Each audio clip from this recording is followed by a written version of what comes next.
extremely disadvantaged for trying to fight him regularly because your rolls will stop short and his attacks are huge sweeps. So you run away and then climb the tower you came in on, leaping down and performing a plunging, jumping attack, which you also just learned from the Asylum Demon fight. You have to get it then to chase you the other direction and dodge around its legs and attacks to reset the series of actions. And that's also not exactly how I killed him either.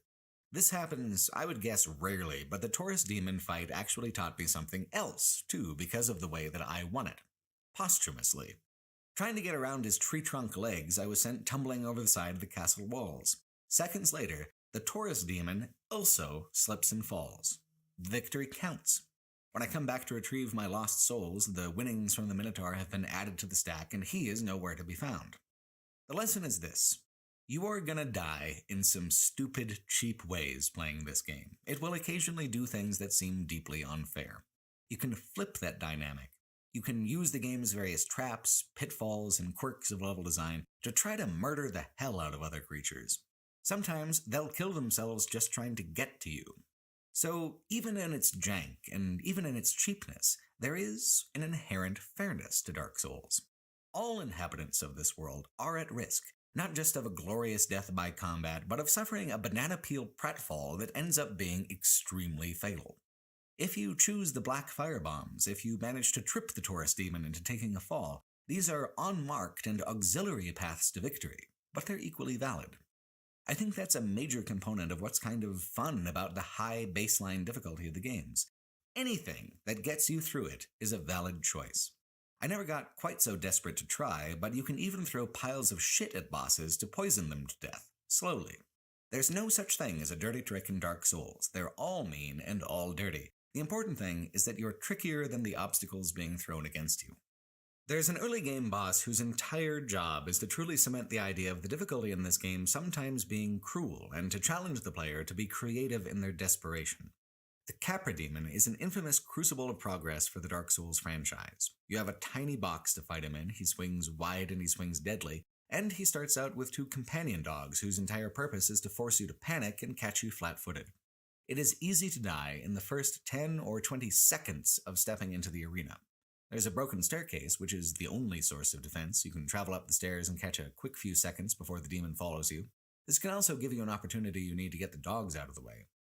Pyromancy helped in the Capra Demon fight, eating his health down at a distance, but there's no such thing as a mana bar. Magic is handled D&D style with a set number of uses per rest. So, after a while, I had to get up close and seal the deal. I died over a dozen times. And then, at last, I found myself with a tenuous advantage. I pressed it, blocked a frightening attack that seems like it shouldn't have even been blockable, pressed the advantage again, and the demon died. I won. I was shaking. My heart was racing. I felt on a very animal level that I had prevailed over danger, even though it was completely the smoke and mirrors of my own imagination. That was the moment that Dark Souls hooked me completely.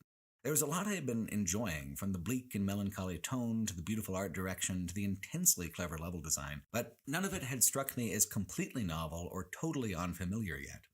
I was waiting for the thing that made the game truly special. In my victory over the Capra Demon, I realized that the special thing wasn't inherent to the world of the game itself alone.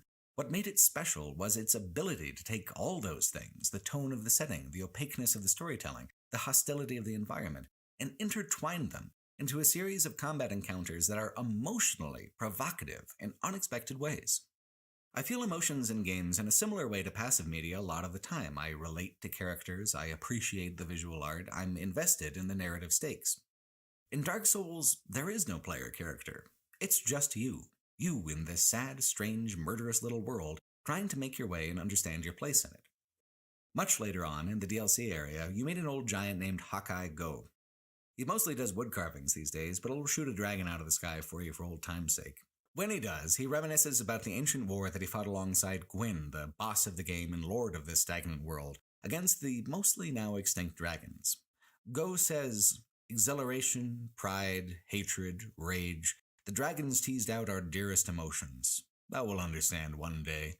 At thy twilight, old thoughts return in great waves of nostalgia." This is the guiding design thesis for the Dark Souls trilogy as a whole. In fooling the brain, in forcing it to behave as if it actually were in danger, These memories of grand climactic battles are seared in with the same sense of importance as an actual memory of fight or flight. In a certain sense, I'm the game being played. The deep animal portions of my brain are being activated and exercised in ways that are deeply, shockingly satisfying. Obviously, I'm not saying that it blurs the line between fantasy and reality. It's very obviously just a game, but that is what is so impressive about what's going on here. Despite being clearly just a dark and bloody cartoon, my hands shake and my body sweats, and I am transported into a mental space of fearful desperation mixed with exhilarating triumph.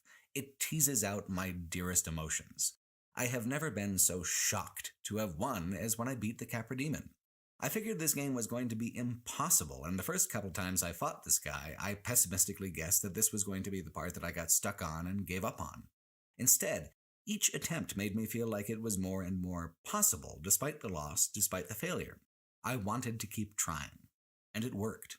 The Capra Demon feels, at first, unfair, and it is by design. The odds are stacked impressively against you, however the odds are not zero, not even close. What's happening is that Dark Souls is operating at the extreme peaks and valleys of what video games, as a medium, are able to artistically evoke. The opening cutscene talks about mythic dichotomies, oppositional pairs held in eternal flux, the fire and the dark, humanity and soul, life and death. Hakai Go spoke of them too. Exhilaration and pride are paired with hatred and rage. To evoke positively, the game first seeks to provoke negatively. By creating deep, deep valleys of despair and anger, an opportunity is made for the player to swing back out of those feelings with equal force, to pierce through the gloom into a stratosphere of brilliant sunlight. The Capra Demon doesn't teach any particular mechanic. It teaches, instead, that victories and failures are most compelling when separated by the thinnest of membranes, life and death balanced along the edge of a knife. It's not just the bosses that are lethal either. The thing that makes these games so famously hard is that each and every enemy is lethal in its own way. There aren't any effortless creatures. Even the weakest among them are designed to avenge themselves on players who aren't paying close enough attention or giving them enough respect. The Undead Burg, the game's first real area, is famous for its clever utility as an expanded tutorial area, making each encounter in sequence more challenging and complex than the last, demanding that a player figure out a way to navigate a majority of those challenges before even letting them face the Taurus Demon. I spent probably 6 cumulative hours in the Undead Burg. Similar, very similar to my experience with Bloodborne, actually. The difference that allowed me to keep going here, where I just gave up on Bloodborne, is the comparative slowness of combat. In Bloodborne, there's no blocking. You just attack and you dodge. It's meant to be aggressive and acrobatic, which is cool and fine, but also gives the impression that it's possible to be too slow or too clumsy as a player to actually succeed at all in the game. Dark Souls has a combat system where, instead, it feels like a constant exchange of individual actions, if-then statements, a dialogue of violence, not just a frantic whirl. It took me a while to understand that, to stop playing it as if it was based on reflexes, because it's actually based more on choice. Choice is so much more compelling than pure reflex. When I came through on New Game Plus, I kind of marveled that the Undead Burg gave me as much trouble as it had. That is because I had learned to speak, at last, in the specific dialect of Dark Souls violence. It's not about an exchange of numbers, damage for damage, hoping their numbers go down before yours. It's about an exchange of animations. The undead attacks, and if it succeeds and I am staggered, he will be able to press the attack with another one. If I block, he staggers instead. I am afforded the aggression. I get the follow-up attack. It's also possible to parry, getting an immediate and visually impressive double damage counterattack, but that takes some real finesse and skill. I've been told that looking at the elbows of enemies is the best way to time it. When the elbow moves forward, you parry, but I struggled to pay that kind of minute attention, to have those sort of fast reflexes. Blocking works so much more easily and consistently, since if you incorrectly time the parry, the enemy gets to carry through the attack anyway and you take full damage. Some enemies, like spearmen, can block and attack at the same time. You need to get behind them, or else time your attack in the brief window after they move their shield to make their own attack. You can hit them before that attack lands if you have a fast weapon, or you can block the spear attack and then counterattack their stagger. It takes patience, not a lot of patience. You just have to be willing to wait for your window of opportunity. Because animations matter more than numbers. That's why the game is completely possible to beat on Soul Level 1, because health and such is functionally just a margin of error. Proper mastery of the systems means that you don't really interact much with your health pool at all, something that From Software really experimented in a lot with their subsequent title Sekiro. I'm not a master of these systems. That's why I make it a priority for my health bar to stretch halfway across the goddamn screen. Weapons being big and doing big numbers isn't so much about the numeric damage as it is about how many hits you have to exchange before moving on. Killing enemies in 1 or 2 hits isn't just about being powerful, it's about speed and safety. It's about how this reduces your exposure to danger. In the Undead Burg, starting characters have to trade a couple hits to down enemies, which is a major burden on the player until the player figures out how to slow down, take a deep breath, and turn that back and forth to their advantage. And once you have learned that, try it on a group of 4 of them at once, or when they're throwing bombs at you, or any number of rude and cheap configurations of enemies. That's fine though, because getting hit and taking damage are 2 slightly different propositions. If the enemy does X, then I counter with Y, or maybe Z. If the enemy does Z, then I roll to the side and try X. Games that I consider extremely insurmountably hard usually have some sort of component of pure reflex that I just struggle with all the time. Dark Souls 1 isn't that way at all. In fact, the thing that helped me through it was when I realized I should be slowing down, making the second or third moves in the fight instead of trying to win with the first. By the time we get to Dark Souls 3, reflex is a factor. Dark Souls 1 and 2, though, make few such demands. I spent 6 hours on Undead Burg, happily, where I was miserable with Bloodborne's first area, because I was convinced that the issue wasn't my skill, it was just my understanding. Being slow, being clumsy, that wasn't my problem. The game was actually quite willing to work with me on those 2 things. I was just making the incorrect choices. When presented with X, I was just spamming X back. I was thinking about numbers. I wasn't thinking about animations. I wasn't imaginatively participating in the fight as I should have been. There's an absolutely huge number of weapons in the game, all distinct. Why? Especially when numerically they all perform similarly when scaled along with the player's attributes. Because they move differently, because they have different timings of attack and defense, different methodologies of play, because when presented with a situation, there is no correct response, only a correct rhythm. Your answer has to be spoken in dialogue, or else the enemy will speak over you, and that is when you take damage. Pyromancer class begins with a single-handed axe, and while I tried some other weapons, I enjoyed the starting setup so much that I used it for most of the rest of the game. Axes scale exclusively and quite well with strength, no other point investments needed. They do a higher than average damage at moderate speeds. Swords are faster, yes, but 2-handed swords are slower, and 2-handed axes are even slower than that. I take a cut to my damage per swing going one-handed, but I'm less vulnerable in 2 key ways. I have the shield in my other hand, that's a significant protection, and I also recover from my own attacks quickly enough to respond to multiple enemies or to aggressive enemy attacks. It is tempting to do as much damage as possible per swing, and in New Game Plus I experimented with that a lot, but it's not really about numbers. It's about animations. And the recovery from big 2-handed attacks meant that I was less flexible in responding to enemy animations, more committed to my own animations after I pressed the button. The axe felt like a nice improvement over a sword without sacrificing the advantages inherent in a smaller weapon.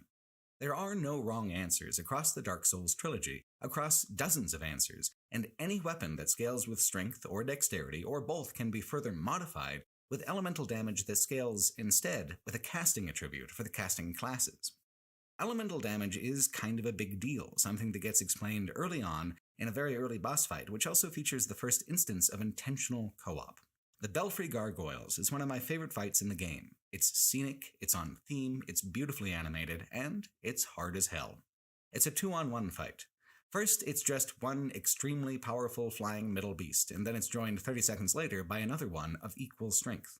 To even the odds, you can summon Solaire of Astra, a friendly sun worshipper who is the subject of many excellent memes. With Solaire on your side, now it's a brawl, the first big high-stakes brawl in the game. Co-op fights in Dark Souls have a compelling mechanic, though. For every companion that the primary player brings with them, NPC or human, boss health is extended by 50%. So if you bring the maximum of 2 support spirits, boss health is doubled. Even on New Game Plus, where it's already doubled, so there it's more like a quadrupling. This still advantages the player because not being the sole subject of the boss's aggression is just transformative of the experience, but it also makes it so that it's not an instant key to victory because of the scaling. There's a sentiment among Dark Souls fans that you've only technically beaten a boss or played the game correctly if you beat them alone, but the design feels like it runs so contrary to that so much of the time. Solaire is, quite obviously, an intended component of the Belfry Gargoyles fight. NPC side quests sometimes don't even progress if you don't summon them for various fights. This distraction of a co-op NPC or player is invaluable to me to whittling down a boss's health, but the health scaling mechanic means that each player will have to maintain their focus for longer. I feel like the fights in Dark Souls are more intense, more dynamic, with more players and more NPCs on the field. Facing the boss alone, dealing with being the sole focus of its aggression, sure, that is impressive, and it feels impressive when you manage it, but it's not mandatory, and in some cases, clearly not even the broad intention of an individual fight. People make a huge deal about trying to minimize and belittle the ways that other people play these games, and that is certainly a major part of why I didn't really want to do a Dark Souls video before I played the games and realized that I could not shut up about them if I tried. I'm probably going to have to hear it for the next 10 years or more about what a coward, idiot, and moral failure I am for saying that it's fine to summon help for boss fights, among other things, and we haven't even started talking about how much I actually loved my time with Dark Souls 2.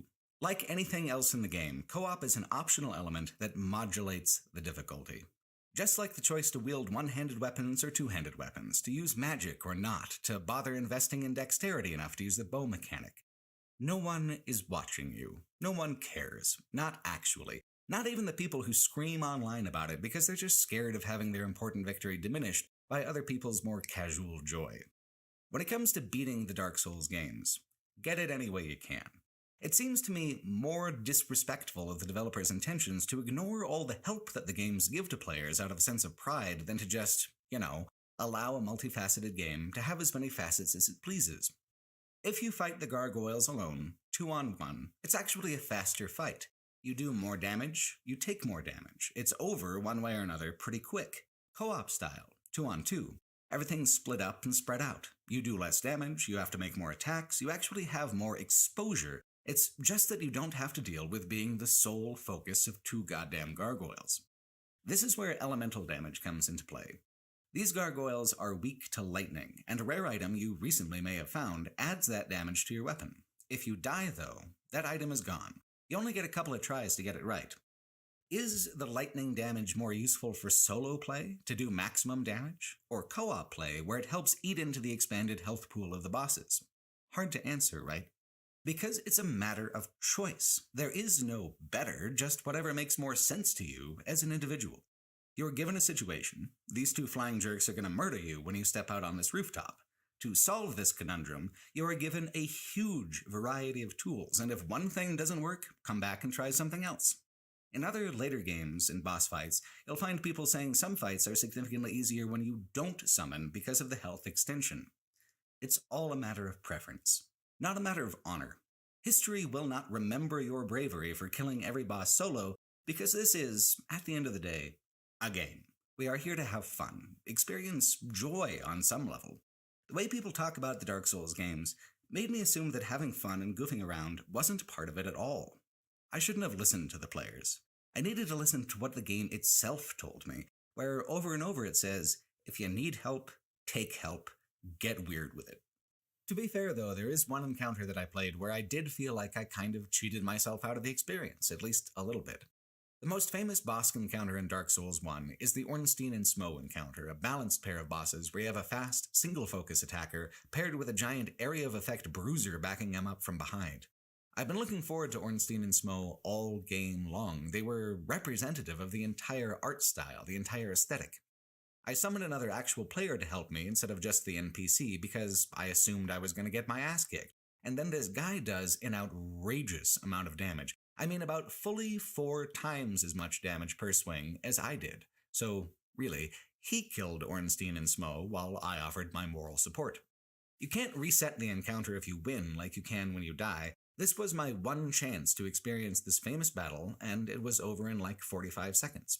It was the one moment of frustrating anticlimax I had in the game, frustrating in a more deeply unsatisfying way than the frustration of getting stuck on a boss and banging your head into it over and over again.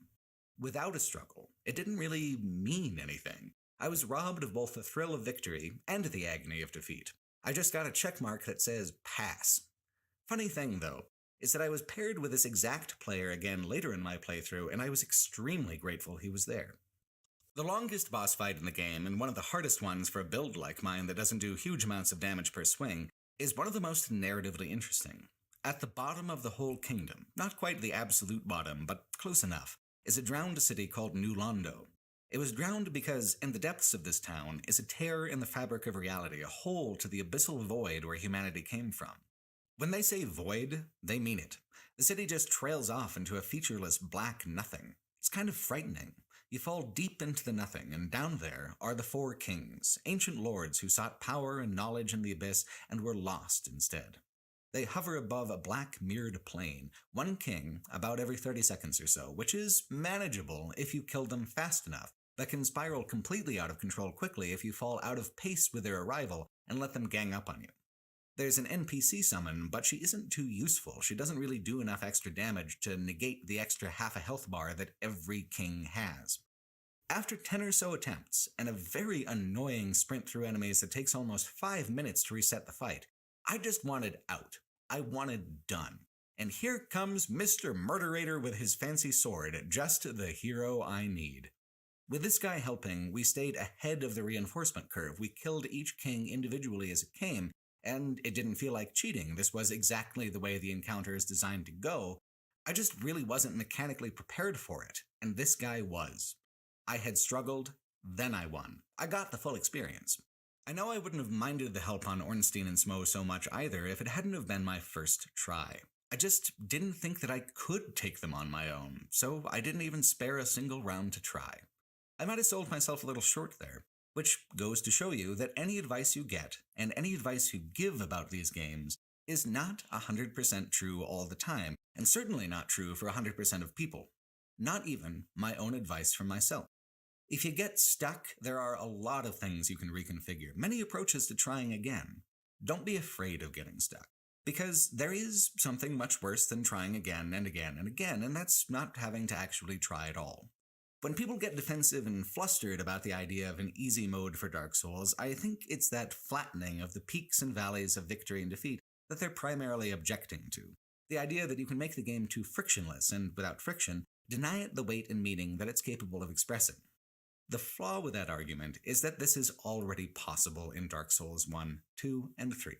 Whether it's the New Game Plus Revenge Tour or an overpowered summon, Dark Souls is already mutable to the point of creating systems that would, numerically, qualify as an easy mode. This guy doing 4 times as much damage as I did on the Ornstein and Smough fight made it easy, flat out, in exactly the same way an easy mode typically would. It rebalances the numbers in the player's favor, reducing the threshold for victory. I don't think the question is whether a Dark Souls title should have an easy mode, because it essentially already does. The question is how to formalize it, how to anticipate what is easiest for the largest amount of people, as opposed to fragmenting the things that mitigate and negate difficulty across 1,000 tiny choices. And that is a question I am not sure how to answer. I can't fucking stand all the self-aggrandizing gatekeeping that people do with this series, but the question is more complex than it appears on the surface, because the genius of these games is largely in how they allow each player to define the difficulty for themselves. I think that's the core element of what annoys me so much about the get good mentality, and as a catchphrase specifically, because it suggests that there's just a general level of competency you either hit or you don't. It actually completely bypasses the methodology by which you could improve your player skill at the game. Get good assumes you just suck, flatly, broadly. Just get better, you dumb asshole. The game never says anything like that to you. Not once, not even close. If you internalize, like I had, the idea that you're just bad and you just need to get good, you avoid both the questions that the game is asking and murdering you all the time, and the answers you could give to thwart the murdering. Here's what the game actually says to you. If you tell me the ways you're struggling, specifically, clearly, I will give you all the tools you need to negate those things. So let's break down the ways in which I suck at the game from a generalized judgment into a more specific set of statements. Item 1. I'm slow to react and I get hit a lot. The provided solution from the game itself Just get a shield that allows you to get hit constantly, penalty-free, and it'll also even provide better telegraphed windows of counterattack.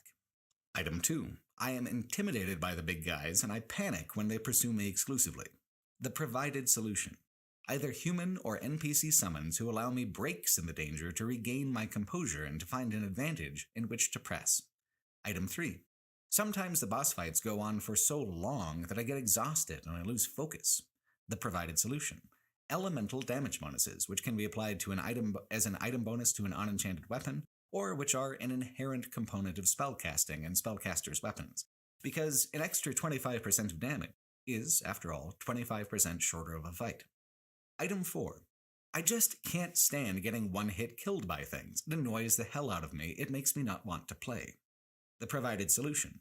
A myriad of approaches, ranging from a deep pool of health to heavy armor to fast rolling if you don't like heavy armor. Some of the approaches can be mixed and matched and blended to provide so much defense that even in the endgame, there was rarely a time that I would ever actually die from a single or even a triple hit.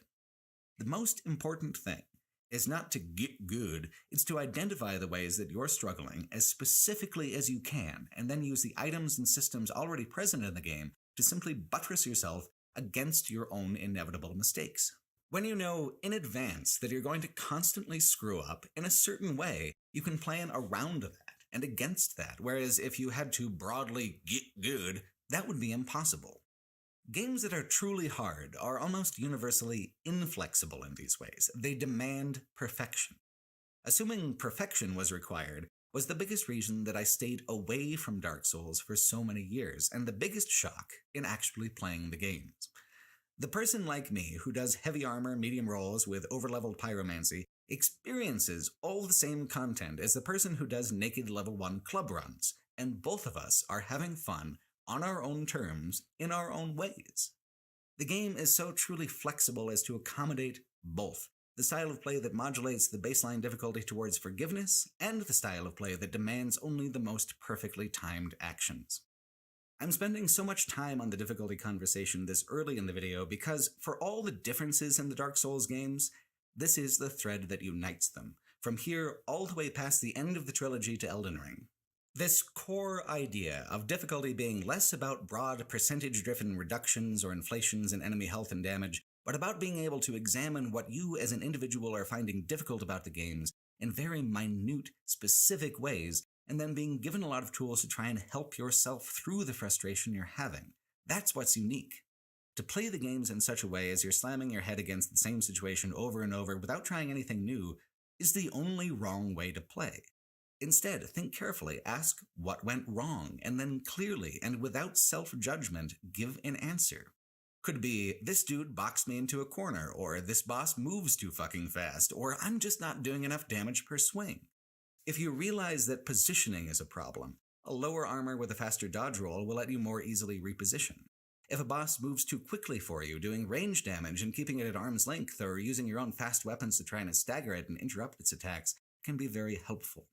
If you just aren't doing enough damage, you can upgrade your weapon or supplement your attacks with items that inflict elemental damage or apply elemental bonuses to the weapons that you have.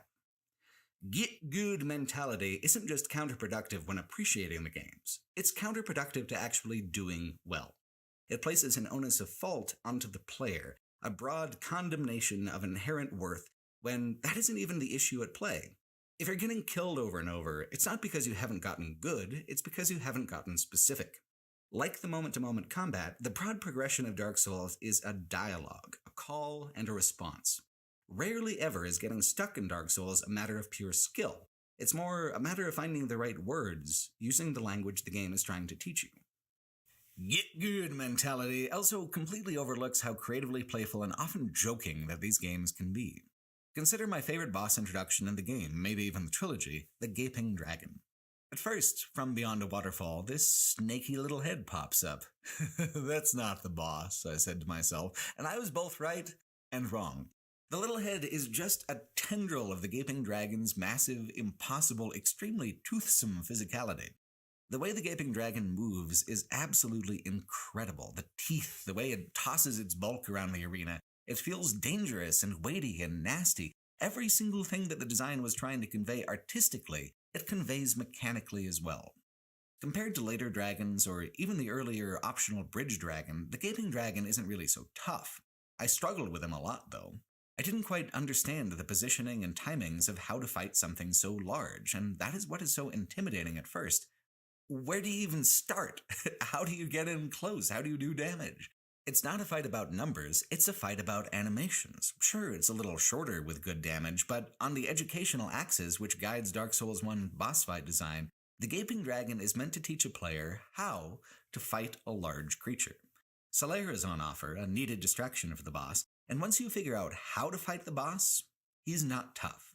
The figuring out part isn't even about optimization and perfection, it's just about overcoming fear and overcoming temptation. It's realizing that something so large with so much health is still mortal and enough damage, over time, will bring it down. It's realizing the same rules and rhythms of engagement the game had been teaching you for smaller enemies still apply. Animations are more important than numbers, so there are parts of the dragon's body where he can't reach you, the same way you might not be able to scratch an itch on the direct middle of your back. His teeth, his tail, his claws, all dangerous, all also limited by range of motion and choice of motion by the boss AI. It is, in fact, less dangerous to be closer to the dragon than to be farther away. If it can see you, it can make a plan, it can attack effectively, but if you're constantly darting in between its elbows, then it can't really do much more than thrash at you, which still takes some reflex and presence of mind to avoid, but the Gaping Dragon taught me less about skill than about mindset. Where is it safer to go? What is it safest to do when fighting something 10 times your size? A boss's physique is the first clue. Animations are king. Some bosses might have a move to surprise you or flush you out when doing something like sticking close to an elbow, but one of the most truly impressive things about Dark Souls is in its visual legibility. Not only can you react based on reasonable assumptions about how a thing will move and what kind of reach or speed it has, you should react on those assumptions. It will very much help you with what reflex component there is to the game. In many RPGs, you're just thinking about statistics. Whose are higher, whose are better. Here, numbers matter more tangentially. Imaginative engagement with the present tense of the moment is just much more important.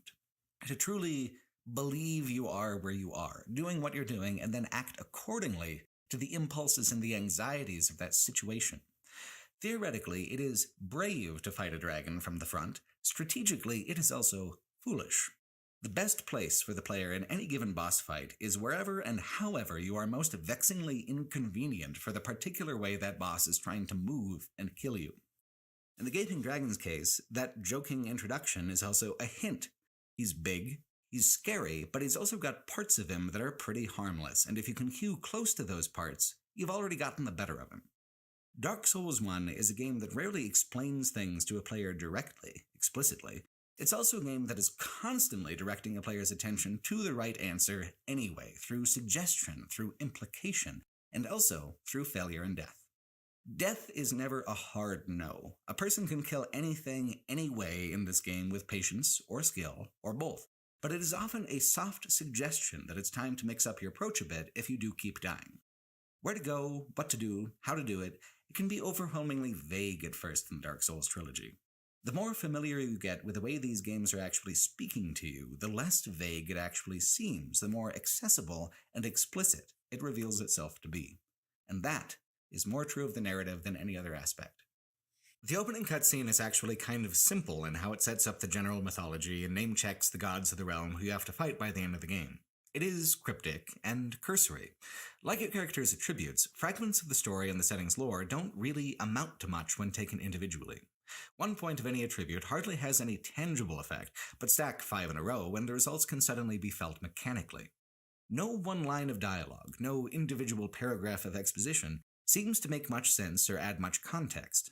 Slowly, though, if you're seeking out these fragments, they begin to accumulate into the shape of something tangible, something fascinating, and all these little disparate tidbits not only grow into an understanding of the world, but also its mysteries and the cosmic exceptions to general rules. It's entirely nonlinear and absolutely chaotic in which threads you're able to follow at any given moment. I only realized I was coming to understand the story when I began answering my own questions about what was going on, when I thought, what is the deal with this? And actually found I had like 2 or 3 possible answers. There's a number of channels on YouTube who have made their name by putting these threads together and creating very in-depth lore explanations, but I have to say that for me, part of the thrill was doing it myself and having incomplete, unsatisfying answers. I'm used to fantasy mythologies being more practical and legible than real-world systems of mythic understanding.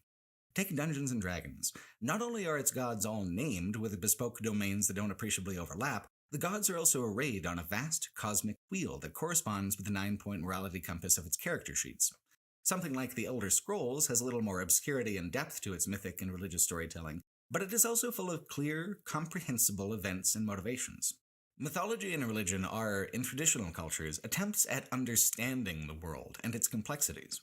In fantasy media, by contrast, they're often used to organize the world, to provide direction, and to define its boundaries. Consider, instead, how Dark Souls does it. In the beginning, there was a timeless eternity of gray nothing ruled by dragons and towering trees. All was equal, all was eternal, all was quiet. Then came fire. With fire came disparity, not just a singular Tartarus, but a world bound by death and life, hot and cold, fire and ash. Beings of the void reached into this primordial fire and plucked out the 4 great souls, with which they empowered themselves and built great kingdoms. To populate the kingdoms and serve, humanity was also brought out of the abyss and given form. Their flickering lives were kindling for the 4 lords of fire, and another, who you never see, never fight, and never even hear discussed again until Dark Souls 3, called the Furtive Pygmy.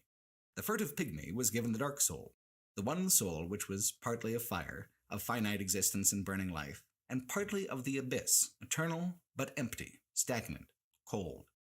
Humanity in Dark Souls is at once a theme, a specific religious concept, a mythic ancestral creature, and a game mechanic. You are not human. You are an undead, a thing of fire, flickering and rising again and again from the ashes.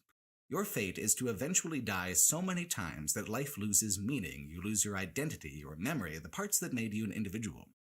Eternity withers these things, so vibrant in the finite fragility of a mortal existence. In the tutorial dungeon, you're passed down a prophecy that serves as just about the only explicit direction you're given in the game.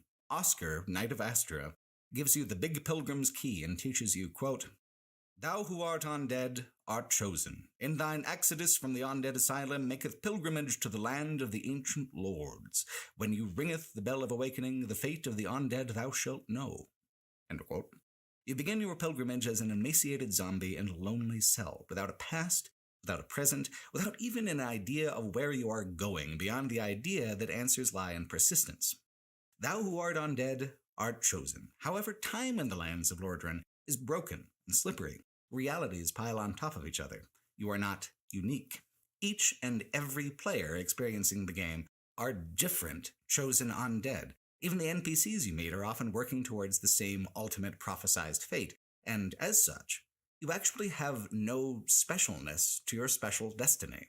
And as such, your special destiny is not actually that special after all. Most with this destiny go mad, give up, and go hollow. Only by meeting the challenges of the world and overcoming these challenges do you get answers.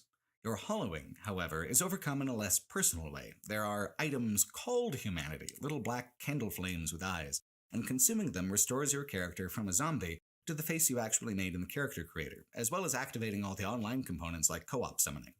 If you die, you hollow again. It takes consuming another item to undo it.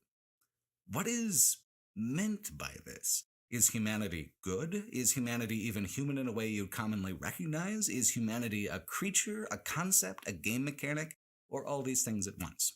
And if so, how does that work? And to this you really never get a straight answer, only compellingly incomplete possibilities. And in this way, it feels closer to an actual human religion or mythology than almost any mythic frame I've seen in a game.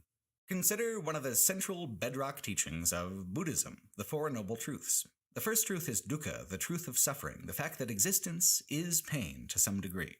The second truth is samudaya, the origin of suffering, often understood to be a combination of a consumptive desire for fleeting things, destructive hatefulness, and ignorance of the world as it is.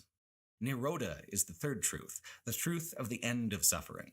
We are finite, flawed creatures with only 2 ways out, either cyclical death or transcendence through enlightenment.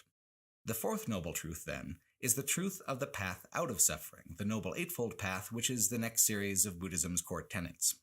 I'm not a Buddhist myself, and I know only really the most basic things about the religion, but I'm sure you can already see the major contrasts between its religious focus and the focus of most fictional fantasy religions when people set about writing them.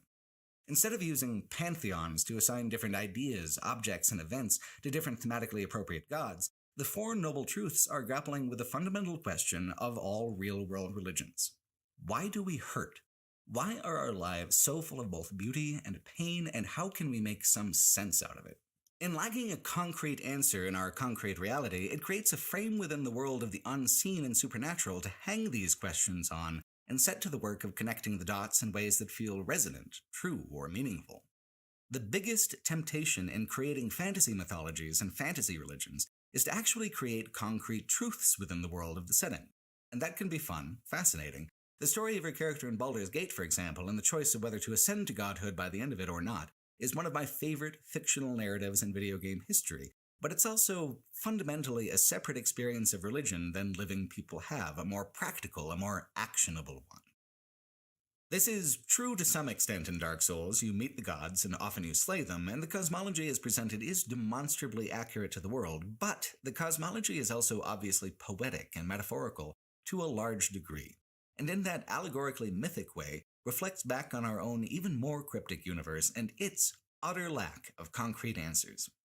In the DLC Artorias of the Abyss, your character is sent back in time to the doomed city of Ulasil, a city of beautiful and delicate lost magics who followed the advice of a primordial serpent and opened a gateway to the Abyss, which swallowed the city bit by bit and corrupted its residents into twisted and loathsome shapes. The DLC's boss is one of the most physically intimidating and impressive monster designs in the entire trilogy, Manus of the Abyss, the first to fall into the Abyss and become twisted by its maddening emptiness. His corruption is fascinating because humanity came from the Abyss. In fact, the black candle flames of the humanity item are actually creatures who dwell in the Abyss right around Manus, floating quietly toward you and snuffing your essence. When you kill them, they give 0 souls, the only enemy in the game to fail to provide them. Because souls and humanity are two different mythic concepts held in a balanced dichotomy, like all the paired concepts in the introductory cutscene. Humanity is that part of us which is eternal, unchanging, but also flat and stagnant, anonymous. It's kind of pessimistic. Humanity in Dark Souls is more like what you'd think of as a soul in Christian thought, the part that is divine and will return to the divine. The souls of the primordial fire are what create difference, personality, the color and the beauty of the living world, the daytime world, the world beyond a monochrome forest of dragons and colossal trees. The reason you have to kill the gods is because they have actually betrayed this cosmological dichotomy. Fire fades, and the age of abyssal darkness is part of a natural cycle. Kingdoms live and die like animals do. They must fall dead and decay for something new to grow. Lord Gwyn found a way to stop all of that. He and the other lords conspired to extend this age of fire to keep the status quo going indefinitely, to blur the lines between life and death, beginning and end, and this is why time is broken, and you start the game a zombie. As you gather the souls of enemies, you steal their essence, their individuality. You take from them their animating fire, and you keep it for yourself. Yet without restoring your humanity, you are forever alone with that power. By touching the abyssal anonymity that connects all humans, the online components are enabled, and you can literally share that connection either cooperatively or as a predatory invader. The essence of individuality, of souls, is not enough on its own to make you complete, to reverse the hollowing and restore your humanity. The essence of our humanity is that none of us are different and we are all connected. In your human state, you are mortal, finite. Only one death will revoke your humanity and return the hollowing, shutting down the online elements. Our existence then, as players and a people, is an interstitial twilight between fire and dark, life and death, individuality and anonymity, an impossible and unsustainable tension between cosmic opposites. And that feels, to me, true and resonant and meaningful. Although the setting is designed around a kind of hyper-Gothic European aesthetic, Western thought actually isn't the best angle to view the mythology from. What is a sin in this universe? A Judeo-Christian perspective doesn't really offer any helpful answers despite all the cathedrals. It actually kind of confuses the matter. Think back on the Four Noble Truths for a minute, though. An interruption of the natural cycle of life and death locks people into perpetual suffering with no hope of release through either reincarnation or enlightenment. Lordran's inherent stagnancy would quite naturally lead to more and worse suffering. From a Buddhist perspective, what Lord Gwyn has done is obviously a tremendous sin, about the biggest you can make. Dark Souls uses its mythological and religious elements not just to build its own world, but to construct it in poetic, allegorical contrast to our own. And that is an extremely rare and complex approach for any piece of media to take. Getting to the point where you're forming your own opinions on what it all means is a journey of asking those questions. What does the game mean by a soul? What does the game mean by humanity? How is sin or virtue measured in Lordran? Slowly sifting through the pebbles and sand of the game's lore to try to find a golden answer, a sudden flash of illumination and connection, feels every bit as surprising and thrilling as overcoming a difficult boss fight when they both begin to click. Like the flexibility of combat, Dark Souls is strengthened by its flexibility of interpretation. I have only explained to you the way I have personally made sense of this setting and universe. Your mileage may vary, and I have no idea how what I said stacks up in contrast to other people's interpretations, because I haven't much sought them out. Perhaps there's a more lore-focused explanation for humanity and the corruption of the Abyss, but I don't really care to hear it. I have chosen poetic allegory the same way I chose a strength-first pyromancer build. It's the most personally sensical way for me to engage in the game, and the one in which I feel best accommodated. Just as there are dozens of valid combat playstyles, there are dozens of other valid interpretations of the lore, and this is another component of what feels so comfortably familiar about the game's mythology. We're all working from a series of fragmented, ancient, cryptic texts, where a lot of us personally don't even speak the language they were originally written in, and then we get mad at each other for reaching different conclusions. Oddly realistic that way, isn't it? Astoundingly, some of the game's most important lore dialogue is class-dependent, and I happen to choose exactly the right class for it. One of the four who inherited the Great Souls and began the Age of Fire was a woman called the Witch of Izalith. At the bottom of the world, and I mean mostly pretty much the absolute bottom this time, is the city of Izalith itself, the demon ruins, where Taurus and Capra demons like you fought so dramatically early on wander around freely. Izalith is, infamously, the game's most rushed and incomplete level, and certainly it doesn't quite have the same impact as some of the previous areas. But if you've been paying attention to the lore, it's still exciting. This is the oldest, most cursed part of the entire world, one of the places where the sins of the world originated. The Witch of Izalith tried to extend the Age of Fire by summoning her own flame of creation, tried to take upon herself the work of the cosmos itself. In what mythology would such hubris not be punished? The flame burns her into nothing and sears a hole through the whole world, through which her daughters and the rest of the Izalith was turned into monsters. Lordran was forevermore tainted by demons, a sickly flame of human greed, which is what pyromancy in the game still is, why it's considered a heretical magic as opposed to more conventional arcane or divine spellcasting. You're using a tainted imitation of the flame of primordial creation itself. Not once have I played a game where my choice of starting class had such startling existential implications that I was not aware of until over 30 hours into the game. Dark Souls just hits different that way. One of the last bosses of the early game is one of the Daughters of Chaos, Quelaag. It's a difficult fight, especially for a pyromancy caster because, as a result of that same magic, she hardly doesn't take any fire damage at all. Just the monster would be one thing, but hidden under the tower she guards is another Daughter of Chaos, also half-woman, half-spider, but this one doesn't fight you, she'll teach you pyromancies. She'll allow you to join a covenant where if you give her enough of your humanity, something like 30 of them, she will open a hidden path to the lost city of Izalith, allowing you to bypass the most irritating parts of the level and save an important NPC in the process. If you have a very particular ring that you can choose as your character's starting gift, you can speak with her, but I never got a hold of the ring myself. I don't actually know what she has to say. There is another Daughter of Chaos who rests outside Quelaag's tower, Quelana, the mother of pyromancy. She can ascend your flame to its highest damage output, and she tells you some of the oldest, deepest lore in the game. She tells you of her student Solomon, who you face later as the Fire Sage demon. She tells you what remains of the Witch of Izalith, who you also fight as the Bed of Chaos. The Bed of Chaos is notable for being one of the game's most universally agreed upon mistakes. It's not a boss fight so much as a slightly unfair avoidance puzzle. You hack at the roots of the chaotic weed that the witch has become, and as you destroy her roots, The chaotic fire burns brighter, the floor collapses, and she tries harder to knock you off into nothing. Some people really hate this fight, but I didn't find it that outside the norm. It took me dying 3 or 4 times for dumb reasons, and then it was over, which is fewer awkward deaths than I would usually spend on a boss fight. For me, the missed opportunity was giving the Witch of Izalith a dramatic presence in the game. I want to jump ahead 2 games real quick to show you this entirely different boss fight from Dark Souls 3, the Dancer of the Boreal Valley. The Dancer is often considered one of the trilogy's best fights because of the way the Dancer moves. She's hypnotically, gorgeously lethal. It feels like a dance. More than that, it feels unnervingly supernatural in the way she changes speed from languidly slow to aggressively fast. When From Software moved on to Sekiro, many of the undead bosses would share in these unpredictably fluid rhythms of movement from the Dancer.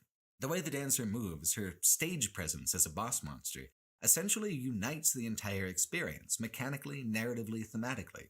It maintains the horror atmosphere, creating anxiety and tension. Its unpredictability makes the combat more difficult and the mechanical experience of the fight quite unique. Throw in the music, and it's essentially a perfect little moment of dark fantasy action.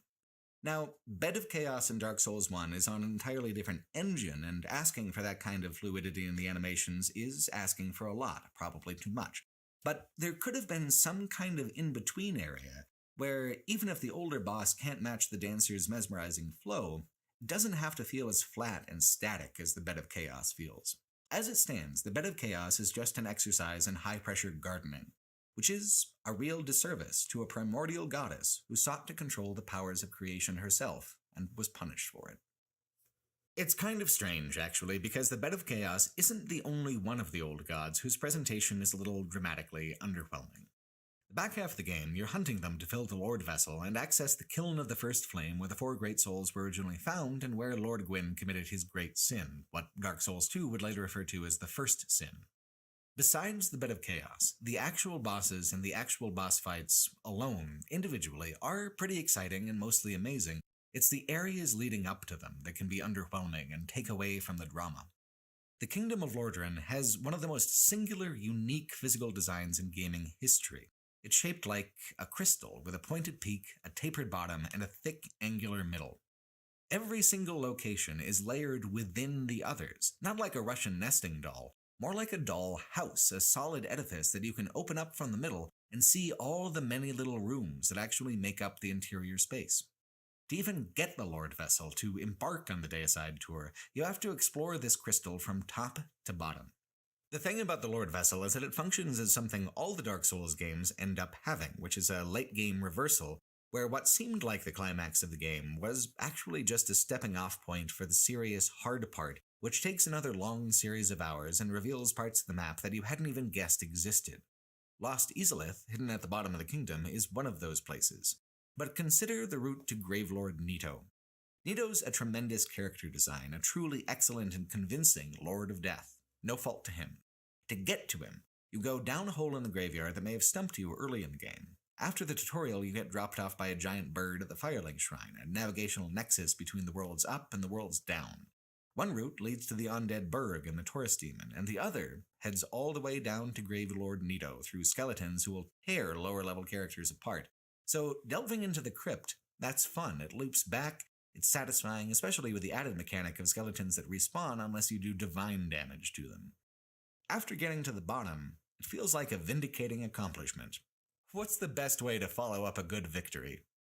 Dozens of unfair deaths because you can't see anything, right?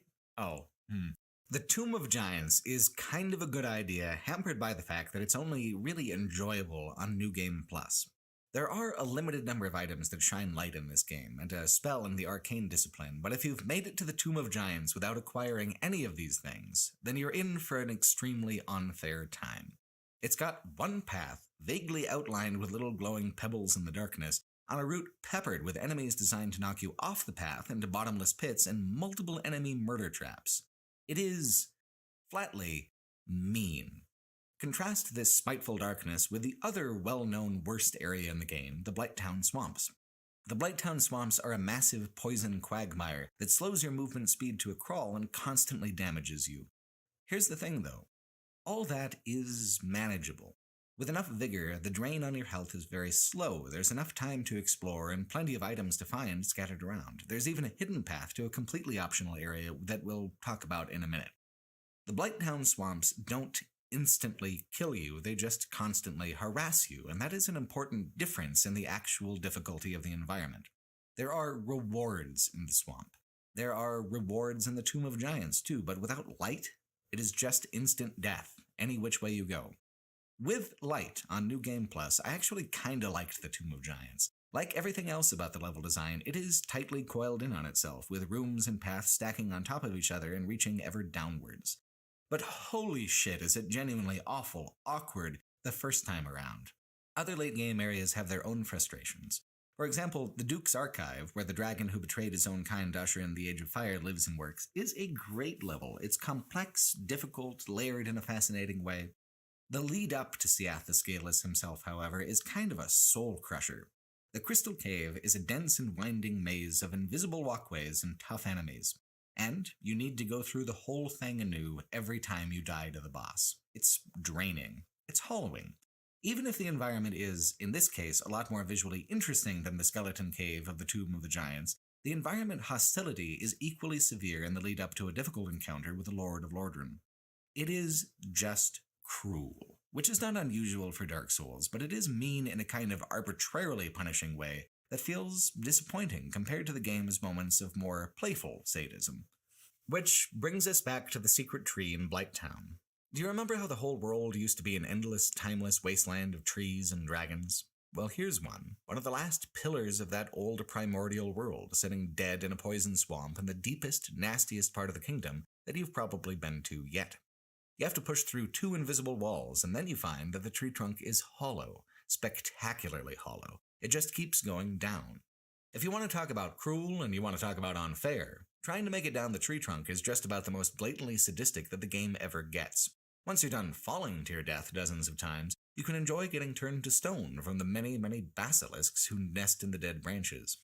Getting cursed and turned to stone is one of the most fascinating examples of the kind of severity that the game sometimes has, and how that severity uniquely contributes to the overall difficulty.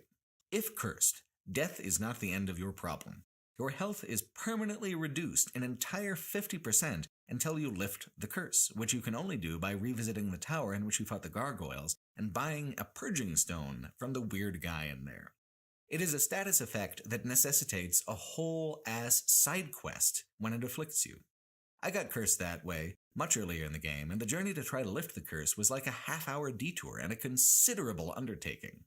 I wasn't mad about it, though. It was a deeply immersive consequence.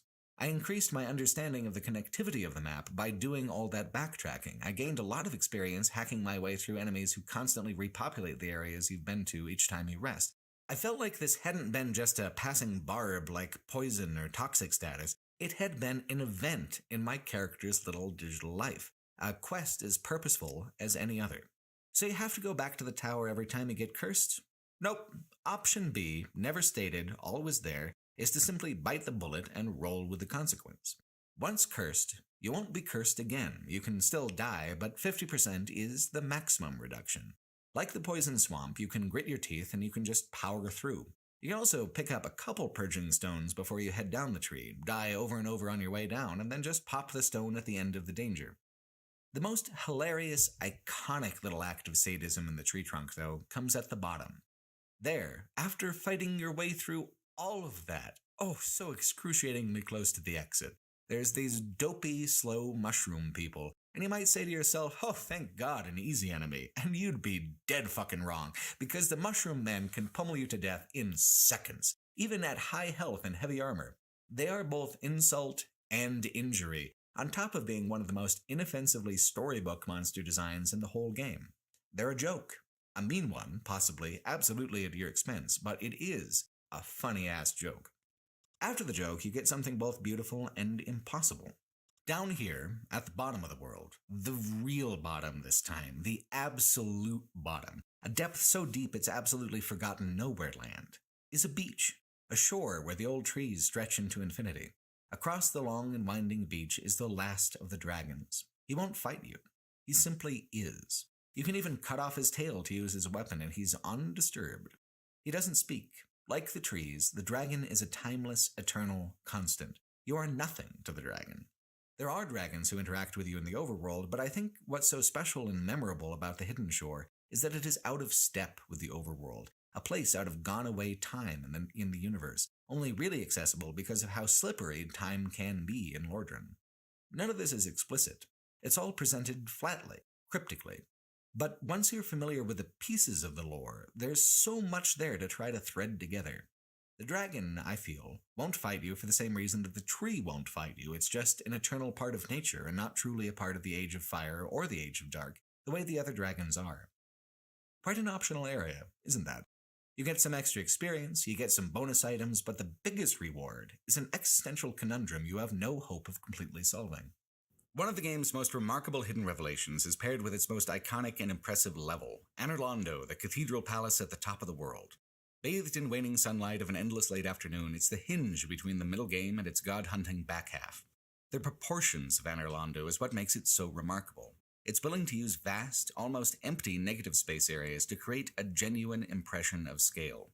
My dad is a history enthusiast, and I've been lucky enough to tag along with him to see some incredible real-world cathedrals, and it really is the proportions of those spaces that leave the heaviest impact. These are places meant to dwarf the human, to emphasize the divine, both the unreachable loftiness of heaven and the tremendous political power which could fund and direct such grand works here on Earth. There is a sense, for me anyway, of a kind of spiritual madness to cathedrals. The level of fine detail, the soaring interior space, the way they fill with light, and the way they crumble to ruin with such elegance and grace, they're just amazingly evocative spaces, living or dead. Dark Souls manages to harness and intensify European Gothic motifs in ways that actually integrate them with the mechanical level design. All of Anor Londo is like 5 buildings, but it seems so much more massive than that because of the vista of the unexplorable city around it, below it, and the fact that each of these buildings is built with many vertical layers. There's an especially hidden density of rooms behind the face of the main cathedral. The labyrinthine parts of the level are tidily tucked away behind its most impressive facade and vista. The boss of the area is the terrible Tufur of Ornstein and Smough, who I already discussed, but that is not the true boss or the true climax of Anor Londo. On defeating Ornstein and Smough, you find the Sun Princess, who rewards you with the Lord Vessel. Amazing chest ahead, typically reads the player messages in front of her, which is about the level of class you can come to expect from player graffiti. You wouldn't hurt the princess, would you? So friendly, so supernaturally busty. She's an illusion. If you do attack her, she simply disappears, and then the sky of Anor Londo turns to night and all the enemies disappear. In truth, this too is nothing but a dead ruin. It was simply the will of the god who lives here that it had the appearance of its former glory. Thematically, aesthetically, this is one of the most incredible moments in the Dark Souls trilogy. Dark Sun Gwyndolin is about the only boss in the trilogy I ended up truly giving up on, though. He retreats ever backwards down an infinite tunnel. Do you have enough dexterity to shoot a bow? That'll do. Do you have fast magic? That's fine. How about just a fast weapon? That can get him too, with patience. Strength Pyromancy is just a really bad build for this encounter because by the time your wind-up is done, he's already blinked backwards again. I've heard that if you pursue him for a full 15 minutes, he eventually runs out of hallway, but I never found the patience to do that, and I never found the speed to actually get up close to him and hit him either. Rarely, sometimes, the Dark Souls games can serve up an encounter that's just stylistically opposed to the build choices you've been making. Dark Sun Gwyndolin is among the most hidden and most optional of the major encounters in the game, so most people skip him by accident anyway. It's just kind of a lingering regret I have now that I skipped him because of what I learned in the subsequent games. I kind of feel like, with everything I've learned over the course of the entire trilogy, I could come back and I could whoop him. Which is the beauty of Dark Souls. At the same time it's provoking complex melancholy and existential dread, it's also teasing out a competitive pettiness that wouldn't be out of place at an overcaffeinated Little League baseball match. As my first From Software experience, I let Dark Sun Gwyndolin intimidate me with his magic hallway. I shouldn't have. Yeah, he's an actual god who controls the fabric of reality here in the ancient capital, but he's also just a scrawny twerp. You can take him. The biggest illusion in Anor Londo and beyond is the perception that any challenge in these games is actually and flatly too hard to accomplish. In addition to a secret boss and a secret truth, there's even a secret world hidden inside the churches of Anor Londo. Layers within layers. That's the Dark Souls way. If you're persistent in your exploration, you might have found a bird's nest in the highest hidden tower of the Firelink Shrine. This is the same bird who brought you to Lordran, and he'll take you back to the asylum if you just curl up into a ball and wait. There you can face a much tougher version of the asylum demon, now called the Stray Demon. That's the main event. If you bother to venture all the way back to the cell you began the game in, however, you find the Peculiar Doll, a strange effigy of uncertain magic. It's actually a key. With this token of the occult, a tremendous painting will now suck you inside of it to the painted world of Ariamis. As impressive as Anor Londo is, the painted world is probably my favorite individual environment in the game. It is, quite literally, a microcosm of everything that makes Dark Souls so compelling in its storytelling and its dungeoneering. First off, the density. Not only is each corner and courtyard filled with some kind of item or encounter, they're layered with locked doors leading to optional areas and even more challenging enemies. Shortcuts that you discover eventually make every area of the map easily accessible to the single bonfire checkpoint at the very beginning of the map. Secondly, the difficulty of the area. It's got staggered challenges that are differently lethal in interesting ways. First, the barricades of the keep that sit on the snowy hill. They're filled with not only regular kinds of soldier enemies who are very tough, but with ones that are great toxic pustules that explode either offensively or when you kill them. Toxic is a worse status condition than poison. The healing items are harder to find and more expensive, and it does considerably more damage at a faster rate than poison. Your unstated goal, as ever, is to live long enough to reach the next bonfire or the next shortcut, allowing you to explore elsewhere or explore backwards. Until then, you need to face the same monsters in the same order. The toxic aspect makes that especially tough. If you run out of ways to heal the toxin, you just have to kinda survive through it, which makes taking any other damage in combat much dicier. The toxic gauntlet is the hardest part, despite being the first part. Once you're off those narrow parapets, things really open up, navigationally and in terms of how you can dodge around and fight enemies. In the courtyard is a legion, a group of spear and shield-wielding abominations who have melted into a kind of commune of tumorous flesh.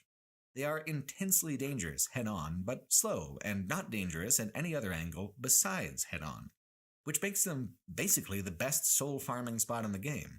Once the shortcut to them is open, they're just about the first thing you hit from the bonfire, and if you're paying attention, they are not truly that dangerous. They're wildly weak to area of effect pyromancies besides. Further on is an undead dragon, a front torso ripped from the back half and spewing bile instead of flame. The undead dragon isn't really altogether too dangerous either, as long as you aren't being greedy for damage. Animations matter more than numbers, remember. When it's vomiting, it won't change direction, so you're safe. When it's done vomiting, it can change direction and track you, so just wait for its deadly nausea to begin and then start hitting him, and get out right before the nausea ends. It's actually even easier than a previous undead dragon appearance because you have considerably more room in front of the dragon in which to maneuver. Along the high places, there are crow demons who deal huge amounts of damage and can take a lot of damage in return, but have sporadic and weird attack patterns. In the deep dark of the well in town, there are bone wheels, extremely dangerous but extremely fragile skeletons lashed to wagon wheels who spin through the dark like missiles. At the very end of all of this is Boss who turns invisible until you see the outline of her footsteps in the snow. All of these things are hard, but none of them are well served by generalizing about how hard they are. They all challenge the player differently. The toxic enemies require distance or careful defensive play, the Legion asks for a dexterous offense, the crow demons need you to pay a lot of attention to the way they move for both attack and defense, and the boss asks for you to pay even closer attention and be even better ready to dodge on a moment's notice. Some of these challenges are less than the others, which provides breathing room. It's not a constant intensity of spite. The boss herself, the part-dragon crossbreed Priscilla, is even polite enough to invite you to just leave when you reach her. She says that her world is peaceful and beautiful, and you should simply leave it alone. And that's the uniqueness of the storytelling aspect.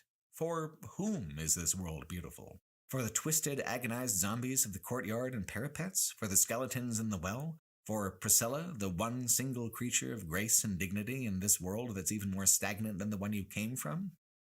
The Peculiar Doll's item description says, quote, "There was once an abomination who had no place in this world. She clutched this doll tightly, and eventually was drawn into a cold and lonely painted world." End quote. I mean, that's probably Priscilla, right? Rejected by a world that found her an abomination, she found a solace here in a place too empty and too sick to judge her. That is awfully sad. Like the levels are stacked densely and vertically, so is the melancholy. There are layers of decay, layers of regret, winding hallways of sorrowful disappointments which connect back onto themselves in unexpected ways. High fantasy is a subgenre of kingdoms and conflicts in their prime, the highest volume, the brightest colors. Dark fantasy is more concerned with the muck and the mire, the peasant's experience, and the more raw side of fantasy world-building implications. Dark Souls has pieces of dark fantasy and pieces of high fantasy, but it feels ultimately like something a little different. Its sadness is deeper than its grit. Its melancholy is deeper than its spectacle. It is itself a faded painting in a forgotten room, an image of grand decay that yet provides a kind of sad comfort to the lost and to the dispossessed. What's to be done with such a world? If you simply play the game doing as you're told, then the impulse is to restore it, to rekindle the Age of Fire, and to let a new world rise from the ashes of the old. And this is not a terrible impulse. It is frightening for things to come to an end. It goes against every instinct a person has to choose death the way death is represented by the abyss, a cold and featureless eternal void. The ending surprised me a lot, however, with how short and how quiet it truly was. Once you've rung the 2 bells of awakening as prophesied in the little poem you're given at the start, you meet a primordial serpent, Kingseeker Frampt. Frampt is the one who guided Gwyn as he created the kingdom of Lordran and sought to extend the Age of Fire. What exactly a primordial serpent is, I still don't know. They come up only very rarely and never explicitly in subsequent games. Frampt is confident, helpful, even a little goofy. It is easy to trust him.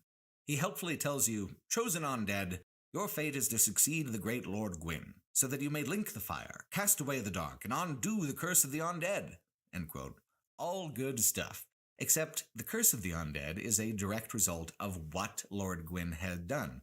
All of this will happen again, even the curse. Someone will just have to link the fire one more time. Where does it end? In the main ending, your character sacrifices themselves to the kiln of the first flame so that this flame can burn brightly again. No words, hardly any time passes, as cryptic and melancholy on the way out as the game had been on the way in. But you've heard, haven't you, of the other primordial serpent, the one that tempted fallen Ulasail into the abyss? I honestly don't know how a person is supposed to run across the second ending naturally. I only became aware of it after reading about it. If you choose to avoid Kingseeker Frampt and never give him the Lord Vessel after you seize it from Anor Londo, you can make your way down to the 4 kings on their mirrored plane of the abyss. After their defeat, in the depths of this featureless place, Darkstalker Kath will appear to you. He tells you you're being lied to. He says, quote, "By sacrificing himself to link the fire and commanding his children to shepherd the humans, Gwyn has blurred your past to prevent the birth of the Dark Lord. I am the primordial serpent. I seek to right the wrongs of the past, to discover our true Lord. But the other serpent, Frampt, lost his sense and befriended Lord Gwyn. Undead warrior, we stand at a crossroad. Only I know the truth about your fate. You must destroy the fading Lord Gwyn, who has coddled fire and resisted nature, and become the 4th Lord, so that you might usher in the Age of Dark." End quote. Instead of succeeding Gwyn, you follow in the footsteps of the furtive pygmy. What Kath says is more compelling by far than what Frampt has to say, but like all the best lies, it seems to be only mostly truth, mixed in with really important self-serving deceit. If you have seen Ulasail, then the Age of Dark is obviously something to be feared and avoided. The part that's compellingly accurate is that Frampt is obviously wrong in refusing to give up on a bad idea, and a little cutthroat in how happily he tosses Gwyn under a rug in favor of you, the new linker of the flame. He'll clearly do the same to you in favor of some newly chosen undead further down the cosmic line. Kath is lying more insidiously, though. Sure, you'll become the 4th Lord, the Dark Lord, but how's that gonna work out for you? Like it did for Manus? Like it did for Artorias? Like it did for the 4 kings of New Londo? The really interesting thing is that if you back Kath and become the 4th Lord, Frampt falls in line along with dozens of other primordial serpents who gather to hail your ascension and the end of the Age of Fire. This is, I would guess, their true purpose. Continue the cycles, no matter what. Frampt really was an outlier, a weirdo, a heretic. Even this ending, as fascinating as it is, lasts less than a minute. I was curious enough about that 60 seconds to play the entire game through twice. I've never actually bothered with a New Game Plus playthrough in any game that I've ever played. I mean, why wouldn't you just start a new playthrough? Isn't progression of power from lowly to mighty the point of these RPG experiences? Why would you bother to just start out at mighty? Well, in this case, vengeance. Sweet, delicious vengeance. I was so curious as to how it would transform the game to come back with an inventory and build that I'd really been enjoying and feeling powerful with. It does completely transform the experience, but not in a way that makes it flatter or less dynamic. Instead, with enemy health and damage roughly doubled throughout, the peaks and valleys of difficulty just fall much differently. The biggest weapon that carries over for a player isn't any stat or any weapon, it is knowledge. With knowledge of what to do and where to go, I rang the bells of awakening in like 4 hours instead of 20. Little can actually stand against you, not necessarily because of the damage you do, but because the endgame creatures are so much larger and more aggressive. The easily staggerable, accommodatingly slow enemies of the early game just don't rate anymore. This made me hopeful for my performance in the next From Software title I would play, and I was right to think that a lot of the knowledge would be, in fact, transferable. Every From Software game I had to learn the maps anew, but the rhythm, the intuition of reaction, that stays. Every game is kind of a New Game Plus after that long and difficult first playthrough. Being weak at the beginning of each game has its own challenge, but by the time I got around to playing Elden Ring, I knew enough of how these games work, in a general kind of way, to basically just unhinge my jaw and consume everything that game had to offer. Dark Souls 1 taught me how, and its New Game Plus taught me better to appreciate the particular and peculiar ways difficulty in From Software titles actually work. Boss enemies like the Taurus Demon or the Gargoyles are suddenly a lot easier, where the Capra Demon is a real bastard no matter what playthrough you're on. It's worth noting that only the first New Game Plus is a real revenge tour, where you're basically guaranteed to be stronger than what you encounter. It keeps scaling from there, on every subsequent playthrough beyond what you're able to level yourself up on account of the soft caps on attribute effectiveness, usually around 40 to 60 of any given stat. This is important because it underlines what I've been saying all along about the combat. The animations matter more than the numbers. As you get into increasing severities of scaling, your numbers become essentially irrelevant, in somewhat the same way as a Soul Level 1 run might have them.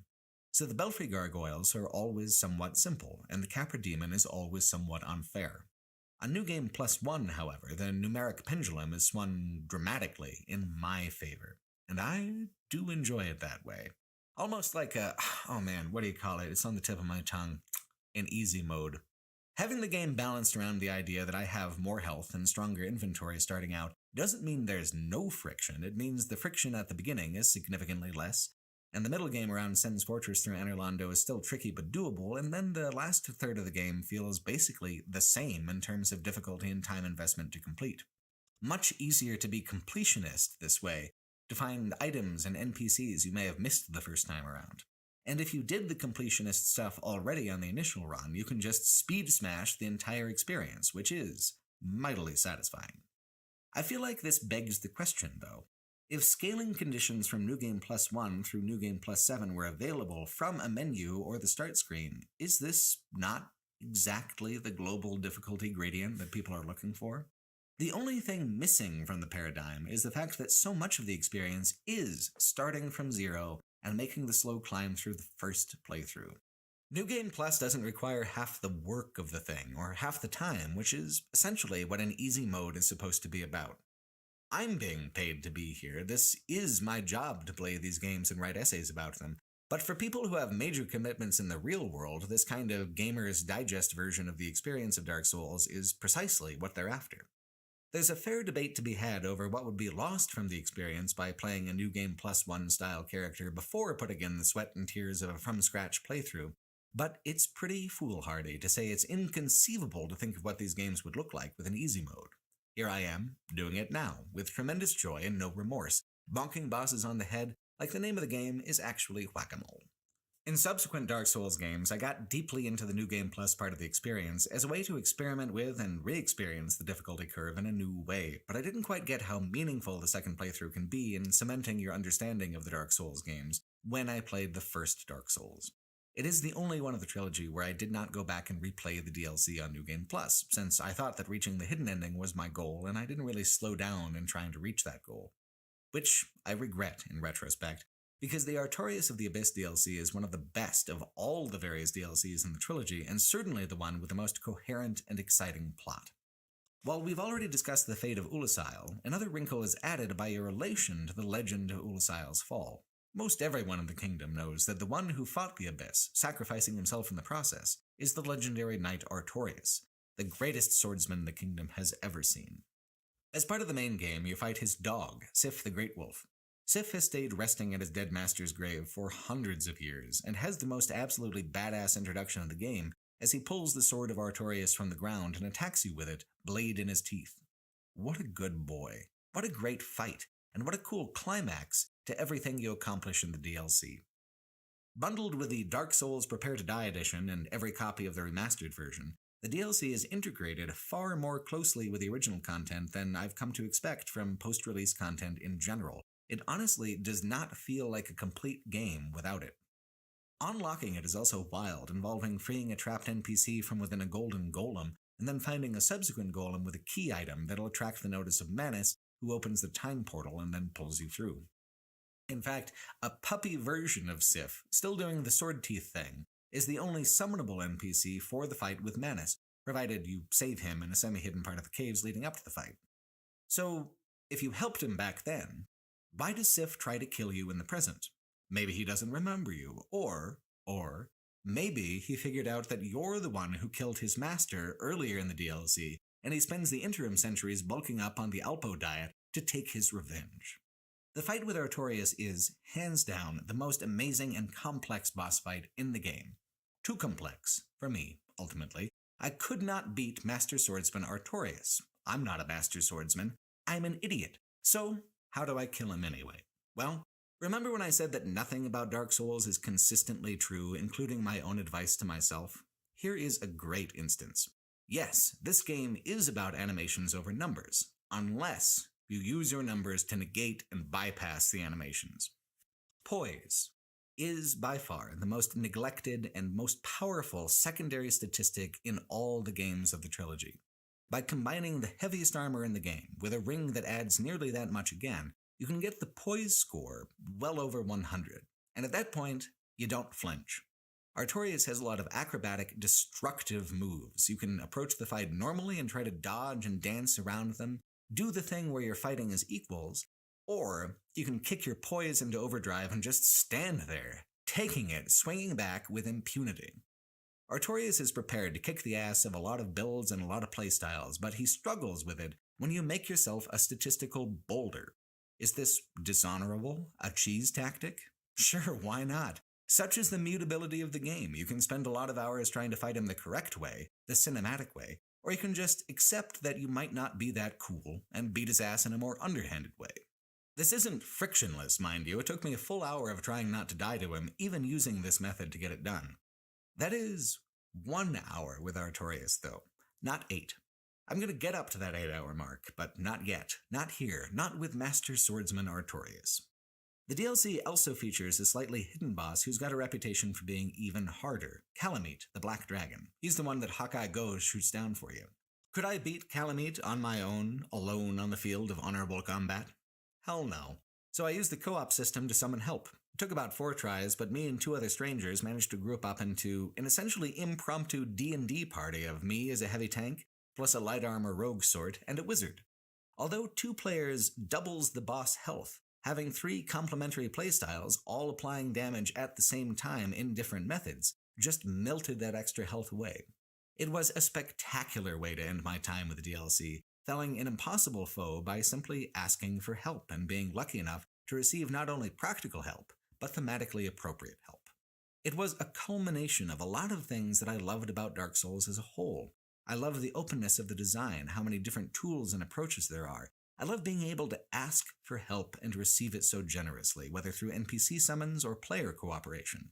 And I love this sad and cryptic world with its existential melancholy layered on top of more standard fantasy elements. And because I love all these things, I never did figure out why people hate Dark Souls 2 so much. I suppose I'll start off by saying I didn't play the same Dark Souls 2 that some people did. Where Dark Souls Remastered is mostly just a technical polishing, the remastered version of Dark Souls 2, called Scholar of the First Sin Edition, adds a huge amount of new story content, a new ending, and hundreds, if not thousands, of tweaks, rebalances, and improvements. It is, by all accounts, a significantly different experience than the original release. That being said, like 85% of the thing is still the original core of Dark Souls 2. The original game is there. It's the only Dark Souls title not helmed by Hidetaka Miyazaki, the legendary developer who's responsible for much of how these games feel, behave, and look. That is not as much of a significant difference as I was led to believe. Sure, Dark Souls 2 went off in some directions that were mechanically and narratively contrary to what the surrounding games would do. In a lot of ways, it doesn't fit with those other games, and for those reasons alone, it isn't too hard to see why some people find it unusually frustrating or off-putting. I get that. What I don't understand is the white-hot hate and near-universal rejection it received as a sequel. Narratively, it's way more engaging and interesting than Dark Souls 3.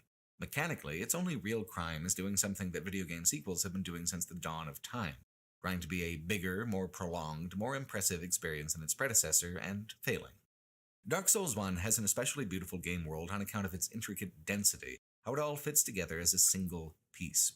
The recursive patterns of the basic level design, how shortcuts reveal unexpected connectivity, those principles were applied more broadly to the whole macro world design, to the interconnectedness of the entire kingdom of Dark Souls 1. Dark Souls 2 takes place in Drangleic instead of Lordran, and the whole kingdom follows a different overall pattern. If Lordran was like a crystal shard, Drangleic is a starfish. From its central hub town of Majula, the various domains of the nameless lords you need to slaughter spread out in every direction except towards the ocean. The world of Dark Souls 1 is what makes it unique.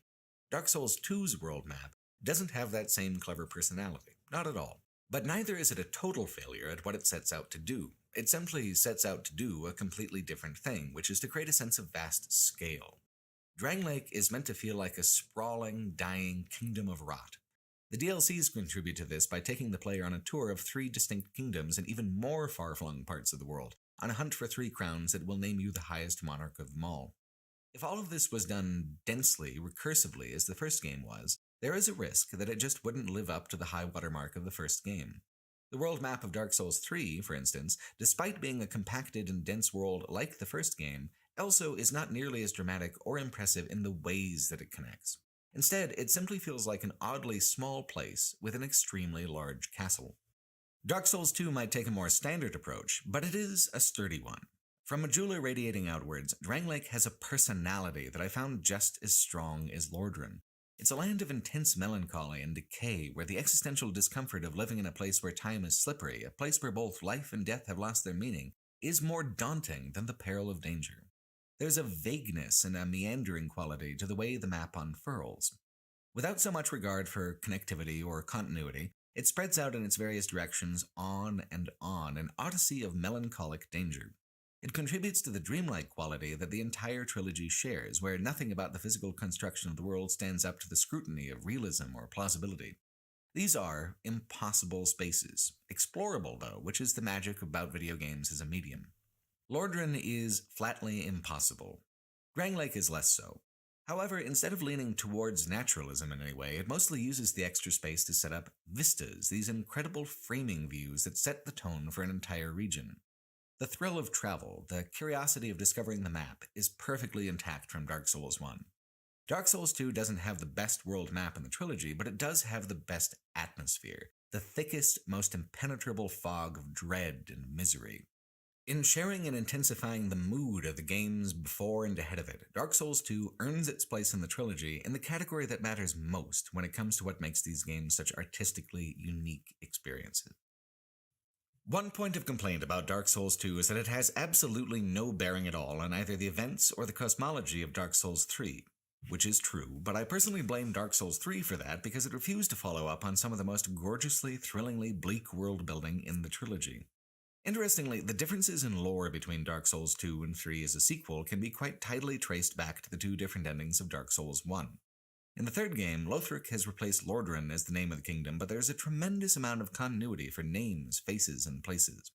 Not much has fundamentally changed between the Age of Fire in Dark Souls 1 versus the Age of Fire in Dark Souls 3. It's just more time passing in the same universe. The fire extended through multiple rekindlings to the point where your character in Dark Souls 3 is hunting those who have previously linked to the fire, compelling them to do their duty and turn into ash for the sake of the flame. Dark Souls 3 doesn't abandon the idea of a cycle of an Age of Fire followed by an Age of Dark. In fact, its own endings revolve around exactly that. It's just quite clear that the same cycle that was rekindled before in Dark Souls 1 has remained in stagnancy. Dark Souls 2, on the other hand, embraces the eternal recurrence completely and presents a world that is clearly a different Age of Fire following an Age of Dark. This stagnation at the end of an age and the need of a great lord to restore the cosmic balance is apparently just part of the cycle, no matter how you cut it. The old ways, the old lords, they hold on so tightly that the fates always offer up a champion to pry up their bony fingers and send them tumbling into the abyss. It doesn't matter if it's Lordran, Lothric, or Drangleic. In fact, in the case of all three, it's probably the same thing. There are two extremely strong suggestions in the game that it might have been the case that all three of those kingdoms are just layered on top of each other. The first comes when you unpetrify the wizard dude who helps upgrade the first round of boss weapons in the game. He's been a statue for not just centuries, but indeterminate millennia. He laughs when you call the kingdom Drangleic. He remembers it differently. So many kingdoms have stood and fallen on this exact spot that it hardly matters at all the name.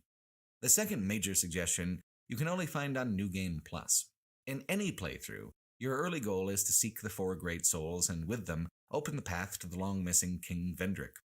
There's the lost sinner, self-condemned to the dungeon of her tower, the Duke's dear Freya, a colossal spider who has grown strong by feeding on the body of one of the great primordial dragons, the Rotten, a living abomination of dead flesh assembled from hundreds of different bodies, and the old Iron King, the demonic cinders of a lord who sought to command the flames and found himself instead consumed. On New Game, each of these bosses feels like an echo of some aspect of those who filled Lord Vessel back in Dark Souls 1. New Game Plus confirms it, absolutely. Each of these bosses yields an extra soul, an old soul, which even provides unique boss weapons you can only acquire on the New Game Plus cycles. More than that, the old souls draw explicit parallels between the bosses of Dark Souls 1 and the bosses of Dark Souls 2. They are, in fact, reincarnations of the same souls in a new cosmic cycle, after the Age of Dark, and when a new Age of Fire has begun and run out. So, if you like, it's kind of simpler to think of Dark Souls 2 as chronologically the last in the trilogy. This is somewhat contradicted by some references to Drangleic in Dark Souls 3, particularly the Ringed City DLC, but it fits more elegantly after Dark Souls 3 on account of the odd ways that the third game just refuses to engage with any of the actual storytelling that the second game accomplished. Which is considerable, especially in Scholar of the First Sin Edition, whose title character gives more exposition on the cycles of Fire and Dark than any other NPC in the whole franchise. You already know what the first sin was. We've actually already talked about it in detail. Gwyn, Lord of Light, the first to find a Lord's soul in the smoldering primordial fires, the first to seize it and bring disparity to the calm, cold fog of dragons and trees, extended that age and prevented the next one from happening. Each of the four great souls you acquire are tied to a primordial bonfire, linking and rekindling that fire back before this age to the first age, to the age of Gwyn and Dark Souls 1. Aldia, brother of King Vendrick, is the scholar who has sacrificed his entire being in pursuit of the ancient, forgotten knowledge of these past cycles. As always, Aldia's dialogue is cryptic and mostly non-linear in how it adds to your knowledge of what's going on. However, by remixing some of the dialogue into a more straightforward order, he is unusually helpful for a Dark Souls character. As a mixed quote, he variously says, quote, "I am Aldia. I sought to shed the yoke of fate, but failed. Now, I only await an answer. Once the Lord of Light banished dark and all that stemmed from humanity, and men assumed a fleeting form. These are the roots of our world. Men are props on the stage of life, and no matter how tender, how exquisite, a lie will remain a lie. Peace grants men the illusion of life. Shackled by falsehoods, they yearn for love, unaware of its grand illusion touches their flesh. We are bound by this yoke. As true as the dark that churns and trust fully the illusion of life. But is this so wrong? A construction, a facade, and yet a world full of warmth and resplendence. Young Hollow, are you intent on shattering the yoke, spoiling this wonderful falsehood? Life is brilliant, beautiful. It enchants us to the point of obsession. Some are true to their purpose, though they are but shells, flesh and mind. One man lost his own body, but lingered on as a head. Others chased the charms of love, however elusive. What is it that drives you? Young Hollow, there are but two paths. Inherit the order of this world, or destroy it. But only a true monarch can make the choice. Very few indeed have come even this far, and yet your journey is far from over. Half-grown hollow, have you what it takes, truly? End quote. Again, what really strikes me is the fact that this dialogue is much more poetic and emotionally evocative than an approach centered around lore and linear plot. Is the most important thing to connect all the proper nouns of castles and kings into a coherent history? Or is it a bigger creative imperative to spend your time swinging swords and casting spells, pondering an impossible question with no answer? The question of why life is so beautiful at the same time it's so inconceivably, indifferently cruel. Leaving Dark Souls 2 entirely out of it, isn't it broadly true that most of us are fleeting props on the stage of life, that no matter how gorgeous and complete a life ends up being, we still wither away into a hollow nothingness? The tender, exquisite lie we world. That's the irony of the undead curse. The finite, fleeting part of our existence gives it meaning, gives it truth. So tempting, but what would we do with it? Linger, and by lingering, make the whole world stagnant. Only a true monarch would have the power to make such a choice, of course. Lord Gwyn was one, your character in Dark Souls 1 was another. Here you are now as a third. When Aldia asks you what you seek, you aren't really given an in-game option to respond. You can say yes, you can say no, it doesn't really matter. It's actually a question that the game just wants you to think about. Why are you doing this? Why are you even playing this game? There are many, many things in this world to do with your life. Why continue to die over and over again in this illusory place? There are several ways to throw off the yoke of this world. One is to become the true monarch, to make your choice. Another is simpler, more powerful. At any time, you can simply quit the game. You can go outside. You aren't required to be true to your purpose, which creates a fascinating emotional condition for actually reaching the end of the game. It is a self-defining act of willpower. You create for yourself the role of true monarch, purely through the act of seeking it, by remaining true to your purpose, although you may be just a shell of flesh and mind. Which is really the other big point of conflict and contention about the game. A lot of folks feel that the combat is especially hollowing, unfair, and slightly broken, with too many enemies and not enough ways to avoid them. Many words have been written and much invective thrown around trying to prove that the combat in Dark Souls 2 is, in fact, fundamentally broken, and perhaps you found one of those posts persuasive and are just itching to tell me all about it down in the comments section. If I can, I'd like to stop you right there. I'm not interested in trying to talk anyone out of their disgust and hatred for the game. That's fine, whatever. I just don't relate or agree with any of it. I had no expectations about the combat being similar or different from Dark Souls 1, no strong feelings about it taking a contrasting approach. I started the game up simply curious about what I'd find, and I found that I actually liked it quite a bit. The fundamentals of combat are more similar than I'd been led to believe. The combat moves at the same moderately paced rhythm where you trade animations and enemies are given very reasonable windows in which to respond, as well as opportunities to block, parry, and override enemy attacks. You have access to essentially the same wide-ranging tool chest of two-handed weapons, faster one-handed weapon, bows, and 3 flavors of magic.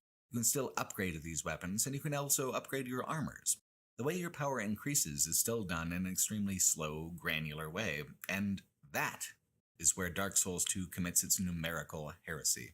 The rate at which you gain levels and spend attributes is so essentially sacred in the From Software catalog that it is exactly the same in not only Dark Souls 1 and 3, but even going so far forward in time as Elden Ring. If there is an orthodoxy of Dark Souls, it doesn't have to do with any particular playstyle or another, it has to do with the rate and rhythm at which these playstyles evolve. Dark Souls 2 threw all that out the window. Did it replace it with something better? No, absolutely not. Dark Souls 2's character progression is completely bizarre and wildly misguided. It's easy to see why it is heresy to a lot of people. Let's move beyond invective, however. The game was developed and released this way as a sober decision by industry professionals. It's foolish to say that there is no logic or no reason behind the heretical progression, that it's broken. It seems to me that it works exactly as intended, with a different intention. Like the world map, it is designed for a larger and more prolonged experience, to give a sense of greater scale over a longer arc. It chose to approach this longer, prolonged journey by spreading out the player's power progression even more thinly than it had before, atomizing the difficulty in your character's durability by introducing a 4th and 5th survival statistic. Vitality no longer governs your health pool, now that stat is Vigor. Vitality, instead, adds small defense bonuses and increases carry weight. The carry weight is the main thing. It's no longer bundled with endurance, meaning you need to invest twice as many points to get the same kind of bonuses as you would have in Dark Souls 1. Endurance is less exciting to invest in when you only get a stamina bonus from it. In Dark Souls 1, there was a deeply unpopular stat called Resistance, whose sole purpose was to raise your defense versus status effects like poison and bleed. This has been replaced with the absolutely most controversial, opaque stat in all of the Dark Souls trilogy: adaptability. Adaptability is a key attribute for actually enjoying the game. It governs many unseen and mostly unlisted calculations that can make the difference between feeling weak and feeling powerful in the moment-to-moment play of the game. Resistance in Dark Souls 1 was so optional that barely anyone chose to invest in it. Adaptability in Dark Souls 2 is much more frustrating for opposite reasons, because it forces you to put points in a stat that deviates from basically everyone's preferred build. In addition to all the benefits of last game's Resistance, adaptability governs how quickly you drink healing flasks or use other healing items in combat. It also raises poise, helping you avoid being staggered by an attack. The most critical element, though, is the least explained, a secondary stat called agility. There is nothing in the game itself that explains how agility affects a player. It is utterly, impenetrably vague, and utterly impossibly key to enjoying the melee combat in any way. Here's what the deal is. In the previous game, as well as the next, there are 3 varieties of dodge roll. Heavy loads roll slow, with little range, and 9 invincibility frames. An invincibility frame is an interval of 1/30th of a second. 9/30ths of a second is a very thin margin. Medium loads roll faster, longer, at 11 invincibility frames. Light loads are not only the nimblest and roll the farthest, they're also the most generously timed. They have 13 iframes to work with. 2 frames doesn't really sound like a lot, but essentially what it means is that if you're like I am, where you're actually quite slow to hit the dodge button or else hit it too early, you actually have leniency and leeway to make those mistakes and be forgiven. A ring in Dark Souls 1 could add even more iframes. While equip load still governs the length and speed of a dodge roll in Dark Souls 2, adaptability and its secondary statistic of agility govern the actual iframes of any given roll at any equip load. These are 2 things that really should not have been separated, and it doesn't make any kind of experiential sense to do so. The only logic in it is in trying to add value to an underutilized statistic by taking away value from somewhere else, where it makes more sense. To make sure casters are well served, the attunement stat also occasionally raises your agility, but it's slight compared to the direct investment in ADP. You need to invest nearly 10 points in adaptability just to start getting out of the heavy rolling territory. You don't get the same margin as a fast roll until the stat is nearly at its soft cap of 39. Consider what this means. The same physical sensation of hitting the button on your controller and rolling and not getting hit at light equip load is being deliberately withheld until you can acquire more levels that you have to invest separately from the parts of your build that govern defense or damage, the exciting parts. It also means that if you never figure out that adaptability is a more or less mandatory stat, then Dark Souls 2 will always feel more arbitrarily unfair than Dark Souls 1 or 3, more punishing in a hard-to-perceive or hard-to-assess way. Because we're talking about 2 to 4/30ths of a second of difference. In practice, though, these are not abstract figures, these are very important margins for error. But if you had to, could you actually articulate that those 4/30ths of a second on your dodge roll was what was missing, what had changed, especially when the game never explains it at all? Or would you simply sum it up as, man, this kinda sucks? That is at the root of a lot of people's problem with Dark Souls 2. It just feels kind of off, kind of wrong in the play experience, but it's very hard to put a finger on why, because the more classic feel of the earlier game and its combat actually is buried in there somewhere. It's just been stretched and deformed from a system meant to empower the player character into a system meant to keep the player vulnerable in more ways for a longer period of time by further fragmenting the ways that you improve. So if the only way to make Dark Souls 2 feel more like Dark Souls 1 is to invest your points in some very specific ways to negate the difference, you'll need plenty of points to invest. Which is another point of contention. The enemies you face are more numerous and less optional. In Dark Souls 1 and 3, enemies only chase you for a short distance, and you can easily avoid them if you fought them before and don't really want to bother this time around. In Dark Souls 2, enemies will chase you and accumulate into even larger groups, meaning that if you want to stay alive and press ahead, and especially to explore, you'll need to clear them out every time. The one concession is that if you kill a given enemy 12 times, they will no longer appear. This seems to be as much a hedge against overleveling as it is a concession to helping players through areas where they're genuinely stuck. For both New Game and New Game Plus, I was goddamn stuck as hell on the Iron Keep. It's a climactic and dramatic structure, but it's got an extremely dense gauntlet of more than a dozen nights to get through on the way towards either a boss fight with a bonfire, or an even longer run through more nights to a further bonfire. Each time, I just couldn't get through the Iron Keep at all until I'd ticked over more than half of its enemies to the state where they no longer appear. This is even further compounded in difficulty by the fact that other players can invade you even when you're hollow. You're always open to predation from other players, and boy howdy do people love fucking over other people in the Iron Keep. It is absolutely miserable to be doing well enough on a difficult run and then suddenly just get screwed over by a sudden invasion from a stranger. The Iron Keep has so many environmental dangers that letting a mass of enemies chase you is entirely unworkable. You have to fight, you just can't run, which is a major hurdle to progression. The level of Earthen Peak below it is pretty bad too, but the enemies aren't nearly as dense and numerous.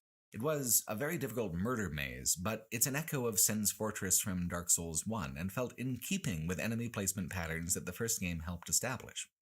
Iron Keep is just a step beyond, into a genuinely different vibe and an unpleasant bump in difficulty.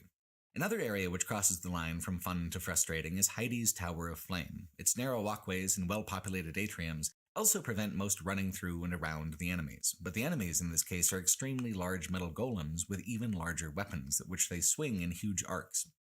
Fighting just one golem can easily be lethal, and advancing to either of the two boss fights of the area requires fighting between 4 and 7 of the golems. It takes a great deal of patience to get through these areas, but more than that, the real heart of the problem is that it runs contrary to a lot of playstyles, which do rely on running past enemies and keeping your overall experience limited. I already play in a soul-hungry kind of way, but the way online matchmaking is done in these games means that repeating areas and gaining too much XP can move you to a different bracket of players, with fewer available players and more aggressive invaders. Removing the option of running away also removes an element of control that the player otherwise would have over where they're placed within these matchmaking pools.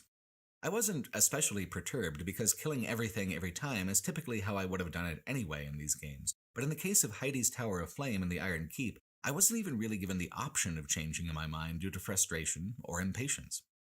These are surmountable challenges, but they're less variously surmountable than the encounters in Dark Souls 1, less open about how you're allowed to approach them, and that is truly a disappointment.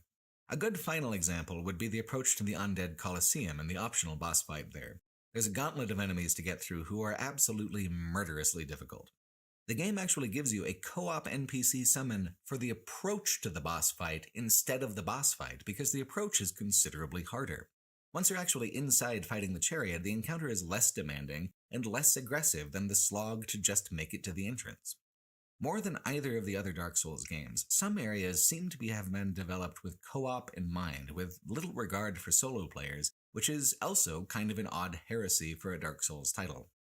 Scholar of the First Sin Edition is very interesting in how it makes up for this by adding just heaps of summonable NPCs. Some boss fights have 3 entire dudes you can summon, and co-op summoning for larger overland areas isn't just a kindness, sometimes it's practically mandatory. Dark Souls 2 has some optional areas that are very small but represent very large leaps in difficulty, like a hidden part of the Forest of Fallen Giants called Soldier's Rest. The game gives you a summonable NPC wizard for the sole purpose of making this area more manageable. It's not unreasonable to ask you to fight the metal turtle guys. It is out of control to ask you to fight 4 of them at once on the same small rooftop. Plus, an especially nasty NPC invader once you've plowed through your Estus reserves just trying to get 2 buildings and a hallway deep into the area. Of course, it is optional. If you don't want to do it, you don't have to. Compared to the world design and encounter design of the first game, however, it is quite obviously not as considered and tight. They're spiking the difficulty in kind of a basic and cheap way, then providing an impersonal, build-independent tool to try to mitigate that spike once it's proved too excessive using the NPC summons. It is the flip side of the difficulty argument I was making earlier. If the real beauty of the combat in Dark Souls is that it's primarily driven by choice and individual player personality, then these flatter and more impersonal approaches to upping the difficulty the Dark Souls 2 occasionally took are certainly drab and ugly in comparison. Compared to other games in the From Software catalog, Dark Souls 1 does not have a whole lot of boss fights. When they happen, it's typically a true climax, a memorable and meaty encounter. Of course, nothing you say about Dark Souls games are 100% true, so there's also Pinwheel. Dark Souls 3 took a similar approach, and while it has more optional bosses, all those encounters still feel quite curated. Dark Souls 2, by comparison, has absolutely tons of boss encounters, not just at climactic moments at the end of areas, but for flavor or surprise. The fact that the quality of these boss encounters does vary pretty widely is another point of contention, and certainly some of the boss fights are based around gimmicks or lacking in interest or even lacking in challenge. However, the size of the boss menagerie in Dark Souls 2 is one of the aspects of the game that truly gives it a sense of scale, a sense of being a tangibly larger world than the first game.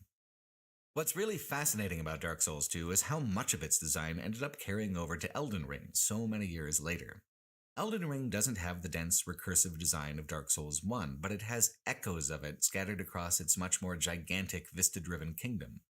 Elden Ring has many boss fights, some of them just repeats of previous encounters, and some of them involving kind of underwhelming creatures. Having a wider variation in quality is kind of a natural consequence of leaning into scale and novelty, of trying to use a different format of content delivery than Dark Souls 1 or 3. Dark Souls 2 came along too early to have a true open world the way that Elden Ring does, but almost all of its missteps come from an ambition towards that direction. Even the heretical numbers. When I was playing Elden Ring and I started to get way up there in levels to the point that saving for the next one was kind of a hassle, I missed the Dark Souls 2 approach of giving you absolutely fistfuls of experience and levels at every step, even if it meant that those point investments were less meaningful or perceptible, because it also meant more opportunities to bank those points and prevent their loss if you end up dying twice in a row. However, the backlash to Dark Souls 2 obviously led directly to Elden Ring avoiding any numerical change whatsoever, keeping its progression system almost exactly intact from Dark Souls 3. Playing Elden Ring and Dark Souls 2 in close proximity, it is endlessly interesting to compare the ambition of Dark Souls 2 versus the execution of Elden Ring. The ambitions are so similar, and yet Elden Ring is so much the superior game. A lot of that is technology, the difference of raw capability between the PS3 era and the PS5 one, but a lot of it is also in how clever From Software was in identifying what experiments they had already made in adapting Dark Souls to a more sprawling open format here in the past, assessing how those experiments went, and then choosing what lessons to learn going forward. Clearly, one of those lessons is that the more boss encounters you have in the game, the larger the world feels. Elden Ring uses them in the same way, not just as the apex of an area, but as a surprise, for flavor, as an optional challenge to get special items and equipment. Another element of resonance is the importance of co-op. People have complained at volume about how the NPC summons available to you in Dark Souls 2 can trivialize the boss fights, even though the more NPCs you use, the more powerful the bosses become. Elden Ring not only agreed with the idea that a more open-world approach is better with both online and offline co-op, it agreed so much that it eliminated the penalty for bringing in co-op NPCs by making it so that Spirit Ashes do not scale boss health or damage at all. It is more generous by far than Dark Souls 2, and Dark Souls 2 gets a lot of shit from a certain type of player for already being pretty generous. For myself, though, that generosity is what allowed me to confidently play a strength and then later a New Game Plus Dex quality build melee character for the first time, what allowed me to feel okay about ditching magic as a way to reduce the difficulty. In Dark Souls 1, I needed pyromancy as I was learning to play the game, as I was learning the Dark Souls format. And then in Dark Souls 3 and also Elden Ring, the gameplay began to move so fast that only magic allowed me the reaction time that I needed, that I remembered from the early games. Dark Souls 2 hit a sweet spot of difficulty for me, slow-moving and generous enough to allow me, a slow and clumsy gamer, to react appropriately in melee combat while also giving enough challenge and feedback to make that combat feel constantly thrilling. There's plenty of folks out there for whom the combat of Dark Souls 2 was frustrating and didn't click with them, and I'm obviously not trying to contradict or take that away from anyone, but conversely, it turned out that I was pretty much the exact target audience for the pace and for the feel of it. For me, it was still teasing out my dearest emotions. It was still providing the exact quality of experience that I wanted. Does Elden Ring do it better, smoother, classier? Oh, absolutely. But it's a more modern production. And furthermore, one that wouldn't have been nearly as tight if From Software hadn't paid such close attention to what was arrhythmic and loose here in the earlier title.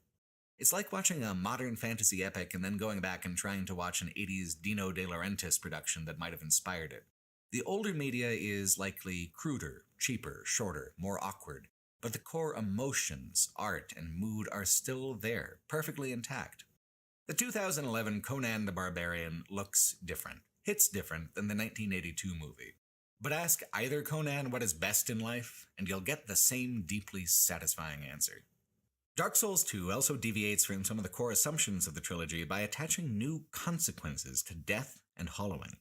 In Dark Souls 1 and 3, the only mechanical consequence is that the multiplayer features turn off, including offline NPC summons. This is true in a basic way for Dark Souls 2, you need to be human to summon help, but it's complicated by the fact that you can be invaded by both players and NPCs even when you're hollowed. More, the cosmetic effect of reverting to an undead state has been intensified, visually hollowing your character model more and more until you're unrecognizably shriveled, and also, then, attaching the massive consequence of a 5% reduction to your maximum health. Every death, cumulatively, to a maximum of 50% total reduction, as bad as being cursed in Dark Souls 1. I'm actually very split about how I feel about this because the main thing I feel is impressed that the game was willing to translate an existential concept in the game's cosmology into such a severe and tangible in-game mechanical consequence. The split comes from the fact that, man, that shit's mean. Being able to kind of zero out your souls and die over and over again, consequence-free to figure out how to tackle a problem is kind of freeing, especially with how you can just run past enemies you're not interested in bothering with in the first and third titles. Turning the undead curse into a cumulative status affliction is kind of a violation of an important bargain that the other games make with the player, the agreement that it's okay if death comes easy and often if the price of death is cheap. If only your souls are at risk, the combined currency and experience, then you're only putting your future potential progress at risk. Death can't take anything away from you that you have permanently acquired. Hollowing in Dark Souls 2 is almost more of a heresy than adaptability in that regard. It fundamentally alters the relationship of the player to that cycle of trial and error. Plus, it's a bit of an insult on top of your injuries. Oh, I'm sorry, was that difficult for you? How about we make it slightly more marginally difficult as our free gift to you? Getting down past 25% hollowing makes things noticeably, tangibly more difficult and dangerous. It's frustrating. To fix this, you have to use a human effigy and restore your humanity. If you just use the human effigies all the time, there's a danger you'll seriously run low. I mean, after all, these are the same items you'd use to play with friends and turn on summons. They are valuable. So, hollowing not only takes away from you in a way that the other games wouldn't with Souls, it also puts pressure on your stockpiles of inventory in a way that the other games wouldn't. In Dark Souls 2, death costs. To offset this, you're given new ways to try to cheat death in the form of life gems, healing items that work slowly over time. They're more meant to replace lost health between encounters than to be used in the heat of combat, but the larger life gems do have utility in emergency situations. Life gems can be acquired quickly, though at 300 souls a pop, I wouldn't really consider them disposably cheap until the late game or New Game Plus cycles. In reading discussions about the game before playing it, one common refrain I saw was that life gems made it so easy that you never have to die, and they broke the entire game that way. I really don't get where that idea is coming from. If you're so good at the game that you never get hit, you don't really need life gems anyway, do you? If you're like me and you get hit all the time, they work too slowly to stave off more than 1 or 2 extra blows. Critically, From Software obviously didn't think they were entirely a bad idea, because they were reintroduced in a slightly more limited way in Sekiro as pellets. Sekiro, but not, critically, Elden Ring, which I think has to do with the level design differences. Both Sekiro and Dark Souls 2 sometimes have very long, combat-heavy encounters in quick succession to get through before the next checkpoint. Items that extend a player's effective range within a very dense environment are important, and both Dark Souls 2 and Sekiro are quite aggressive in how they do enemy density. Healing over time allows you to save your healing flasks for the heat of the moment, not just topping off. What Dark Souls 1 and 3 use instead is intricate shortcutting. You don't have to do so many consecutive encounters in a row. There are ways to jump ahead to just the ones you haven't cracked yet. Elden Ring uses its open world to allow a player to back out of an encounter and limit the size of those encounters, and in that way, it doesn't need the life gem mechanic either, especially when it adds a thing like Spirit Ashes. It seems to me that the life gems are directly linked to the consequences of hollowing in Dark Souls 2, as a way to try to keep a player at fighting strength for longer in the more meandering, less connected environments. Deeper into the game, you can get a ring that limits the consequences of hollowing from a 50% max reduction to a 20% max reduction, which does not negate the mechanic entirely. But at 20%, you could just as easily take a few more points of vigor and then just pretend it doesn't exist. Use it to fully negate the consequence by having 20% you can just shave off the top. So, are these systems superfluous just because they can be mitigated or negated? I mean, obviously not. You need to contend with them for quite a few hours before mitigation is even possible. And even then, isn't that the thrill of how Dark Souls is designed? That there aren't any global difficulty settings, but each individual instance of a difficult thing can be somehow defanged or made easier? Only in Dark Souls 2 does the undead curse truly feel like a curse, because like the cursed status in Dark Souls 1, it's a very serious mechanical consequence that requires sacrifice and requires action on the player's part to heal. Without the thematic weight given by the mechanical consequence, what impact would there be from the eventual revelation that there is a way to stop the hollowing entirely?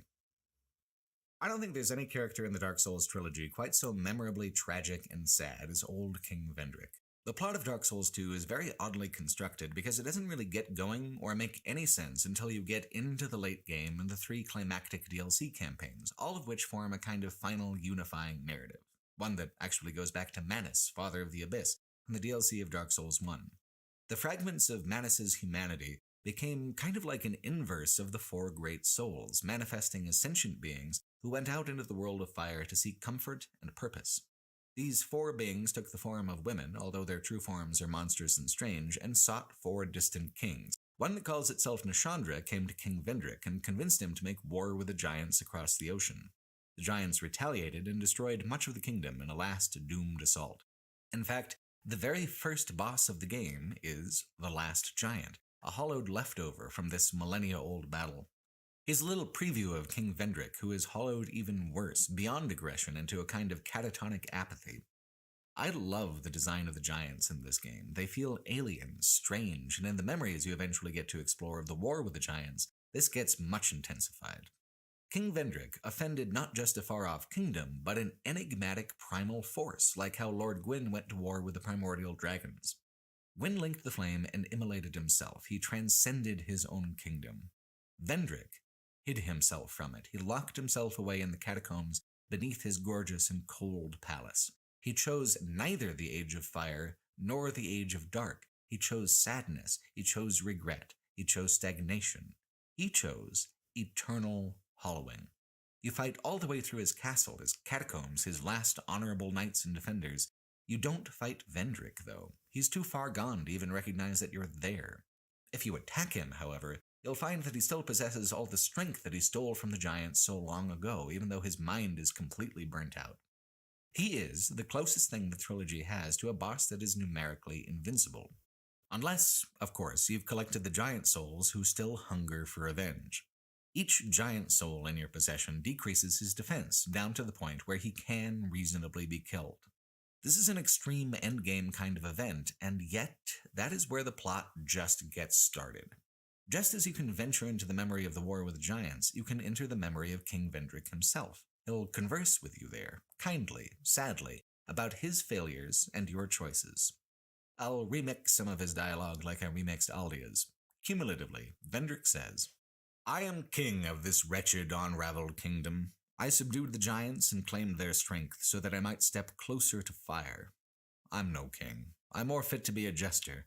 I was unaware of my own blindness. We are feeble vessels with feeble souls. We will cast aside the prop of life, only to face greater hardship. Are you another such fool? Or something more? I failed to see your design, young moth, but I see very little these days. I too sought fire once. With fire, they say, a true king can harness the curse. A lie, but I knew no better. Seeker of fire, you know not the depth of dark within you. It grows deeper still the more flame you covet.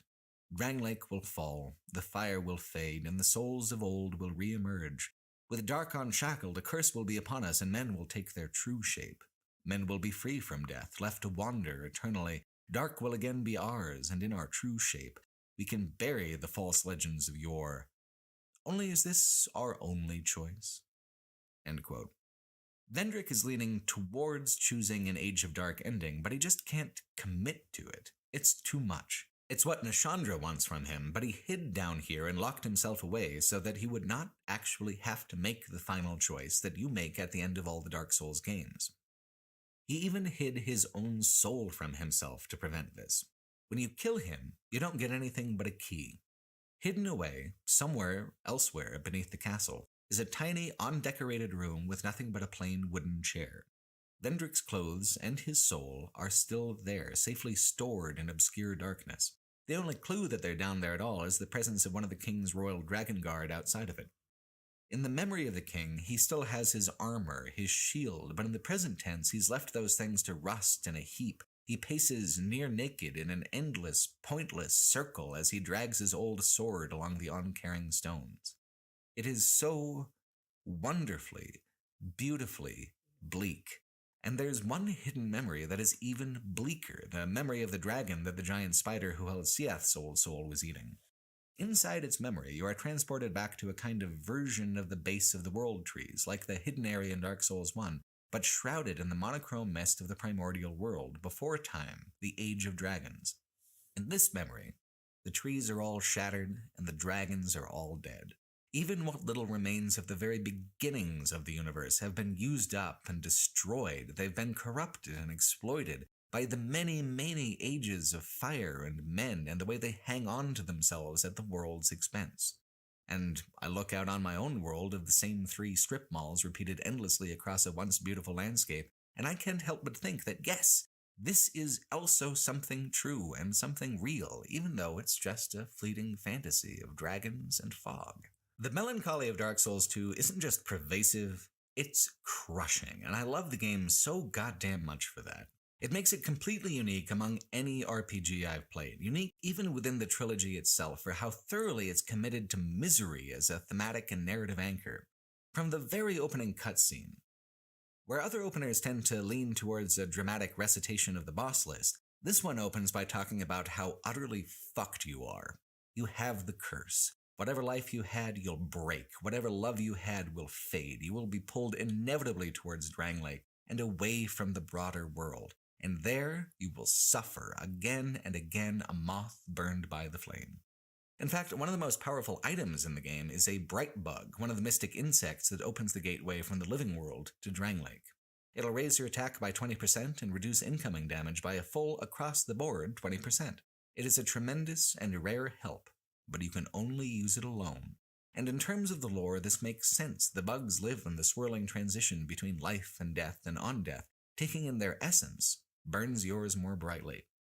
Every other NPC you meet is the same way, drawn to Drangleic from somewhere far away and in the process of forgetting and reinventing themselves. Sometimes it's kind of a dry joke, like the merchant. He's come from nothing and can barely imagine himself being successful. He's been a wandering failure for so long. With your patronage, though, he expands his shop steadily. He becomes exactly the person he wanted to be. He becomes a success. And in doing so, he forgets who you are. He forgets he was ever poor. He is completely undisturbed by his loss of self because he's replaced it with something that he likes better. The older shames are inconvenient to him now. What a dick. Consider instead the head of Vengarl. He was a fearsome warrior, but after he was beheaded and his body went off to kill on its own, he changed his mind about the value of his old life, about the value of life in general. He was a fool. He sees that now from his humbled perspective of a disembodied head perched on a pile of rubble. The saddest and most constant companion you're likely to come across, though, is Lucatiel of Mira. She hides the hollowing on her face with this long mask, but she can't stop herself forgetting. Every time you meet her, she is more unsure, more frightened, more desperate. She says, quote, "Loss frightens me to no end. Loss of memory, loss of self. If I were told that by killing you I would be freed of this curse, then I would draw my sword without hesitation. I don't want to die. I want to exist. I would sacrifice anything at all for this. It shames me, but it is the truth. My name is Lucatiel. I beg of you remember my name, for I may not myself." End quote. This dialogue reminds me very strongly of one of my favorite small bits of writing from Planescape Torment, The Crier of Es Anon. Esanen was one of the most beautiful and delicate cities of all the multiverse, gone now, destroyed, and only one last survivor remembers that it existed at all. He carries the burden of the memory. He cannot live so long as the dead city weighs him down. Only by commemorating Esanen with a tattoo can you free him. Loss, and fear of loss, can inspire some of the saddest and ugliest behavior that humans are capable of. Shameful, but certainly the truth. Lucatiel would fight anything, do anything, to preserve her memories and sense of self, but it isn't a fight. It's just the way of the world. We burn brightly, then we diminish, then we go out in a coiled puff of oily black smoke. No sword can stop it. Even eternal life can't stop it because the self is diluted by endless time and lack of meaning into nothing anyway. Consider the fate of the cartographer. The grand map of Drangleic is finally complete just some short time after he loses the memory of his old profession and his love of maps. He has a guess as to what the map might mean, but it doesn't mean anything to him. Not anymore. I think that's one of my biggest fears about getting older, like really older. The idea that I might forget myself before the end. Eventually, every head is too weak to bear the crown, no matter the sovereign, no matter the kingdom. That's the narrative of Dark Souls 2. Time slips through our bony fingers and then we die, and if we refuse to go along with death, then we drag those around us down too. But along the way is triumph, agony, beauty, decay, all the things that make life worth hanging on to, you pass by on your way to the grave. Majula, the hub town, is the thematic center of this. The various cast-offs you find all eventually congregate here, filling the buildings with new life and new selves, even as they forget their old selves. The blacksmith's daughter doesn't remember him as her father, but he looks after her anyway, and likely will after his own memory fades. The merchant is who he wanted to be. The cartographer completed his project even if he forgot it was his project to begin with. The music of Majula ties all these melancholy threads together. Peaceful, wistful, sad. It's a cyclical tune that I don't get tired of listening to, even if the mood is always a little downbeat. Pretty much all the From Software titles share in this intense melancholy. None of them dare to go quite as hard with it as Dark Souls 2. If Dark Souls 2 actually did have an open world, even one on a smaller scale than Elden Ring, then each of the DLCs might have been actually represented as entire small kingdoms of their own. They have so much promise and so much personality that it seems a shame that they're only small slices of the whole, the most artistically representative and impressive pieces of that larger imagined place. I love the idea of King Vendrick and Drangleic being just one of many true monarchs and many kingdoms, the way the Chosen Undead and the Ashen One or the Tarnished are just one of many, many overlapping and competing characters trying to fulfill the same cosmic destiny. Instead, the 3 DLCs have varying levels of narrative clarity and narrative connection. The weakest of them is the Sunken Crown DLC, taking you far underground to witness great temples sunk by a furious dragon when it was awakened from a magical sickness. Visually, being underground kind of limits what you can do. The Sunken City has kind of a South American edge to it that just doesn't fit in aesthetically with anything else going on in the game. While it uses vertical design in a unique way with elevator puzzles galore, there's kind of a drabness to the design of the Sunken City that takes a lot away from the intended exoticism. The boss fights don't ever get too crazy either. The strangest is the optional one, not because of outstanding creature design, but because it's just an experimental idea, and not much more. What if, hear me out, you had to fight a balanced adventuring party with a tank, a melee DPS, and an archer? I mean, that's it. That's the idea, that's the fight. It is goddamn tricky, though, which is interesting because on paper, that's just such a mundane idea. In practice, it is exceedingly difficult to balance all those different sources and varieties of damage long enough to even the odds. If you have friends for co-op, then it's party versus party, but solo, you find yourself ironically in the same shoes as the bosses, outnumbered by a bunch of well-armed commoners. The temple itself is dense with traps and winding corridors, and a nasty poison theme to most of the enemies and pitfalls. It has good dungeoneering, the equal of anything in the main game, but compared to the environments of the other 2 DLCs, it just doesn't have the same personality or flavor. It's nice. Not thrilling, but nice. The actual climactic bosses are also variations on a theme instead of being more impressively unique. Alana the Squalid Queen is one of the Sisters of the Abyss. Her introduction as a boss is dramatic in front of a big bas-relief sculpture depicting the fall of the city. It's just that the fight itself is Nashandra with summons. Occasionally, she'll summon a copy of Velstadt, bodyguard to King Vendrick, to kick things up a notch, and this is what makes her dangerous. Sometimes, she is also an adventuring party of sorts. It also makes her kind of devoid of personality. She isn't thematically very different from Nashandra, her narrative role isn't too different, and her fight, then, is mostly defined by how it can suddenly become a grab bag of other boss fight mechanics on the fly. She's followed immediately, and I mean like one hallway down the line, by Sing, the Slumbering Dragon, destroyer of the city.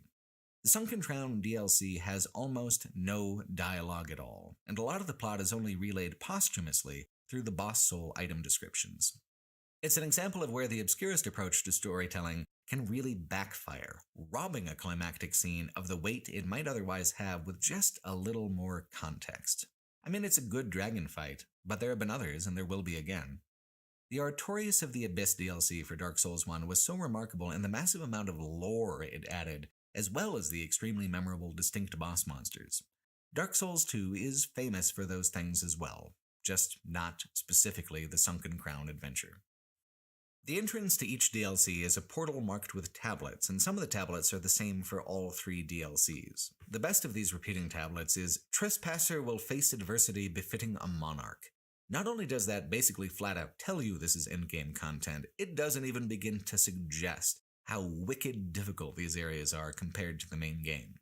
The hardest and best of the DLCs is Crown of the Old Iron King, the very same Old Iron King you likely murdered hours ago, in fact. Instead of going backwards or forwards in time, instead what you're after is an empty throne, guarded by a once revered warrior who has been completely reduced to an animated cinder. It's actually a very interesting lore parallel. The Old Iron King is, after all, supposed to be an echo of Lord Gwyn, first to link the flame, and Lord Gwyn created his army of Black Knights by incinerating them inside of their armor when he linked the flame for the first time, binding their souls within.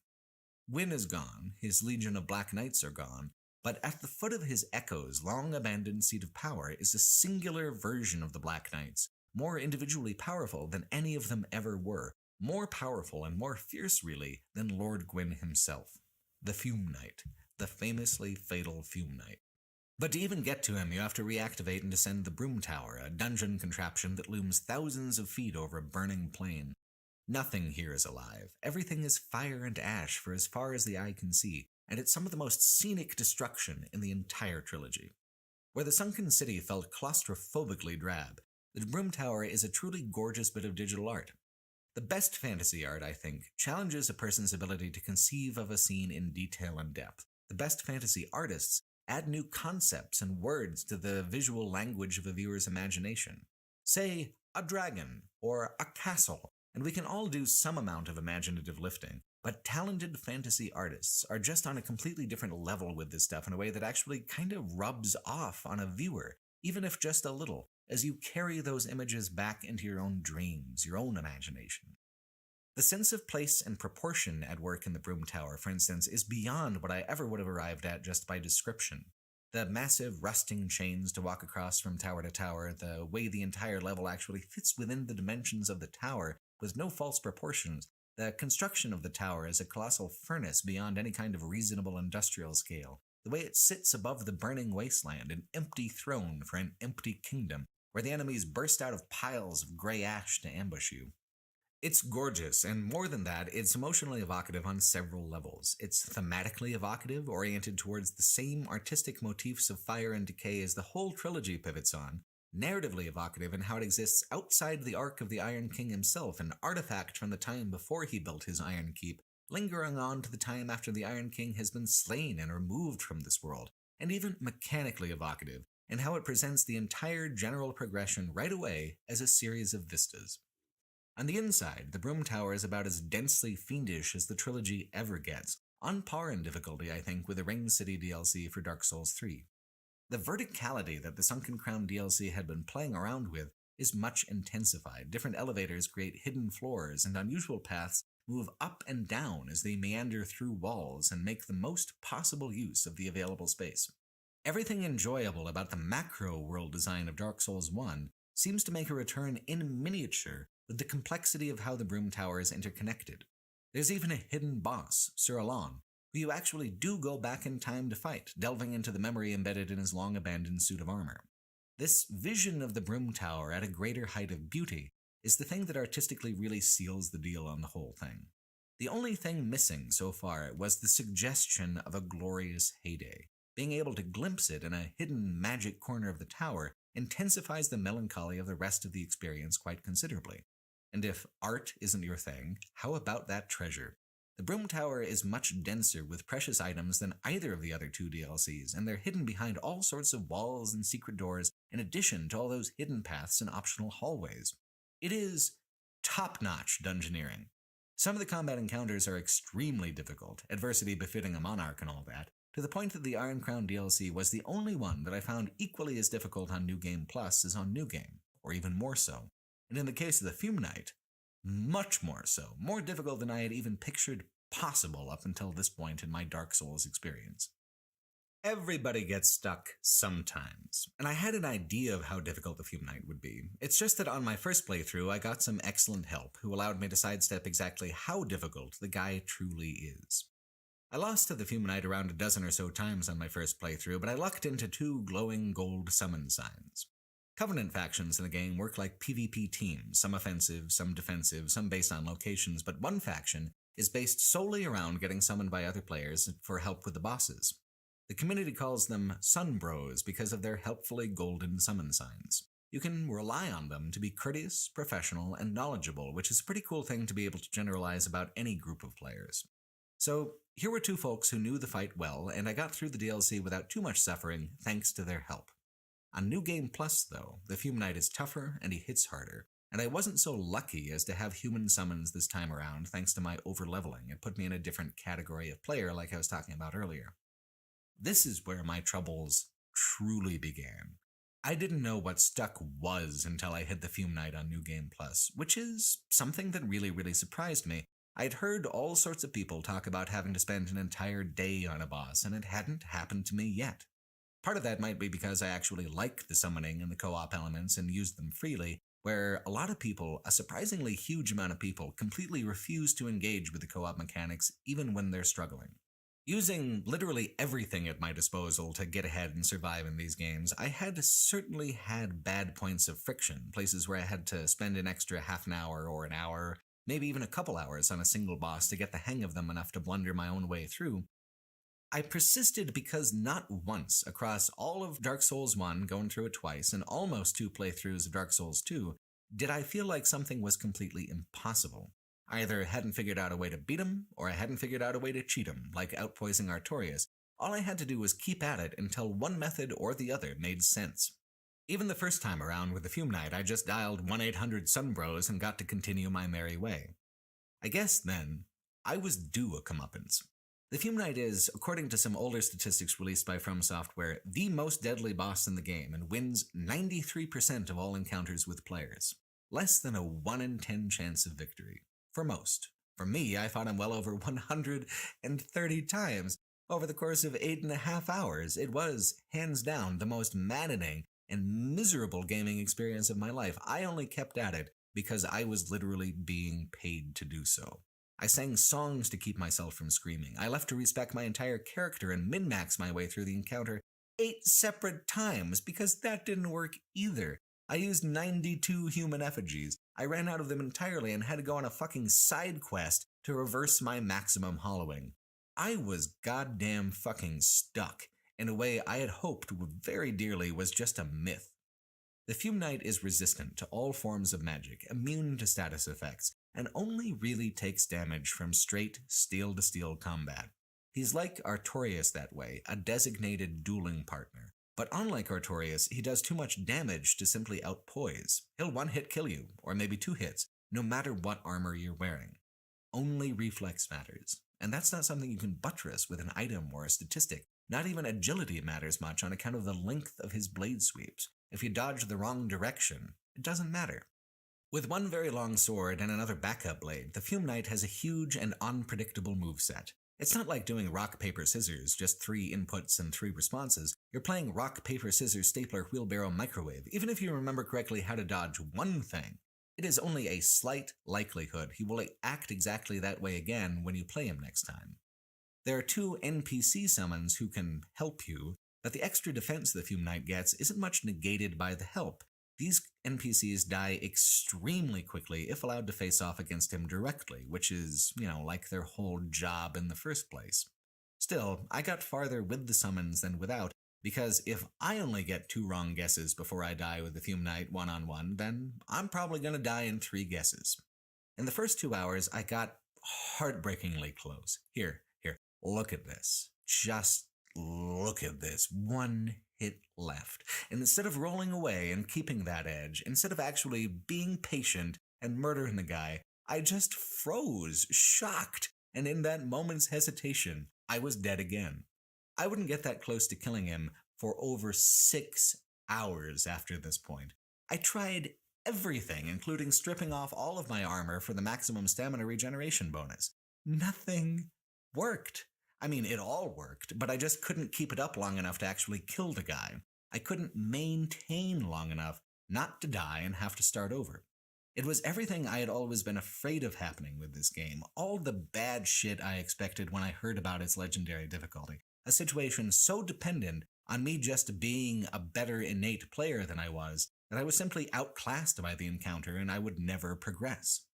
It was frustrating to the point of nearly breaking me. Then I felt numb, then I felt bored, then I felt like maybe I was getting somewhere, and then I felt certain that I wasn't. And then I spent a while reading guides, and I tried to implement the advice, and I couldn't even figure that out.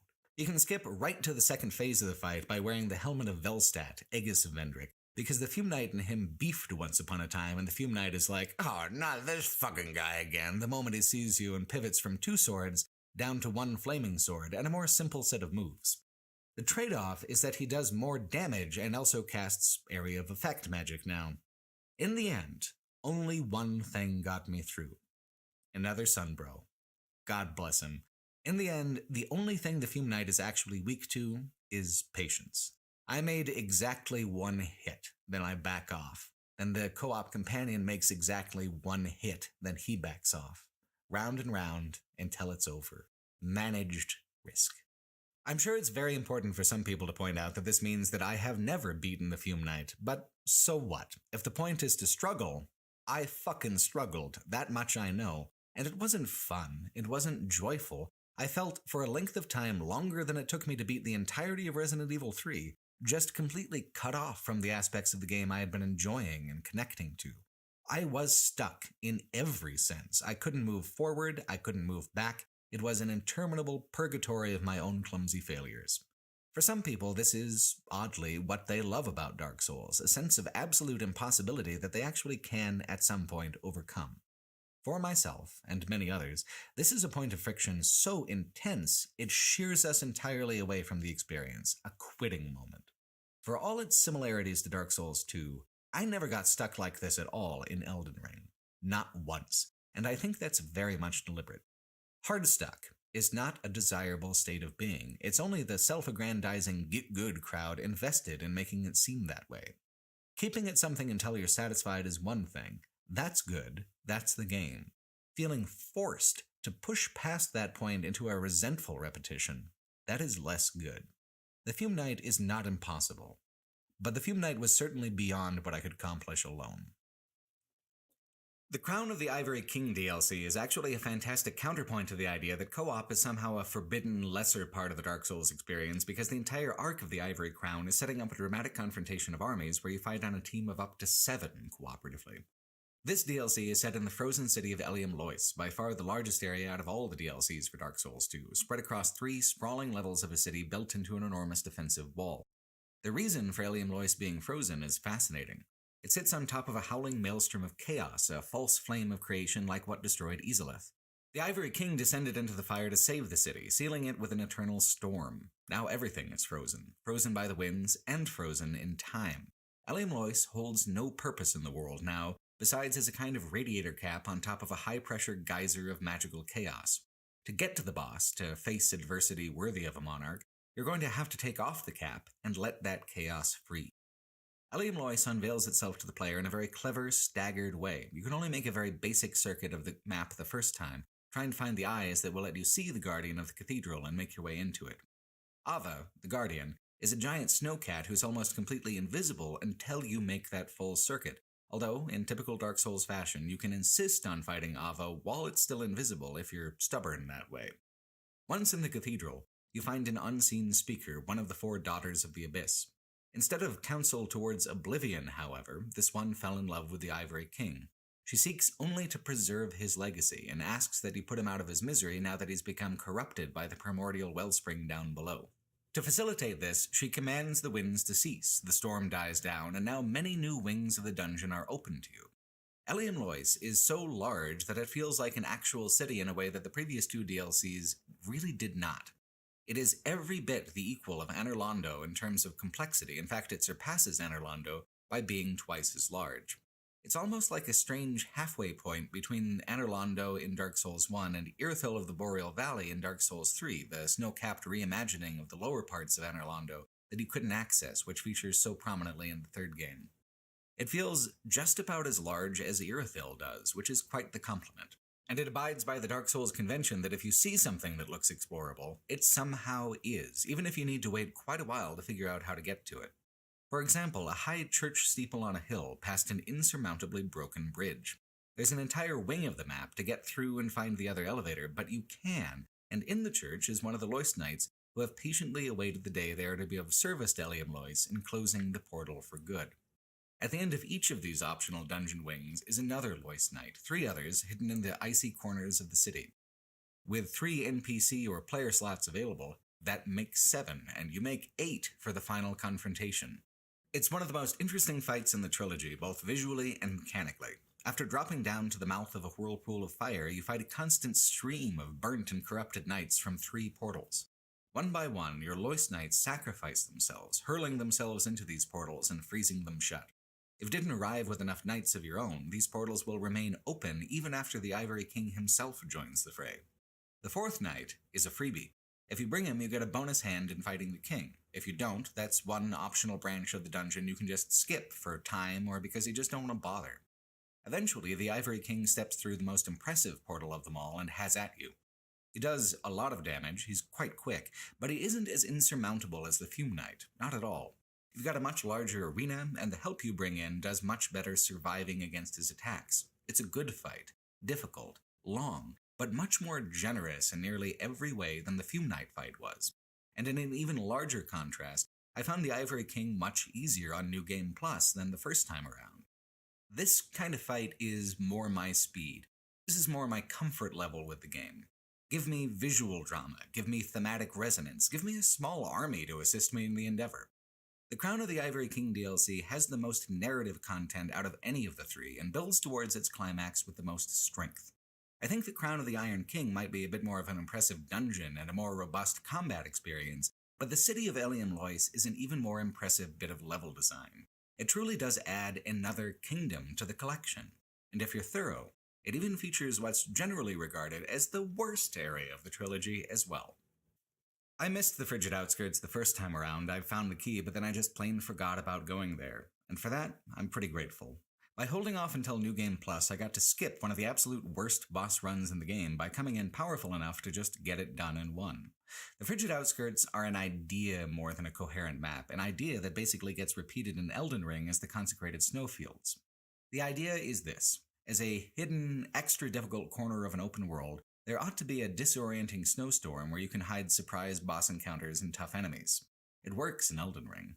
The problem with Frigid Outskirts here in Dark Souls 2 is that there isn't a single other map as large or as featureless as this area anywhere in the entire game, really in the entire trilogy, and the Consecrated Snowfields are actually pretty manageable in size compared to somewhere like Caelid, and even faster to cross when you have a mount in that game. The Frigid Outskirts also feature endlessly respawning crystal reindeer who just constantly harass you as you're trying to find your way. And then, at the very end, there's a double boss fight of spectral cats like Ava. If you fail this fight, it's back to the beginning, but there are 3 NPC summons all clustered a little ways from the start position, and they do a great job of keeping the cats distracted and divided. While the Frigid Outskirts are notable for being an especially awkward execution of a okay idea, it's hardly the only area in the game that's a little more spiteful than the areas from Dark Souls 1. Take the Gutter. This is a riff on the descent into Blighttown, but completely without light, leading into a new lighting system where there's a greater contrast between firelight and absolute darkness. I felt like it was harder to fall completely off the level compared to Blighttown, and that was a plus. But it's much more of a maze, sprawling and confusing, with entire wings and paths that just lead back around. The mechanic where you light torches as you go and they stay on even after you die is more a matter of marking the territory you've already been to than finding your way forward. Eventually, the exit can be deduced from being the only corner of the map without little flames flickering in the dark. As annoying and obtuse as it can be, I prefer the gutter to both the Tomb of Giants and Blighttown. It's ultimately easier to navigate and less punishing, although it comes across that way at first. The Shrine of Amana underneath Castle Drangleic is another notoriously frustrating area, and I agree with that frustration pretty much completely. It is, however, also more manageable than it seems at first, like the gutter is. There are deep holes in the water that'll instantly kill you, but they can be seen much better with the aid of a torch. There are large clusters of enemies, but these enemies can be very effectively separated by pulling their attention one at a time with arrows. And once you've gone out on the weird little side paths to find the side items, you don't have to bother with those paths again. The way straight to the exit is pretty quick. The boss of the shrine is also, I think, an excellent example of a gimmick boss done right. The Demon of Song is extremely deadly before you figure out what its deal is, and then almost trivially easy once you do. The demon is hidden inside of a frog whose skin is completely impenetrable. Only when the demon peeks out from inside the stolen skin is it vulnerable, but when it peeks out, it's usually making a slam attack that's either a one-hit kill or close to it. So what you have to do is understand the range of that slam, stay just outside of it, and wait. Then you just hit it on the knuckles until it's dead. You can use magic or archery or bravado to speed up the fight, but the only thing you really need is the patience to bait the attack and then to punish it. Or consider another boss in the game, the Undead Congregation. It's considered one of the most laughably easy boss encounters in the game, and it is, but it also serves as a trial run for the Dark Souls 3 fight Deacons of the Deep. Deacons of the Deep took the core concept of magician and congregation and made it so that the magician didn't appear until the second phase, and only killing marked members of the congregation advanced phase 1. It's still a very easy fight, probably the easiest in Dark Souls 3. So, From Software kicked the idea around a third time and made this template phase 1 of the fight with Renala, Queen of the Full Moon, in Elden Ring. And there, as an opening act for the main phase of the boss fight, the template found its dramatic home. It took a few tries to get there, though. There's plenty in Dark Souls 2 that's archaic or awkward compared to what came after. The important thing, though, is how many of those ideas were good enough that From Software tried them out a second time or a third time, iterating on them until they gleamed with a modern polish. The one thing I'm extremely surprised didn't make the jump from Dark Souls 2 to other titles in the From Software catalog is the idea that New Game Plus should have substantial amounts of new content. Sure, there are more advanced versions of rings and trinkets in the New Game Plus cycles of Dark Souls 3 or Elden Ring, but nothing that really shakes up the lore like the old souls in Dark Souls 2, or the way Dark Souls 2 adds new enemies to encounters and changes up some of its older enemies into more powerful Red Phantom versions. I was sure surprised when I fought the Lost Sinner when 2 pyromancers showed up as backup for her halfway through the fight. It upped the difficulty by changing the whole dynamic of the encounter. I've heard when soloing that the extra enemies is dicey, but if you're using the co-op summons anyway, then it just makes the fight more exciting by evening the odds a bit and turning the boss fight into a real brawl. New Game Plus isn't a fully different experience. The new stuff is just a seasoning of novelty sprinkled over the breadth of the experience, but it was enough to set me on the path to a much more completionist second New Game Plus playthrough than I had done the first time around. I even got to slightly rearrange the order of events. There's a boss enemy called the Pursuer who are very tightly linked. It shows up on a high platform early on in the Forest of Fallen Giants without a boss-style health bar, but if you defeat him here, I didn't have nearly the skill or the equipment the first time around, but now, the second time, loaded down with all my many winnings from the DLC endgame content, wise to his movements from having gotten my ass kicked by him so many times before, I actually prevailed. What a sweet revenge. Not just defeating a difficult boss in one try, but in a way that leaves the boss arena satisfyingly empty, short-circuited, bypassed. Another extremely satisfying New Game Plus boss fight is a winking do-over of the Belfry Gargoyles fight from the first Dark Souls. Without changing the dimensions of the arena, it adds 2 more gargoyles to the fray as a surprise twist. It's sure frustrating on the first cycle through the game because you're so weak, but it's also clearly kind of a joke. You see where you are, you see the first gargoyle, you anticipate the second gargoyle, you feel confident, and then the game quite cheaply just shits all over your expectations and your sense of fairness. Knowing what's coming and being actually equipped for it the second time around allows that sense of confidence that was smashed the first time to be, at last, correct. Your assumptions have looped themselves. Because the whole kingdom of Drangleic is slippery in time, with ages of the past colliding with ages of the present, it was possible for me to even loop a sense of unfinished business I had from the first game in a different boss encounter. And the optional wing of Heidi's Tower of Flame is a dragon, and below it, the old dragon slayer. It's Ornstein of Ornstein and Smough, or some sort of echo of him anyway. While I used NPC summons for pretty much most of the game, I felt hungry for the drama of fighting him one-on-one. So I dueled the old Dragon Slayer, and I bested him. Not impressive as far as people who are actually good at the game go, but difficulty is something each player defines for themselves in the Dark Souls series. I felt like it was plenty difficult enough to get through Dark Souls 2 using all the summons I did, and rarely did I crave a higher level of challenge. This was a little different though. This was narrative.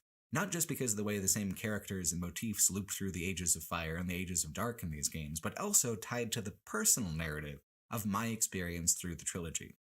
Ornstein and Smough is a double feature boss fight in Dark Souls 1 are tough as hell, a fight that I really did need at least Solaire to get through. For some people, that's easy, but I'm half as skilled, and half is just enough to take on Ornstein all by his lonesome. I think that's an element of what rubs me the wrong way about the get good mentality as well. By defining the games as requiring a high skill level and only accepting the most precise and masochistic playstyles as valid, Get Good ignores the many idiosyncratic and personal ways different players experience victory and defeat. I feel pride about dueling the Dragon Slayer. The game has once again teased out one of my dearest emotions. Not about the most exciting boss, or the hardest, but it teased out that emotion because of my experience with the trilogy in all the large ways and the small ways, and that really has very little to do with anyone else's playthrough or play style. This journey is unique to me alone. My struggles, my failures, and my triumphs as well. Just as it's unique to each other player who takes that journey. The only commonality of the true monarch is the adversity faced on the road to the throne. Once you have the crowns of all 4 kings, all 3 DLCs, and Vendrick's own crown, you can return to Vendrick's memory and he will share with you the true power that he stole from the giants. Unfortunately, it isn't a 98% damage resistance or whatever the hell Vendrick has without any giant souls in your inventory, but it is something much more thematically appropriate. He imbues each of the 4 crowns in your inventory with the power to prevent hollowing completely. No more maximum health reduction, no more shutting off the multiplayer features, no more zombification of your character's noble face. You are cured, so long as you bear a crown. So, not a cure, a Faustian bargain that says so long as you remain lord of this stagnant, broken realm, you can stave off that decay within yourself. All the pain of this land, all the horror, it drains upwards. Into you, its magic sustaining you in a distillation of misery. You can remain yourself perpetually as long as you don't mind the world around you suffering the same fate. This is what made it so easy for Vendrick to refuse to choose either an Age of Fire or an Age of Dark, because he had found a third way. But it's a lesser way. To reach this point, to be awarded the crowns of the true monarch, you need to have unseated the kings of 4 thrones. A 5th throne awaits you. The Throne of Want.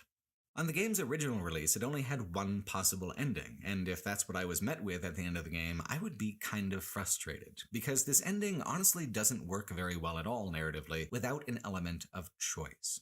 I've been trying to consider in retrospect why Dark Souls 2 shipped without a choice, without a second ending.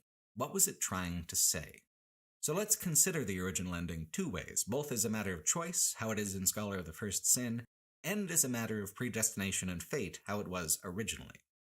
It's not your character's destiny to link the fire. Not now, not yet, but you will preside over this dying world until the end, until that terminal moment. In between you and the Throne of Want is Nashandra, the abyssal daughter who wants to jump right ahead to the Age of Dark, plus a boss duo called Throne Watcher and Throne Defender whose death condition is that one must be defeated within 30 seconds of the other, or they'll revive each other infinitely. This is another boss fight that Dark Souls 3 adapted a version of, incorporating that cooperative revival mechanic into the Twin Princes fight at the top of Lothric Castle. Scholar of the First Sin tosses Aldia on top as a third bonus boss as well, but we'll get to him in a minute. What is the Throne of Want?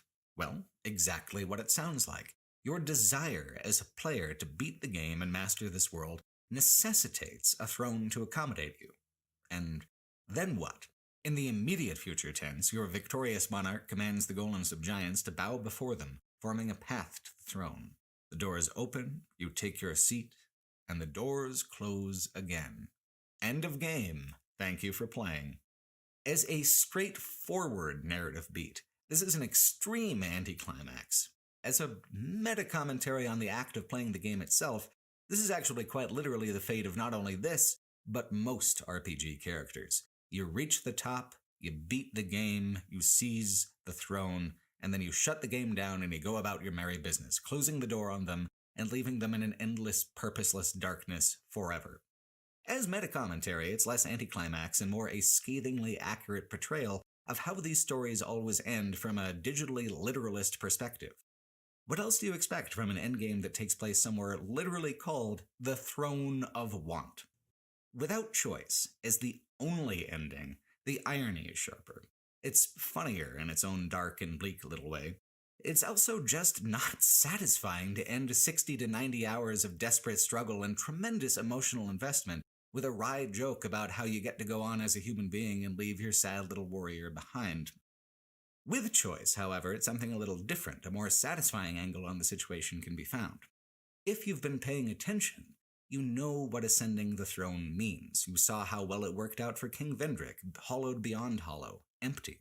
You saw how it worked for the old Iron King, consumed, no trace of his old self remaining. How it worked out for the Ivory King, lost in the howling abyss that he tried so valiantly to hold shut. If you choose to ascend this throne, you know it's a choice both terminal and tragic. So if you choose to do it anyway, there is a satisfaction in what happens. You won. At any cost. At every cost. That kind of works. In Scholar of the First Sin, Aldia offers you another path. You can walk away and choose what? Well, if the player character stays behind, where does the player go? Aldia provides an ending narration phrasing it this way, quote, "There is no path. Beyond the scope of light, beyond the reach of dark, what could possibly await us? And yet we seek it insatiably. Such is our fate." End quote. He's not really talking about your character, he is speaking to you, the player, directly. I don't know how many months of life I'll cumulatively have here on this earth, but I gave 3 of them to the Dark Souls trilogy and this essay. Why? Was that foolish? Or did I do it because I felt some kind of resonance and connection with the games, because I felt like they were worth that preciously finite amount of time? There is no path. We wander through the world blind, confused. Rarely do people know what they need. Never does that deter anyone from our furious, unstoppable ascent to the Throne of Want. After an ending like that, I guess it's not actually that much of a surprise that Dark Souls 3 is so singularly concerned with being a crowd pleaser. Still a bit of a disappointment, though. If Dark Souls 3 had built off of what both Dark Souls 1 and Dark Souls 2 had independently accomplished, if it had tried to unify the two games, it could have been something greater than both. Instead, Dark Souls 3 is a game that's just ever so slightly less than either. The only category in which it truly surpasses its predecessors is in production quality. The animations are smoother, faster, and more fluid than ever before. The world is richer in color and detail. The armors are more fancifully imagined and lush. The weapons are even more complicated and dangerous. Every element of technical polish is held to a tremendously high standard. It's a quality game, and it would be a point of pride for any developer to release such an artistically dense and tightly constructed title. It's only in direct comparison to its two predecessors that it seems slight. First, in comparison to Dark Souls 1, it isn't as tight. Its world isn't stacked on top of itself in the same imaginatively cohesive way. It doesn't have anything that flatly doesn't follow, like the Iron Keep being stacked on top of Earthen Peak in Dark Souls 2, but there also isn't any kind of wow moment when you actually understand how it comes together. From the high wall of Lothric, you see it all, the undead settlement stretching into swamplands and Farron Keep, the Cathedral of the Deep branching off from there, then Anor Londo and its surrounding city of Irithyll. From there, you return to the castle. There isn't a top and bottom of the kingdom the way there used to be. Anor Londo is now like halfway up and diagonally over from where you start, and there isn't a multi-layered mythic bottom with a hidden primordial beach. Why criticize Dark Souls 3 for these things and let Dark Souls 2 off the hook?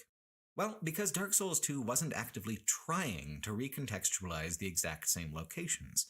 There are so many returning landmarks here in the third game, not just Anor Londo, but the Firelink Shrine and Lost Izalith as well, and all of them have been decoupled from the way they were so beautifully arranged before. It's a diminishment of the world design that came before, without an obvious artistic strength to rebalance it. And again, the disappointment is with how Dark Souls 3 fits in with what came before it as a trilogy. In a general sort of way, Lothric is a fine world map. It's more clever and more recursive than most game worlds ever are, just not really so much compared to the first Dark Souls. It's a lot of ideas and images that the player might recognize, but not really arranged into anything that gives them new weight or new meaning, which is exactly the way it comes up short compared to Dark Souls 2. The second game was a direct sequel to the first, but it gave deference to the amount of time that had passed in its universe. It buried and hid the most explicit references to the old game in hidden corners and obscure item descriptions. It felt kind of diagonal to its predecessor, and making those connections between one game and the next game felt exciting because of how strange and tenuous those connections could be. Dark Souls 3 takes the most simple, basic possible approach to the lore and world building of the first game. Thoughtless repetition. Is there some item, character, or image that the first game made famous or iconic in some way? You are absolutely guaranteed to see it again.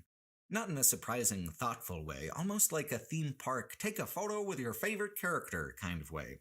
For example, Siegmeyer of Katarina has been replaced with Siegward of Katarina, and the two characters are completely indistinguishable from one another in looks or personality. Patches is in here too, but he's a meme of sorts for From Software in general, so I guess that's to be expected.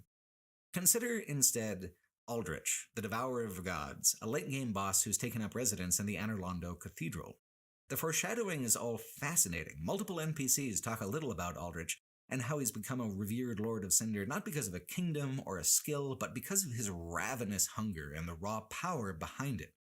What does a Devourer of Gods look like? Doesn't that just get your imagination going? Then the game gives an answer, and it's not half as creative as the setup had been.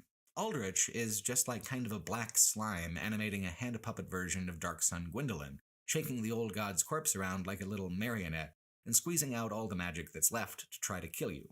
It's not a bad fight, the music is good, the moveset is tricky and impressive. On paper, there's nothing wrong with Aldrich, exactly. It's just that we've literally been here before, in this cathedral, with most of this boss, and when we were here before, it was for more compelling reasons. The cathedral was the seat of the Lord Vessel, your final reward for completing the main objectives of the game before it pivots to its surprise back half.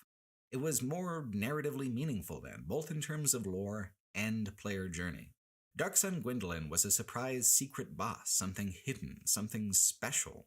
The only special thing about him now is just that pleasant little dopamine hit of getting to say, "Oh hey man, it's the dude!" Dark Souls 2 handled its cosmic cycles of eternal recurrence in a way that made it genuinely interesting to try to connect the dots. Dark Souls 3 does all the work for you, asking easy questions and giving easy answers. Mechanically, the challenge is the same tremendous, gorgeous gauntlet of sweat that it's always been. In terms of storytelling and world building, Dark Souls 3 doesn't challenge any expectations. It doesn't challenge a player's ability to weave together context. It doesn't even challenge itself to do something new. It gives the player exactly what it guesses that they want, with no effort. And that isn't really the Dark Souls way, is it? Miyazaki and From Software have said officially and with finality that Dark Souls is over, contained to just the trilogy, but Elden Ring's whole design, both in the mechanical and narrative department, kind of puts the lie to that. What Elden Ring truly sought to leave behind was the world building and the lore of Dark Souls, the names and the places that feel so begrudgingly recycled in the third game. This whole world of Dark Souls 3 is tired and it's played out and it needs to stop. And I don't mean that as a critical statement alone, that's the explicit plot of Dark Souls 3. After countless heroes have thrown themselves into the kiln of the first flame and linked the fire, the flame itself is weak and sputtering. Those who sought before to link the flame, called the Lords of Cinder, have abandoned their thrones and their cosmic duty to provide kindling to the flame. Like all the great lords of these worlds and these games, they have decided to do what's best for them instead, and by doing so, drag the whole world into stagnancy and decay. They must be dragged back to the thrones and ignited. This is the job of the Ashen One, your character, who awakes in one of the innumerable graves that now surround the Firelink Shrine, and then begins a journey to hasten this world along to its next phase, whatever that phase may be. Where Dark Souls 2 only released with one ending, Dark Souls 3 comes with three: an Age of Fire, an Age of Dark, and an Age of the Hollow, a second variety of the refusal ending, a kind of ending that old King Vendrick reached.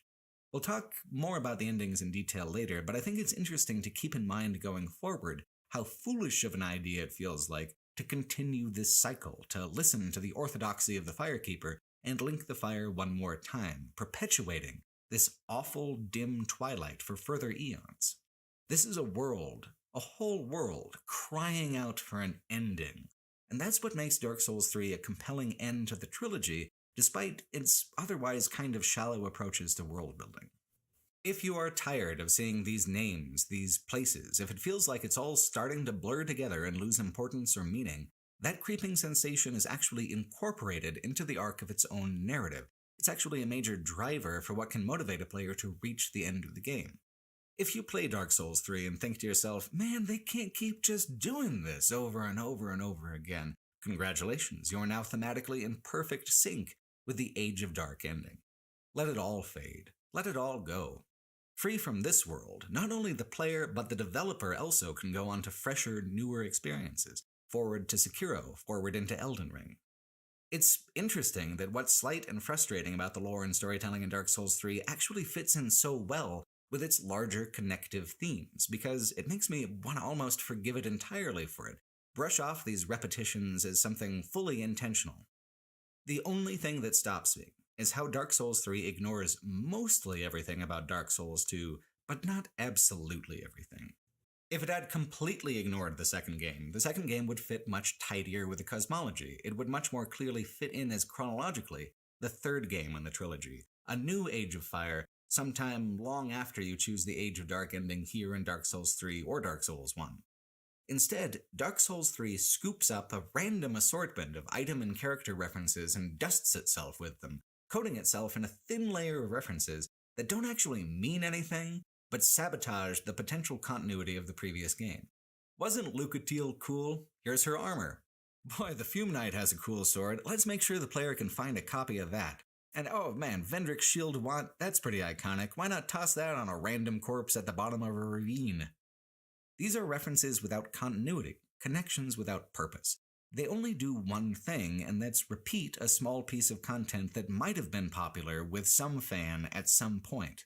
Did you like it the first time? Cool, keep on liking it in exactly the same way. As divisive as Dark Souls 2 is, I respect it all the more after playing Dark Souls 3 for how absolutely bold it is with its own independent creative priorities, its active indifference to a lot of player expectations going in, and that fostered a very impressive sense of personality, more than Dark Souls 3 managed. Dark Souls 3 wants very badly for you to compare it to Dark Souls 1. It insists that you do it.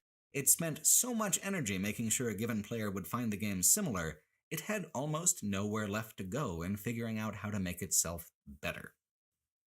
A missing piece of the puzzle is that in between Dark Souls 2 and 3 came Bloodborne, which truly did take the mechanical formula of Dark Souls and branched it off into something completely creatively distinct. That was the big gamble for From Software, the big leap forward. Dark Souls 3 is the tentative step backwards, away from risk, towards more of a sure thing. The game's concern with the familiar as opposed to the exotic makes more sense when put in context with Bloodborne's novelty. They almost balance each other out that way. Bloodborne feels quite different from Dark Souls 1 and 2. It has rhythms that are faster and more aggressive, enemies that are the same way, and those changes absolutely did transfer over to Dark Souls 3. Where Dark Souls 3 takes the least risks is with its world building. It makes more changes to the fundamental back and forth of combat than Dark Souls 2 ever did.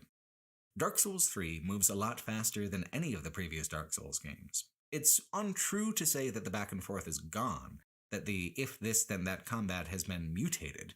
That's always been the core of the combat experience, and it is still the core of the combat experience, even all the way through Elden Ring.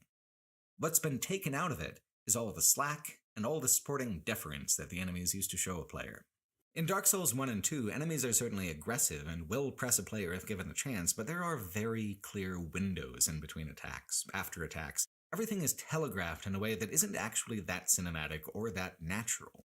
Instead, it's sporting. It evens the odds for the player through an act of polite holding back. That is the slack that I'm talking about.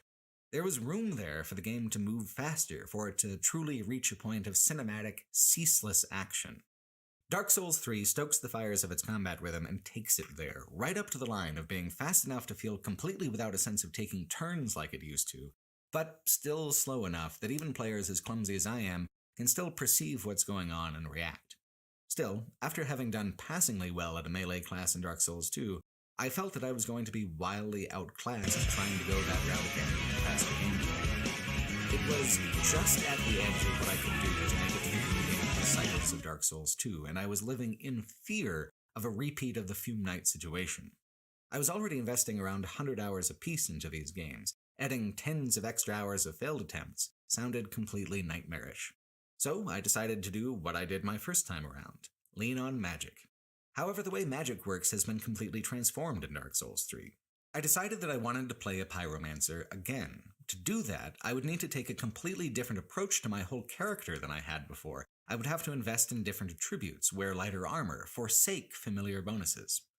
Pyromancer in Dark Souls 1, remember, didn't actually require any investment in casting attributes. It was like a casting bonus. Strength, health, stamina, those were the only stats that I advanced in Dark Souls 1. Everything else was just upgrading the flame. Here, in Dark Souls 3, I would need not just one casting attribute, but 3.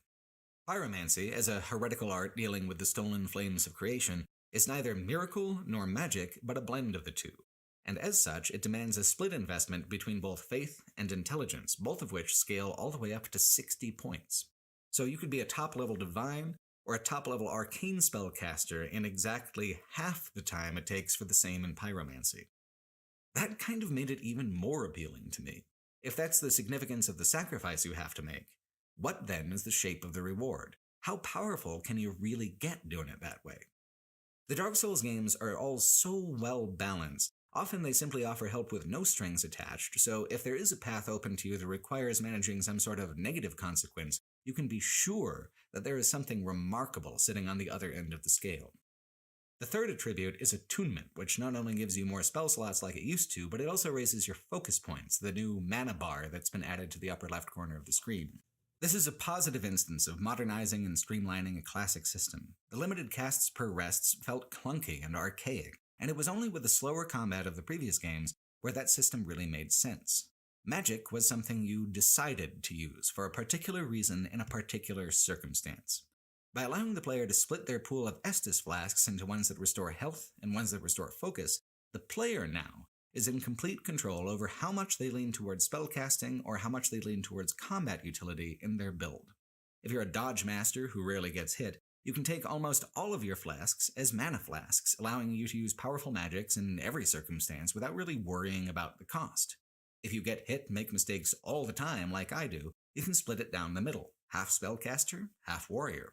You'll run out of magic if you use it without discretion that way, but with a good sword for weak foes and a nasty fireball for the powerful ones, the amount of utility and choice I had as a pyromancer was greater than I even had the first time around in Dark Souls 1. And that's less because the magic itself was different. It was because they had switched from fixed amount casting to a more flexible system. In the end, having to split focus between intelligence and faith added even more utility than I dreamed of for my character, not because pyromancy is so much better than the other two, but because at the point where you're 60 and 60 for both casting stats, you can cast every spell in the fucking game, regardless of discipline, regardless of class. The price is patience, a slower climb to power. The reward is that you aren't leveling up a single casting class, you're leveling all of them at once. Of course, that's a tale for New Game Plus. It made my journey to the second and third endings much more interesting, but it made my journey to the first one a lot bumpier. I was glad that I already had 2 Dark Souls games of experience drawn when choosing the Pyromancer. It genuinely would have been a smoother and faster build choice to level one or the other of the traditional casting classes. I am a sucker for heresy, though, and Pyromancer is still the most lore-centric class of them all, even more here in the 3rd game than the 1st.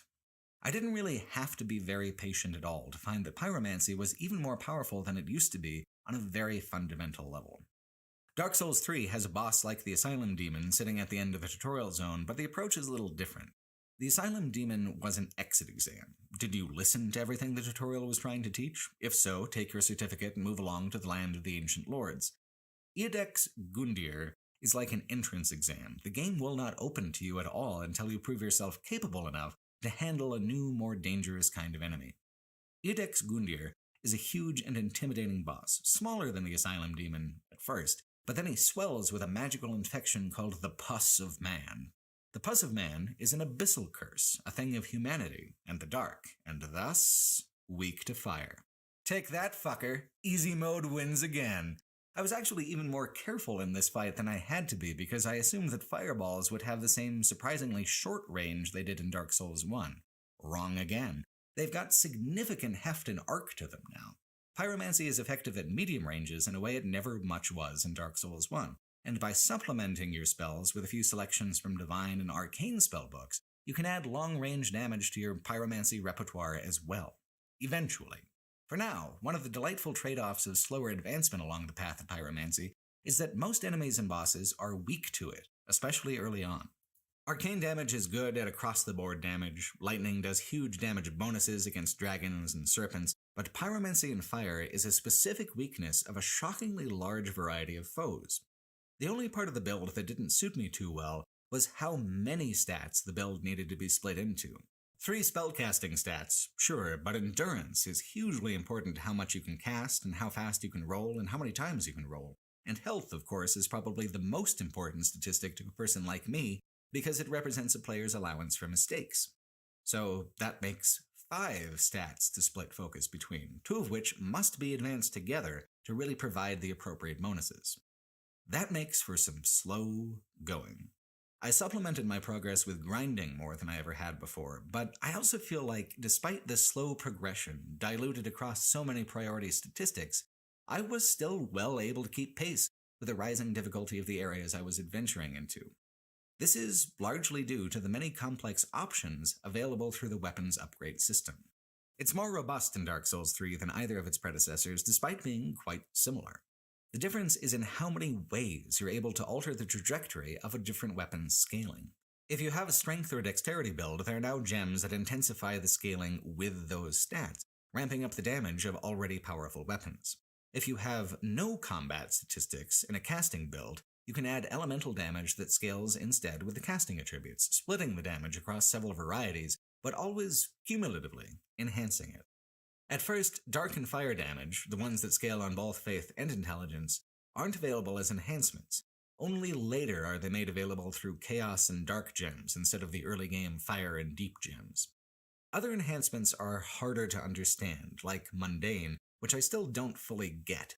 And one enhancement is so simple it's hard to see doing much else for the early game as a caster. Raw enhancement removes scaling entirely, instead providing an immediate and powerful damage bonus. By the end of the game, raw damage is a compromise versus what you could be getting putting the appropriate scaling into your chosen stats, but at the beginning and the middle of the game, well, I'm swinging for roughly the same damage as a warrior type of my level, while also having a much more powerful and robust selection of magical murder tools to use when the sword just doesn't quite cut it. A lot of people like to play the game in a way that's very focused on one narrow set of statistics and one particular approach to combat, but my experience with the Dark Souls 3 Pyromancer is that it's actually completely valid and viable to spread your progression out very thinly, because what you lack in attributes, you can often make up for with your inventory, and with those elements of your character in sync, there are all sorts of options that open up to a jack-of-all-trades sort of character.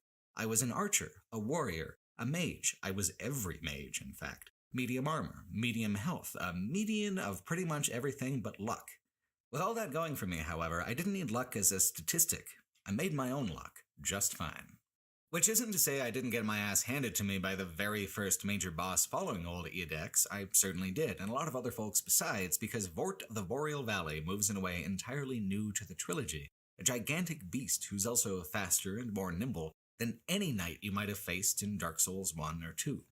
Vort is a boss of constant movement, constant aggression. He exists for the sole purpose of breaking a player's habit of thinking of combat as an exchange of taking turns. You do this, I do that. Now there's a much stronger element of intuition and reflex. The back and forth has to take place in an anticipatory way. You have to pretty much be sure what's about to happen, and only then can you follow through on your plan. You can't just kinda see how it plays out, then decide how to act. That was a luxury of the older games. Which is another reason why I think it's advantageous to start with those older games. The older rhythm helps a person understand the core concept of if this then that combat better than something so fast as Dark Souls 3, where reaction is such a key component of the gameplay that you might not even be fully conscious of the reason you're doing well or doing poorly. Dark Souls 1 and 2 are more legible, more sporting, more plain, and because of that, their time in the spotlight was necessarily limited. I never reached a point where I could claim any kind of mastery over the games or their systems, but I did reach a place of relative comfort with both games. I had gotten the hang of them well enough to complete them both twice over. If I felt comfortable, imagine how someone who's actually skilled at these games must have felt. Hungry for more. Hungry for the logical next step in the progression of difficulty. The next aesthetic leap, and making the combat more artistically impressive and immersive.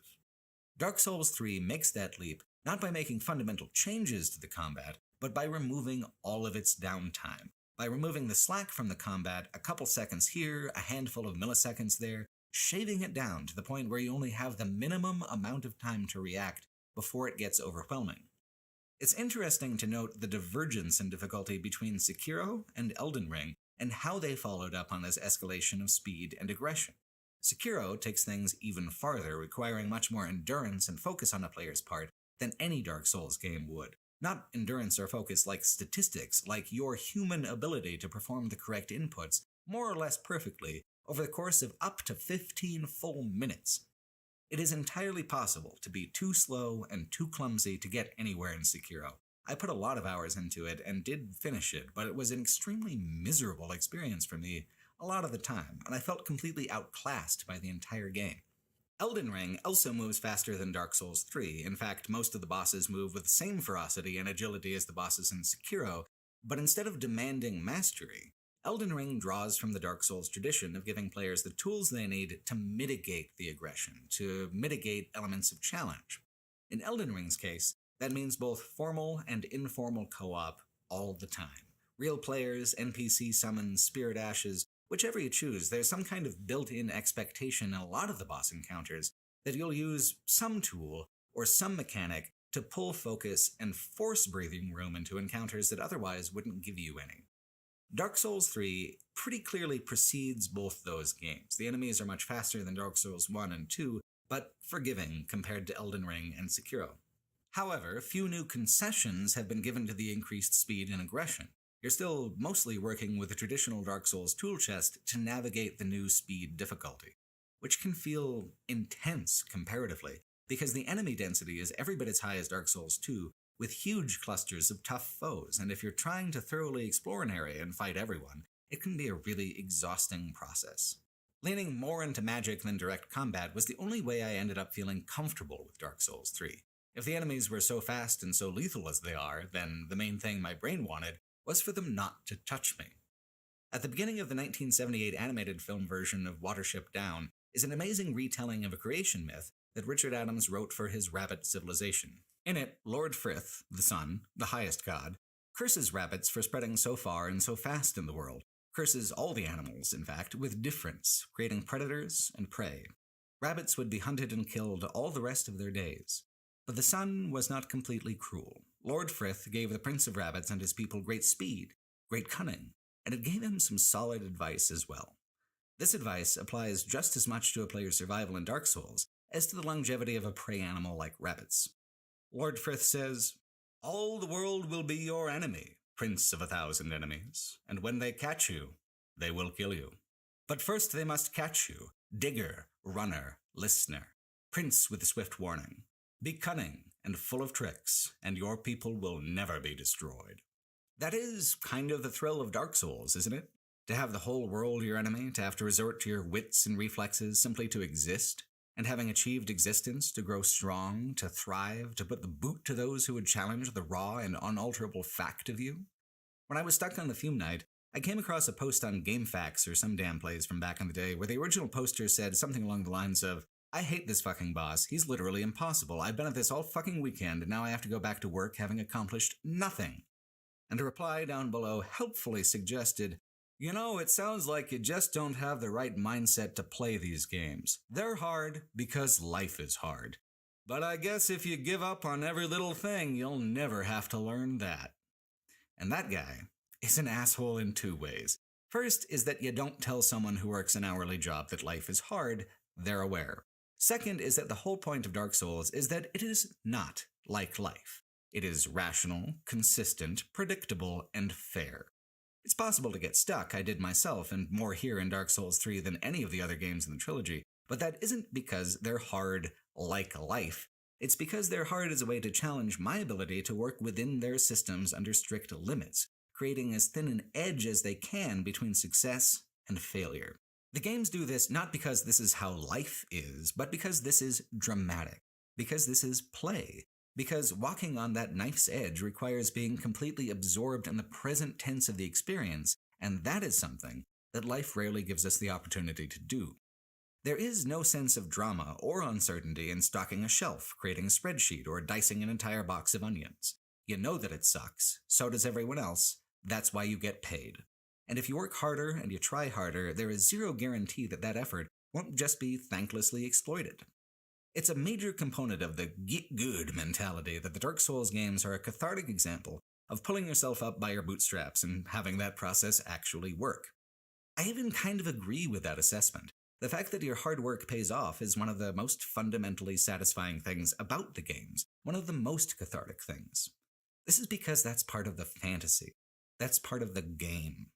There's an odd confusion that happens when some folks try to be very defensive about Dark Souls versus arguments that the games could be more broadly accessible, where these folks try to suggest that the full onus of effort is always on the player. If a player doesn't like it, they haven't worked hard enough, and if they don't work that hard in a game, they're probably lazy quitters in real life too. This frustrates me a great deal, because it's part of what kept me away from these games for so many years, what made me assume that I would not or could not connect with them in any way, because I have worked plenty hard in my life, and that's not what I come to games for more of, typically. In playing these games, I have found the opposite to be true of so much of what passes for common knowledge or popular opinion about the Dark Souls trilogy. Little of it is so untrue is the idea that these games are a ton of work, or like life, in how they require struggle and humiliation of the self to function. Instead, they are a power fantasy even more powerful than a typical game would portray because of the indifferent harshness of the worlds. These are the thrones of want. Playing them is an expression of will. What meaning they have is meaning you make, meaning you bring in from outside or else create within the game and take with you when you go. To succeed in them, to thrive in them, is to see your own willpower and your own selfhood vindicated. The true point of the struggle is to lend meaning to your victory, not pile up defeats like some kind of digital martyr. Victory came much harder for me in Dark Souls 3 than the other two games, even leaning into the spellcasting class. Does that mean I didn't work hard enough? Or does it mean my victory is more important than someone else's because I had to try harder? Well, neither. It doesn't really mean anything besides the fact that Dark Souls 3 moves faster in a way that is harder for my brain to follow. The meaning didn't come from the struggle. The meaning came from my curiosity, the way the world compelled me to move deeper into it, to discover its secrets. The meaning came from me finding ways to reduce and bypass the challenge, lessening my struggle, increasing my comfort. The meaning came from wondering if I was capable of doing something, and surprising myself by finding that I actually could, by hook or by crook. All the world is your enemy, Prince of 1,000 enemies, and when they catch you, they will kill you. But first, they must catch you. Therein lies the thrill, the meaning, for me. I didn't have to get good at these games. Not once, not ever. That was never the point. That was never the requirement. Instead, I was cunning, I was full of tricks, and by the time I was coming through on New Game Plus cycles, rarely was I being destroyed. Just the same way combat is about animations instead of numbers, the whole of the difficulty is less about pure challenge and more about hollowing. Does each death take from you, diminish you, or can you push through with your whole self intact to stand on the mountain of bones you've created and shout your barbaric yop over the rooftops of the world? No one can define that for you. No one can take it from you either. The most impressive and genuinely artistic element of the trilogy is their knack for teasing out these deeply personal moments, deeply personal emotions. The game didn't do it for you, it just provoked these sensations, which lets these emotions stay personal because they seem to come entirely from within. It lets a person hold on to them in a way that doesn't feel like finishing, for instance, a BioWare RPG, where your victory is literally written beforehand into the script. Dark Souls is just an open-ended question. The answer you give is where the art happens.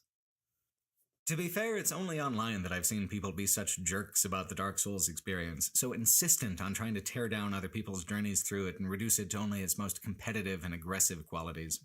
In person, the only thing I found people really want to talk about is their builds, how they did, what they did, the ways in which they made the game conform to their own playstyles, and how they found themselves having to contort in response to the demands of the game in turn. In person, what usually comes through is just that excitement, the feeling of having done something personally meaningful, even though we played the same game. With Elden Ring coming out in the middle of when I was working on this project, a lot of people were replaying the Dark Souls trilogy. I was lucky enough to be able to follow a number of people's journeys through this game based on the things they posted to Twitter. I got to kind of cross-compare my experience, and what I found is that there really isn't much of any predictable consistency from person to person. You cannot guess how a person will play or what they're going to struggle with in the game. A great example of that is one of the hidden bosses of Dark Souls 3, the Nameless King, one of Lord Gwyn's sons who felt shame for his father's war with the dragons and went on to side with the wyverns and the drakes that descended from dragons in their various wars with the kingdom. The Nameless King has one of the most dramatic entrances in the whole trilogy. You ring a bell at the top of the Dragon Temple, a lofty and beautiful perch, and then the sky turns from clear blue to this swirling gray storm, and you fight him on the cloud tops. The Nameless King has arrived. If you defeat him, you defeat the storm itself. It's a two-phase fight, one where he's riding a wyvern, one where he's on foot. The second phase is much more aggressive. I didn't know about the Nameless King until I read about him though, so I caught him only at the very end of my playthrough, at the absolute peak of my character's first playthrough power. I had already beaten the DLCs and nabbed from them their spoils of war, including miracles and spells that were not at all in the base game. Like all dragons, the wyvern is weak to lightning. I had found a miracle that allowed me to fire great arrows of pure lightning, a spell specifically designed for dragon slaying. So, Phase 1, no problem. Phase 2, the Nameless King commands the lightning. He's resistant to it. But not resistant to dark, that abyssal power of ancient humanity. A different powerful spell from the DLCs allowed me to sling giant globs of humanity, great soul dregs. And so, even though the Nameless King is probably the most fearsome swordsman in the whole game, I was able to basically avoid getting even within sword range of him for the most part, running away if I was. Pyromancy wasn't the most useful thing for the fight, but pyromancers are also every caster, so I was able to use both a miracle and a sorcery for each phase, dealing huge amounts of just the right type of elemental damage. I was doing maybe 75% of the damage of a character who went full faith or full intelligence for the different spells, but what does that matter when I can use both spells to perfectly branch the elemental damage? For me, the Nameless King wasn't at all the hardest fight in the main game. The Twin Princes were.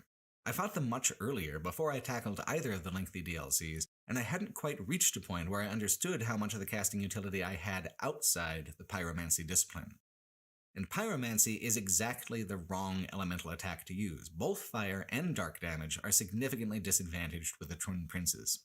So I mostly had to rely on melee, which up to that point was pretty much just a backup tactic for me.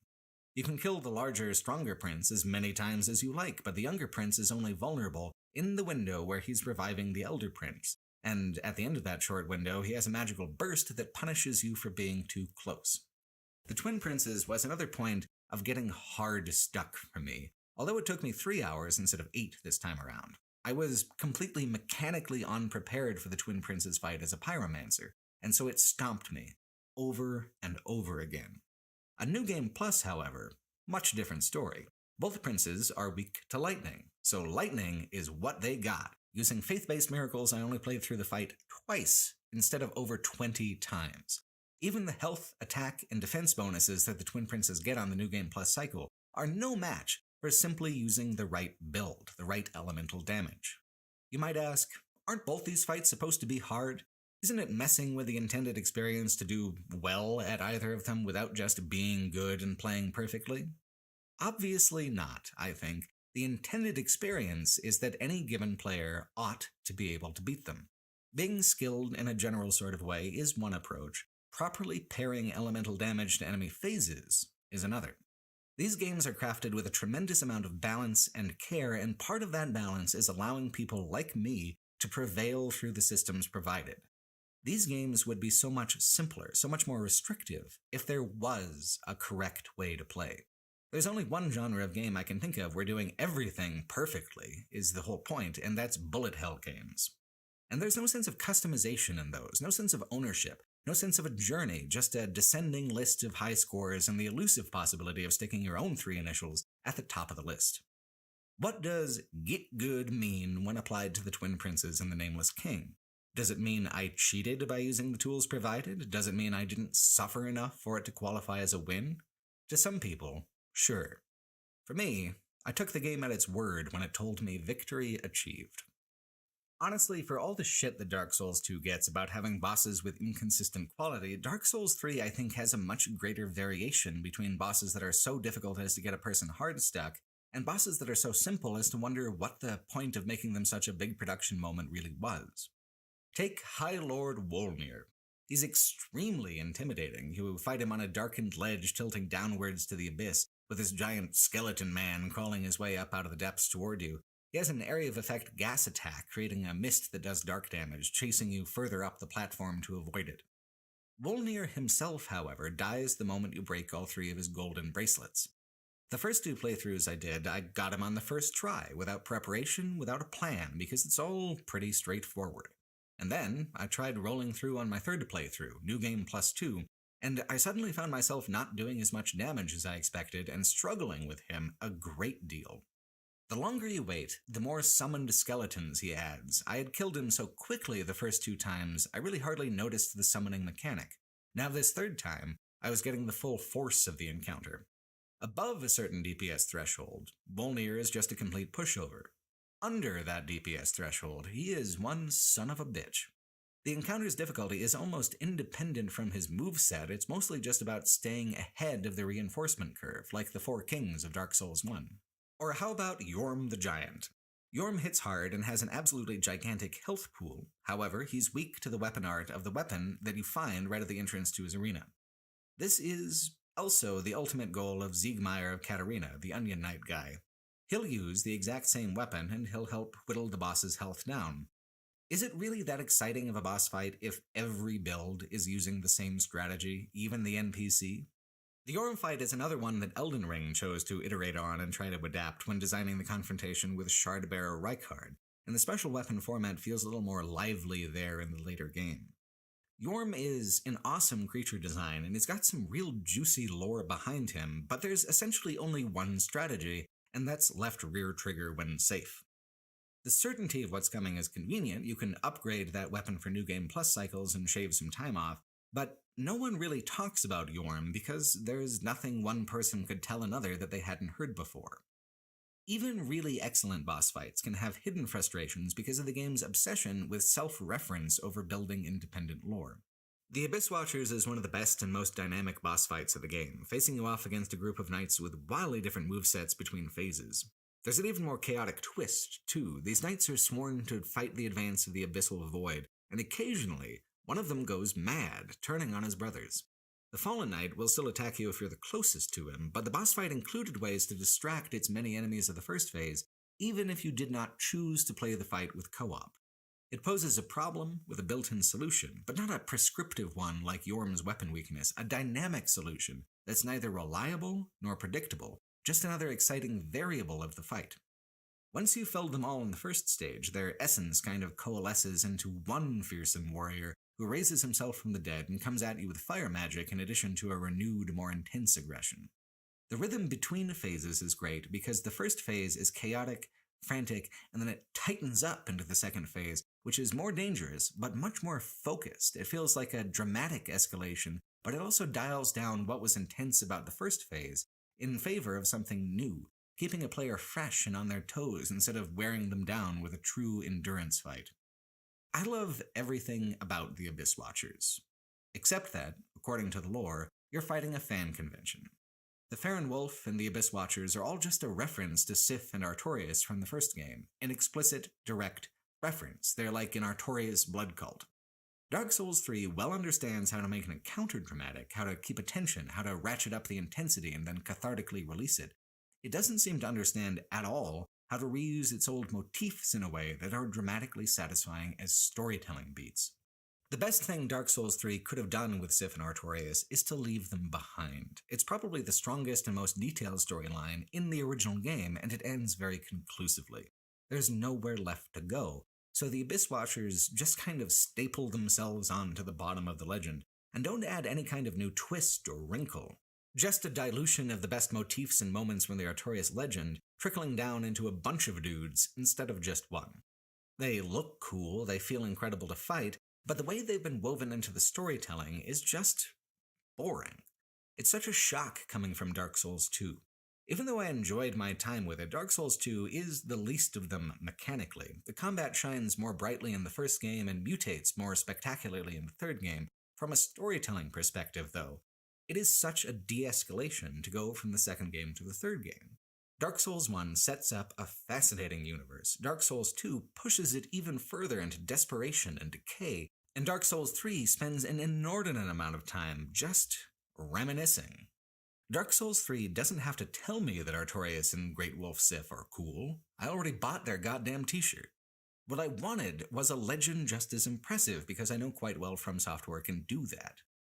In a game whose only real moral is that clinging too tightly to the past poisons everything, it's not just slight storytelling, it's actively counterproductive. That's the frustrating thing. The broad strokes of the storytelling in Dark Souls 3 are all pretty much excellent, and every time the game offers up an original idea, it's pretty much always a compelling one. The game's just got an uncharacteristic shyness about making the effort. Was the reaction to Dark Souls 2 so negative that Dark Souls 3 felt the need to constantly remind its audience that it would never be so rude as to challenge any expectations? I honestly don't quite get it, because the storytelling in Sekiro is extremely tight and focused with no spare detail, and the lore of Elden Ring goes absolutely nuts. You don't get 20 seconds into the opening cutscene before the narrator is shouting about the loathsome dung eater. The essential story of the Lords of Cinder refusing to fulfill their destiny and offer themselves up as kindling is great, and it fits in perfectly well with the rest of the trilogy. It's an excellent framing device, besides. It sets up a general plan for the player to act on that's simple enough and compelling enough to provide a general direction, even when you have no idea where to go within the map. The thing that muddles it is how the game has diffused its third act across the DLCs. In Dark Souls 1, you follow a similarly cryptic guidance, but once you reach Anor Londo and seize the Lord Vessel, a whole new part of the prophecy opens up. The third act opens up.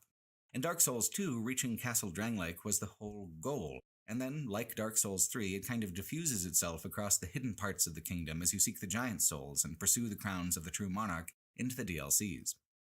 Even without the 3 crowns, though, there's a tangible third act in Dark Souls 2, having to do with heading through Aldia's Manor to the Dragon Eyrie.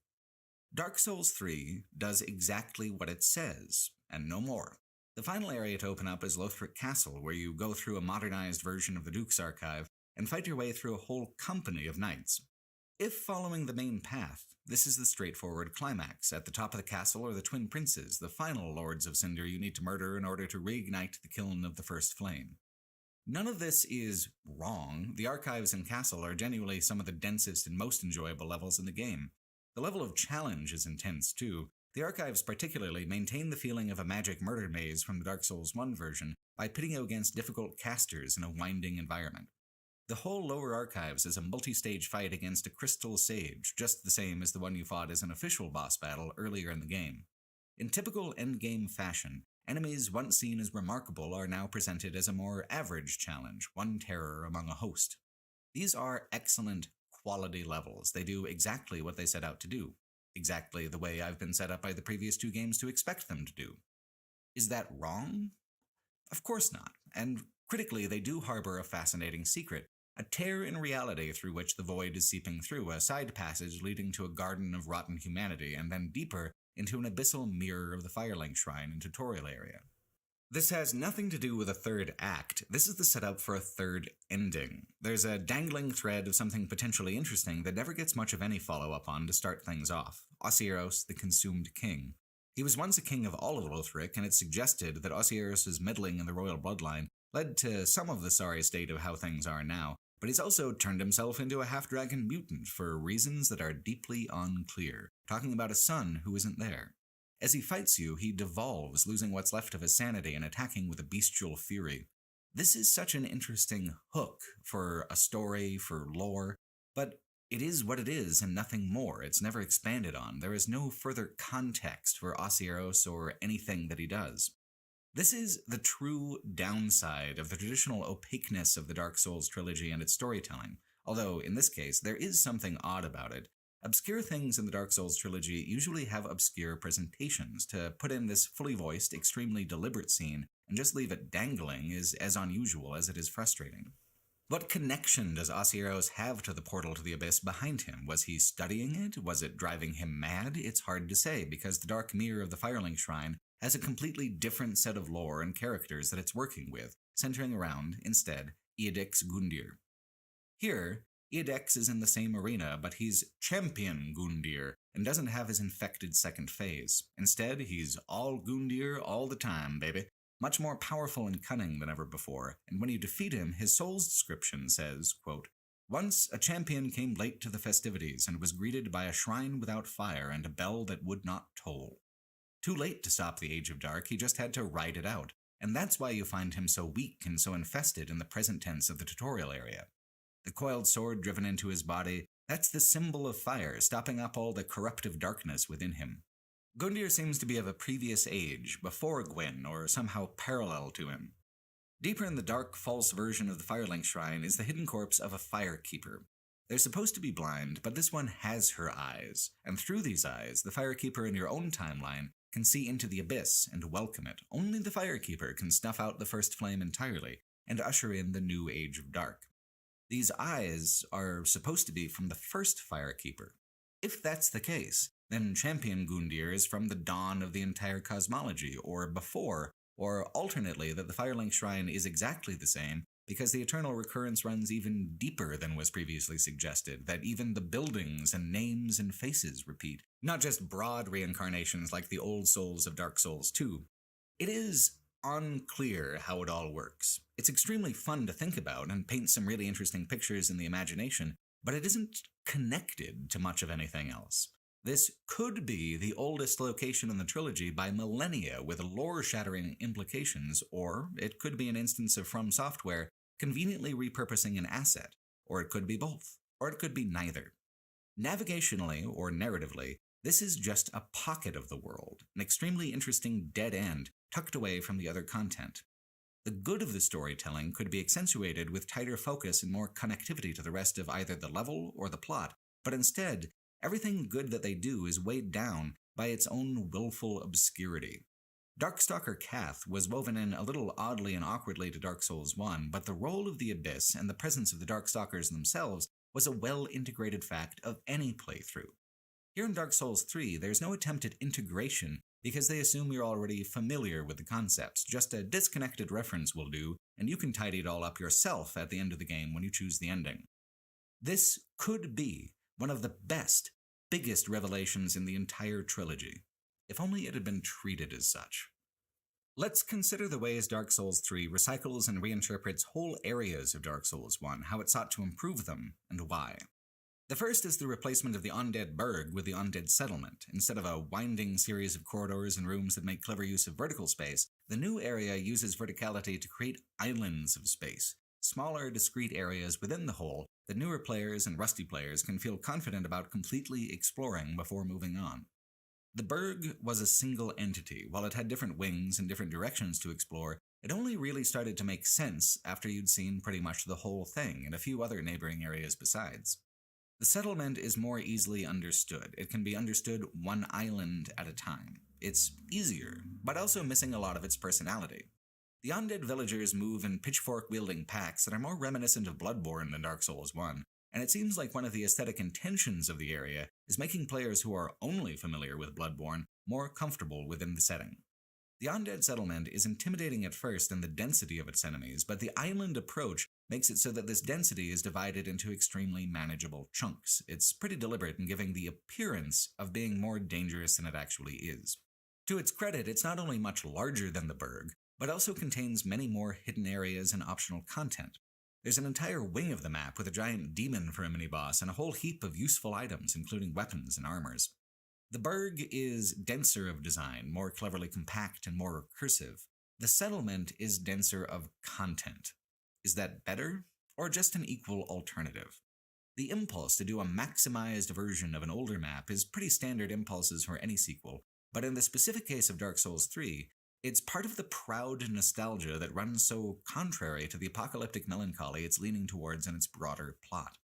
The reinterpretation of Anor Londo and its surrounding city of Irithyll feels much more in harmony with that narrative goal. The greater the grandeur, the greater the sense of fallen glory. And holy shit is it grand this time around. The new Anor Londo, Irithyll, and the profaned capital underneath all form the densest knot of dungeons in the entire trilogy. These three areas, Anor Londo at the top, Irithyll in the middle, and the profaned capital underneath, are as densely connected between each other as the whole world map was in Dark Souls 1. It's a pretty triumphant return to form, and it's better dungeoneering than anything else besides Eliam Lois and the Broom Tower in Dark Souls 2. I feel like the reasoning is that a newer player should have to build up to this greater complexity, rather than Dark Souls 1 and its habit of dumping players into the deep end with little direction besides a rueful, "Hey, try not to drown there, chief." It makes sense as a kind of climax of level design to come up from the swamps and catacombs into a place of complex and hostile beauty. Then, returning to Lothric Castle for an equally dense and even more hostile series of dungeons. Aldrich and the Cathedral of Anor Londo itself might be kind of a letdown in how they've been recontextualized, but all the ways in which the area has been expanded and woven together with the other nearby areas are just knockout choices. Dark Souls 3 was even very clever in how it chose to include the demon ruins of Lost Izalith. While the world map doesn't remotely have the difference between top and bottom that Dark Souls 1 had, there is a hidden depth to it, accessed by cutting a bridge in the deepest part of the catacombs and then climbing down. Past a demon guardian is the Smoldering Lake, a long-abandoned, completely optional pit of sulfur and flame, kind of like a demonic Yellowstone where time has tempered the pool of lava it used to be into something more humid and worn. You can find the ashen bodies of Kaelana, the pyromancy master, and also the daughter of Chaos who opened that shortcut for you. They died down here comforting each other many eons ago. The demons down here in the ruins are haggard and gross, past their prime, even if they are still quite dangerous. There's plenty of hidden passages, and the added obstacle of a siege weapon on a cliff means you have to come up from behind and find a way to disable it. It is a good, satisfying dungeon, and all of its references to previous games feel exciting because they're done in a quietly revelatory way. You see how things are connected through the passage of time and the erosion of space without big neon signs pointing any of it out. It doesn't feel like a reference for reference's sake, it feels like a buried piece of the past, as it should. Elsewhere in the Farron Swamp, you find an old friend, the Stray Demon. He's so old now, he's basically calcified. None of the old fire, the old hatred, now he just pukes rocks. All the old fires are burning now to ash, everywhere in this universe, whether the kiln of the first flame, the false flame of Izalith, or the petulantly animate flame of the Stray Demon. This is a terminal point of decay that you're at, but even in Dark Souls 1, you saw something like it, in a painted world of sickly quiet. The first of the DLCs for Dark Souls 3, the Painted World of Ariandel, is much like the new Anor Londo and the other maximized areas. It is the biggest, most impressive possible reimagining of an original map from Dark Souls 1, in this case, the Painted World of Ariamis. And in that capacity, it is extremely impressive. By adding a large frozen woodland to the area leading up to the old keep and village, it expands the entire game's sense of scale and wilderness, the way Eliam Lois felt like a whole new kingdom in its own right back in the second game. The Painted World leans into the exact balance of soft, quiet snow mixed with black rot and decay that the original map did, and the new lighting system makes it look much less dim and muddled. The tower where you fought crossbreed Priscilla is still there as a kind of legacy structure dwarfed by the new proportions of the world and its grand chapel. On the top level, in the arena where you fought Priscilla herself, is a phantom NPC invasion instead. As a pyromancer, it was interesting to look at the strengths and weaknesses of my own class and fight them as a mirror. To digress for a second, there's another pyromancer fight in the next DLC that is much harder. The only way I found not to die in that encounter was to choose magic that worked at a different pace than hers. If we traded fireball for fireball, I would always fail. It isn't always the big bosses that are the most tactically interesting. Sometimes the mini-bosses that are scattered around in hidden places make for the most memorable fights. Below the Ariandel Pyromancer is a more official boss fight, one of only 2 in the whole DLC. It's a beautiful fight, a field of white flowers which seem to bloom in memory of Priscilla. You fight the Grave Tender and his loyal hound. It's beautiful, but devoid of context. Just a bold image standing alone, like so many parts of Dark Souls 3. Which is the only downside of the Ashes of Ariandel DLC. Like Artorias and Sif, there was no reason to bring the Painted World back around at all. It was complete as it was, appropriate to where it was in the first game, and no part of the new interpretation really lives up to the strangeness and surprise of the first time around. Corpse in the first cave of the DLC will tell you to relax, let go, gently rot in a sweetly smelling grave. I mean, that sounds like the kind of advice you'd get from the talking cat in Dark Souls 2, but I guess the point of a talking cat is just to have fun and not ask questions, so whatever. The same advice Priscilla gave you, just leave, let the rotting rot in peace. That's the same advice you get from the main boss of this DLC, Sister Frida. If you ignore that advice and venture into the Corvian settlement, you find things more grossly dire than last time. Instead of being proud beasts, the Corvians are all diseased and shriveled, mindless and feckless. Some of them are strong still, vicious even, but only a few, and those that are lucid seem to hate the others and kill them whenever possible. This is a novel and interesting development. It was hard to picture things in the Painted World getting any worse, but here it is, grosser and sadder than ever. The details are right, the scope is right, the frame is wrong. Ariandel and Arianis are too similar as paintings, as maps. It doesn't work as well with the 2 of them stacked on top of each other as it would have if this was some different work by maybe even the same occult artist, if they were united by a creator instead of being united by their subject matter. Especially because the artist of worlds such as these is the subplot that unites both this DLC and the next, the secret narrative arc of the game, the same way the Four Crowns created a final secret climactic arc in the second game. Sister Frida is hiding away a strange, pale figure who wishes to paint a new world, like this one, a cold, dark, gentle place. The artist lacks 2 things, inspiration and pigment. The true goal of each DLC is to acquire those 2 things, here the inspiration, and the pigment, at last, in a city at the end of time, the Ringed City. That part isn't just interesting, it's the only part of Dark Souls 3 that is as poetically cryptic as the older games. There's just one obstacle left in this painted world, and she is famously immovable. The fight with Sister Frida is one of the most iconic, fearsome encounters in the trilogy. It's one of the first 3-phase endurance challenges in the Souls boss catalog, a kind of fight that would later come to strongly characterize the harder fights of Sekiro.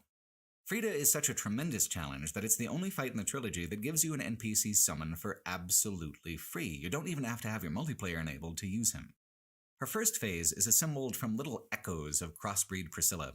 She uses a large, hard-hitting scythe like Priscilla, backs it up with a surprise second scythe to create an even greater sense of pressure and aggression. She isn't invisible all the time, but turns invisible occasionally just before launching a particular series of blitz attacks. If you stagger her as she's fading out, it'll cancel her invisibility. You get a little bit of an advantage. She is deadly and aggressive, but she doesn't really move any faster than anyone else you've faced, and there's just one of her. For Phase 1. Father Ariandel, the old pastor of the church, has some kind of sick, masochistic relationship to the bowl of flame he hides from the rest of the painted world. Frida's the one who put him up to it, and her death at your hands enrages him. And the second phase is all about him trying to smash the ever-living shit out of you with his big bowl of fire. If you brought the NPC summon, he'll keep the resurrected Frida occupied while you deal with Father Ariandel, and when one boss dies, the other falls as well. Phase 2 is the easiest phase for casters, and probably the hardest for melee characters. Sister Frida staggers easily, like Priscilla did, so in Phases 1 and Phases 3, a quick warrior can keep her well occupied. Getting close to the shockwaves and spilling flame of Father Ariandel's bowl is tougher, however. Conversely, casters barely stagger Frida much at all. She's able to be more consistently aggressive versus casters, whereas casters can just run from Father Ariandel. Different builds get more easily stuck on different phases of this fight. My problem came at the third phase when she suddenly started doing crazy powerful magics that killed me long before I did any meaningful damage to her at all. If I wanted to live long enough to win, I needed to stagger her into oblivion and prevent her from doing all those attacks that I found so difficult to dodge and block. Remember the Stray Demon's rock vomit? That's actually a pyromancy despite being devoid of fire damage, and so that's what I decided I would try to use. The NPC summon dies very quickly if Frida turns her attention on them because she's good at knocking them down and then just going to town with her damage, which she cannot do if she's stun locked. So I vomited rocks and the NPC summon got to actually swing his sword for once, and sure enough, that started to get it done. Black roll, black roll, black roll, all the way to victory. I'd never really bothered to use that spell before. Why would I when I had so much flashier and deadly spells at my disposal? Deadly and flashy wasn't the solution here. Interruptive power mattered much more than damage. I beat one of the most difficult bosses in the entire trilogy with magical nausea. In fact, I couldn't figure out any other way that was viable for me with the tools that I had at my disposal at that particular stage of my playthrough. I spent over 3 hours trying to come up with and execute a strategy like that, and when I came back around on New Game Plus, I had a completely different experience because I had a completely different toolset, an expanded toolset of sorcery and miracles on top of just pyromancy. Frida's weak to dark damage, as a coveter of the flame would be, just like the Nameless King. I surprised even myself, though, when, on New Game Plus, I only had to fight Frida one time, the first time using Great Soul Dregs to just stomp her. Because in addition to all of its damage, Great Soul Dregs does a lot of poise damage, it does a lot of knockdown. Against the Nameless King, that wasn't too relevant because he's a fucking beast and just tanks it anyway, but it made the spell much more effective against Frida, essentially combining the best of the rock vomit with a kind of damage per hit I hadn't even dreamed of on my first playthrough. My time with the Fume Knight was a hollowing experience for me. It made me feel miserable and unhinged, but Frida was different. I rooted around for a solution until I found a weird one that made a lot of sense to me personally, and it worked well. There's pride in that. And then the second time around, I just used elemental damage to stomp her into the ground as if she had never been difficult at all, which is the allure of a spellcasting playthrough and why some players think it's a little cheap. It's more complex than just being cheap. It's about the bargain that players have with the game about how they'll spend their time. What is 3 hours of effort worth to a given player? To some, 3 hours in pursuit of perfectly understanding a boss's moveset is nothing. They'll give that freely, happily. To others, 3 hours is the only time they have between when the baby goes to sleep and when they do, when they get off of one work shift and when they have to show up for a different one. I don't mind the 3 hours I spent on Frida because it yielded one of the greatest treasures of the Dark Souls experience. A kind of funny anecdote that I can bust out when people ask me how I got along in Dark Souls 3. It was for the good of the essay, I can tell myself, or I can tell myself some other silly little lie that makes me feel better. I don't feel like it was necessary, however, to struggle that hard. If I had managed to actually boss and won the fight that very first instance, what with it being such a famously difficult moment, I would have also felt pride in using the systems at my disposal to jump ahead of myself by a full 180 minutes. I still feel proud of what I was able to accomplish on my New Game Plus run with Sister Frida. It was one of my finest revenges in the trilogy. Magic, as an intended system, as a necessary element of the game's customizable difficulty, isn't at all the same as cheesing. A difference I would learn well in the next DLC. The Ringed City is one of the only parts of Dark Souls 3 that feels completely novel and new, despite explicitly smashing together locations and images from across the trilogy. The difference is that it isn't handling them with deference, with nostalgia, it's literally smashing them together into an incoherent jumble at the end of time called the Dreg Heap. It's the same general concept that a lot of Dark Souls 3 has already been pivoting on, but taken much farther, taken just about as far as Dark Souls 2 was willing to go, and even then, much farther from a visual design perspective. The Ringed City DLC is a sumptuously apocalyptic experience, a cubist kingdom of terminal forgetfulness. In the Dreg Heap, millennia of castles and kingdoms flow like mud in curling waves and towering mountains. A pilgrim you meet at the entrance of the heap explains it like this, quote, "At the close of the Age of Fire, all lands meet at the end of the earth. Great kingdoms and anemic townships will be one and the same. The great tide of human enterprise, all for naught." That's why I'm so taken by this grand sight. This must be what it's like to be a god. End quote. This is it.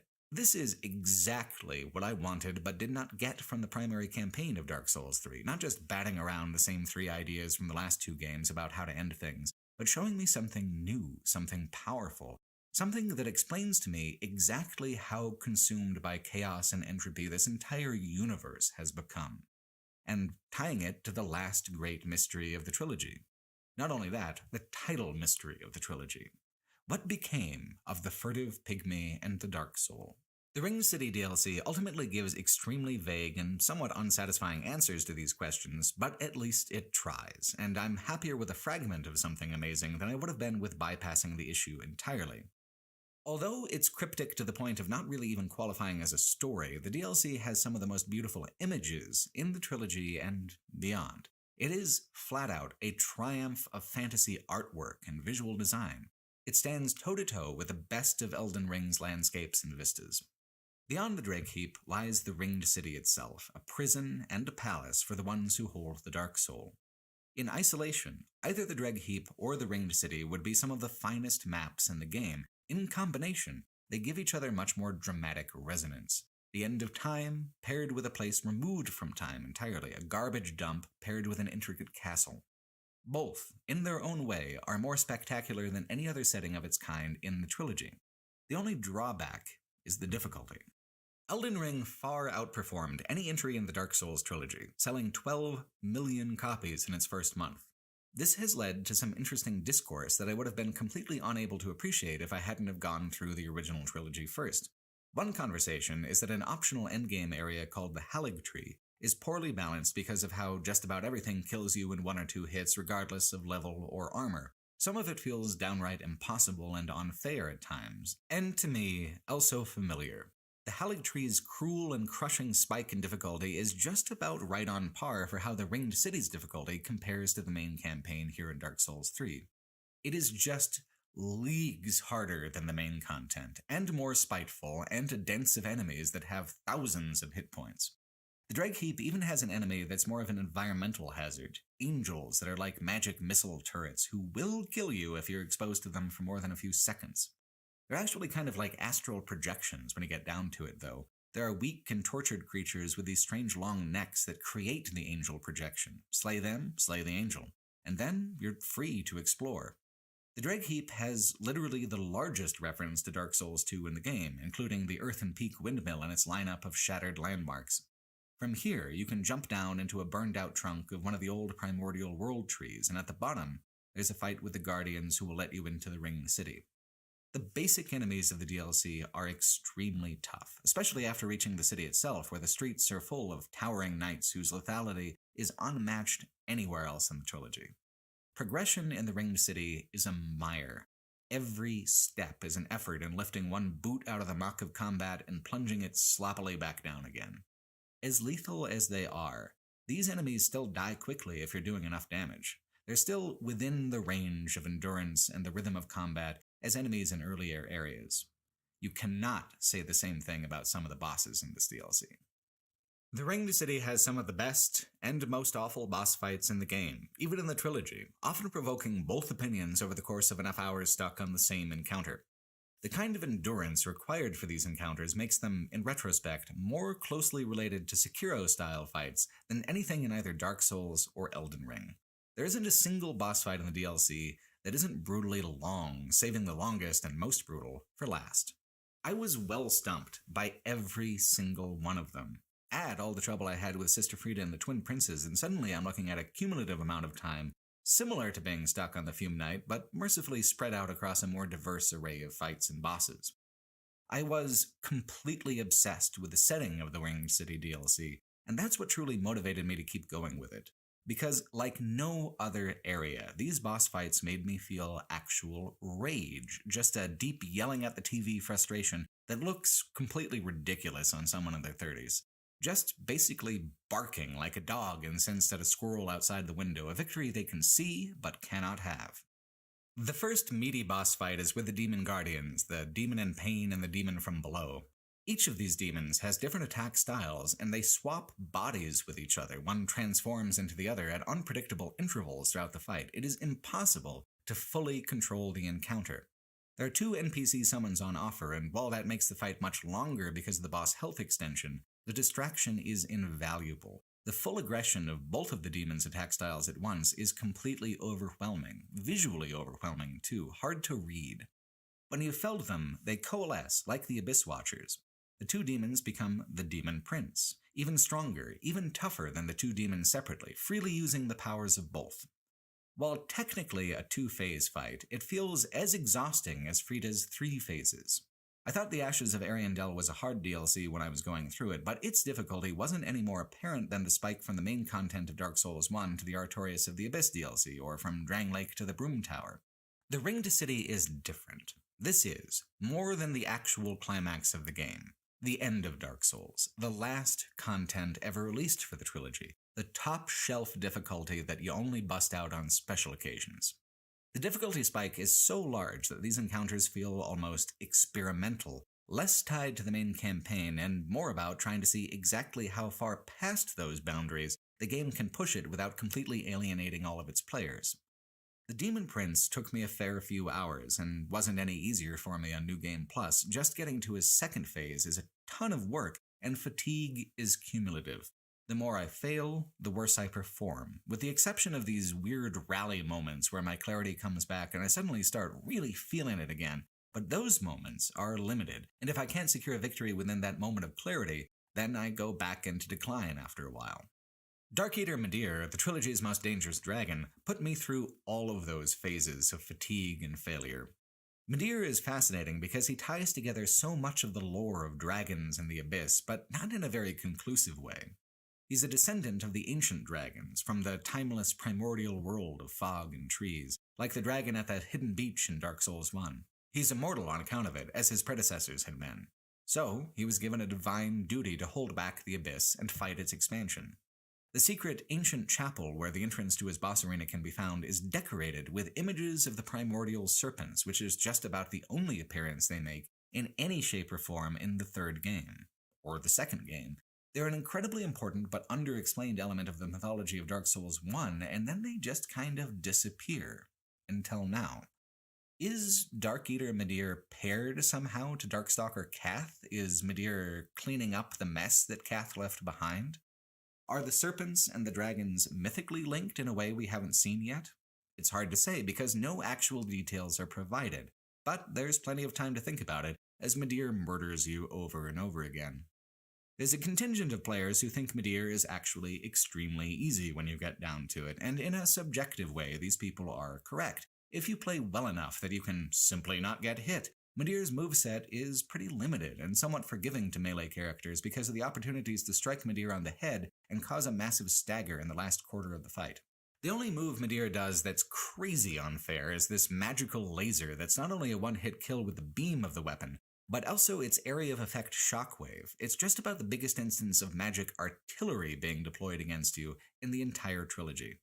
If you just stay close and simply don't get hit, he won't do it too often though. This is why some people insist Midir is easy. He doesn't require a large amount of cunning to defeat. He just requires perfect focus over an absurdly long amount of time. Some people just don't understand that simply don't get hit is not transferable or useful advice to most players. Midir has so much health compared to you that you need to, generously, hit him 15 times for every one time he hits you to stay ahead of his damage and heal adequately over the course of the entire fight. His moveset might not be large, but because of his size, I have trouble parsing it. Even after fighting him for hours, I just couldn't quite figure out what he was up to half the time. A summon to distract him helps pull focus, but it also makes Midir less predictable. He moves around a lot more and gives you less opportunities for direct damage, especially melee damage.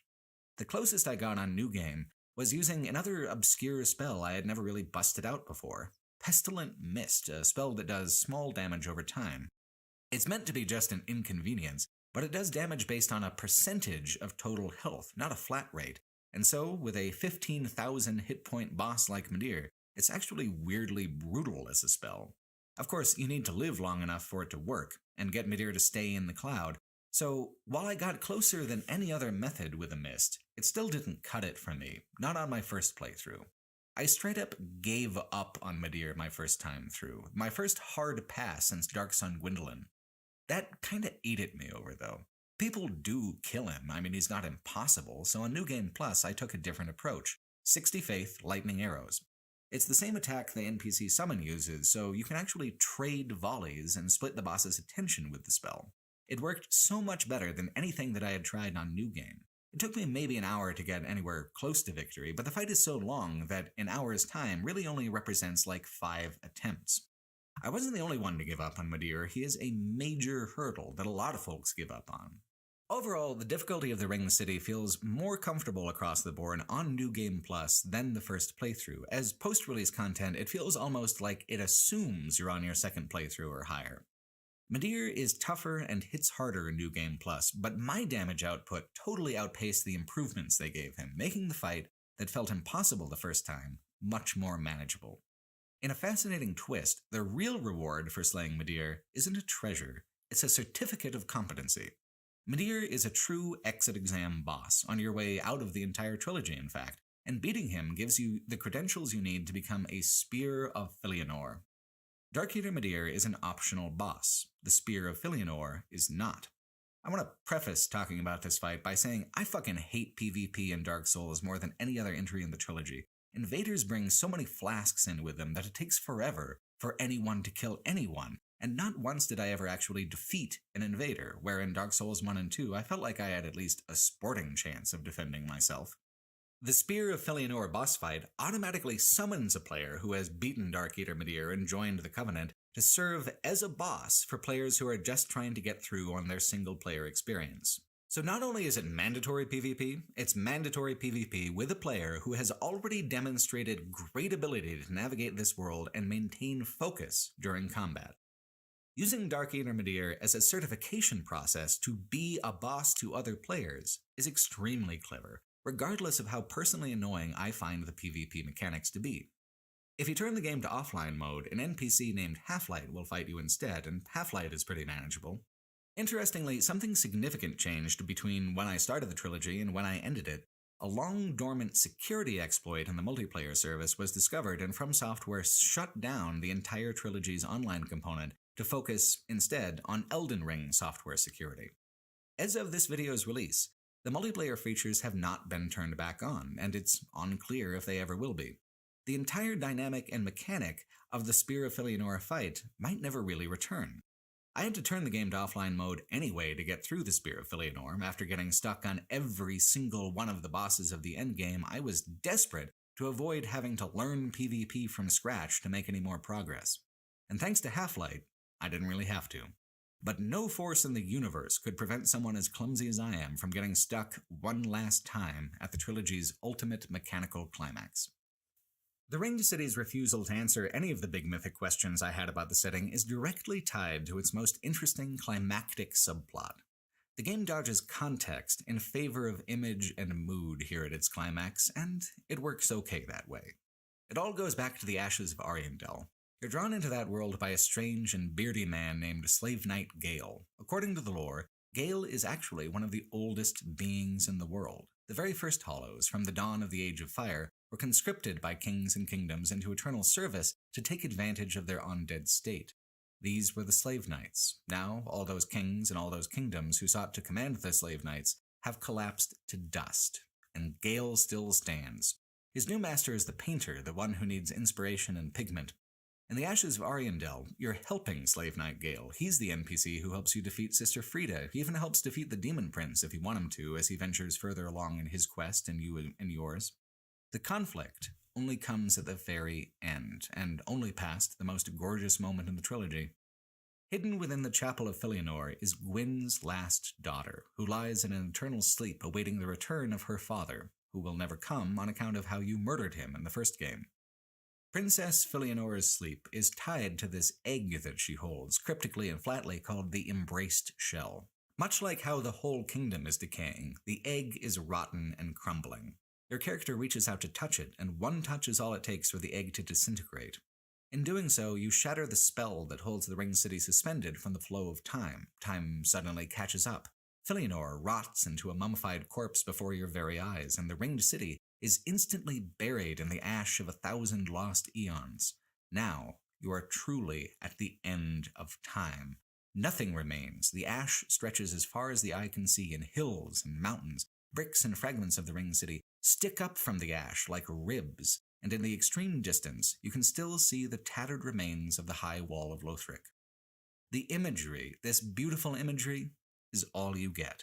There's no clarity or context still to come, just the mood, the moment, the incredible sensation of finding yourself in a place that feels truly cursed, forbidden, and forgotten. Gale is here.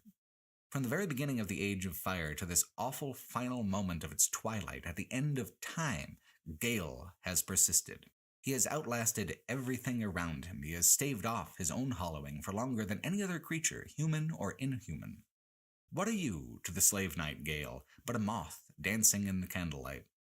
There's only one thing that will suffice for the painting of an entire world: the blood of the Dark Soul. But the furtive pygmies who rule from a ring of dilapidated thrones have become so fully stagnant and withered within the fullness of time that the blood has dried up within them. So Gale does what any insane holdover from the dawn of time would do, and eats them. He pulls them apart, limb from limb, and devours them, taking the blood into himself, revitalizing it with his own essence and will. He doesn't ask questions. He just eats. I wanted a concrete answer, but instead I'm given an odd mirror. Isn't devouring the gods for their essence what I've been doing this whole time? Aren't I also a ravenously violent ghost who only shows up to usher lives and kingdoms to their end? In this last confrontation with Slave Knight Gale, the game arrives at an especially strange and melancholy Highlander moment. There can be only one.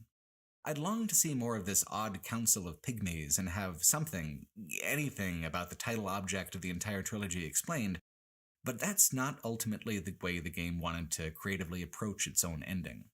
Instead, you march to the end in ignorance and misery, which is absolutely a deliberate artistic choice in keeping with what the rest of the trilogy has done, and I can't fault it for that. It's not what I wanted, but it's stranger and more poetic than what I wanted. And the fact that Dark Souls games lean that way more often than not is what makes them so tonally unique, so artistically compelling.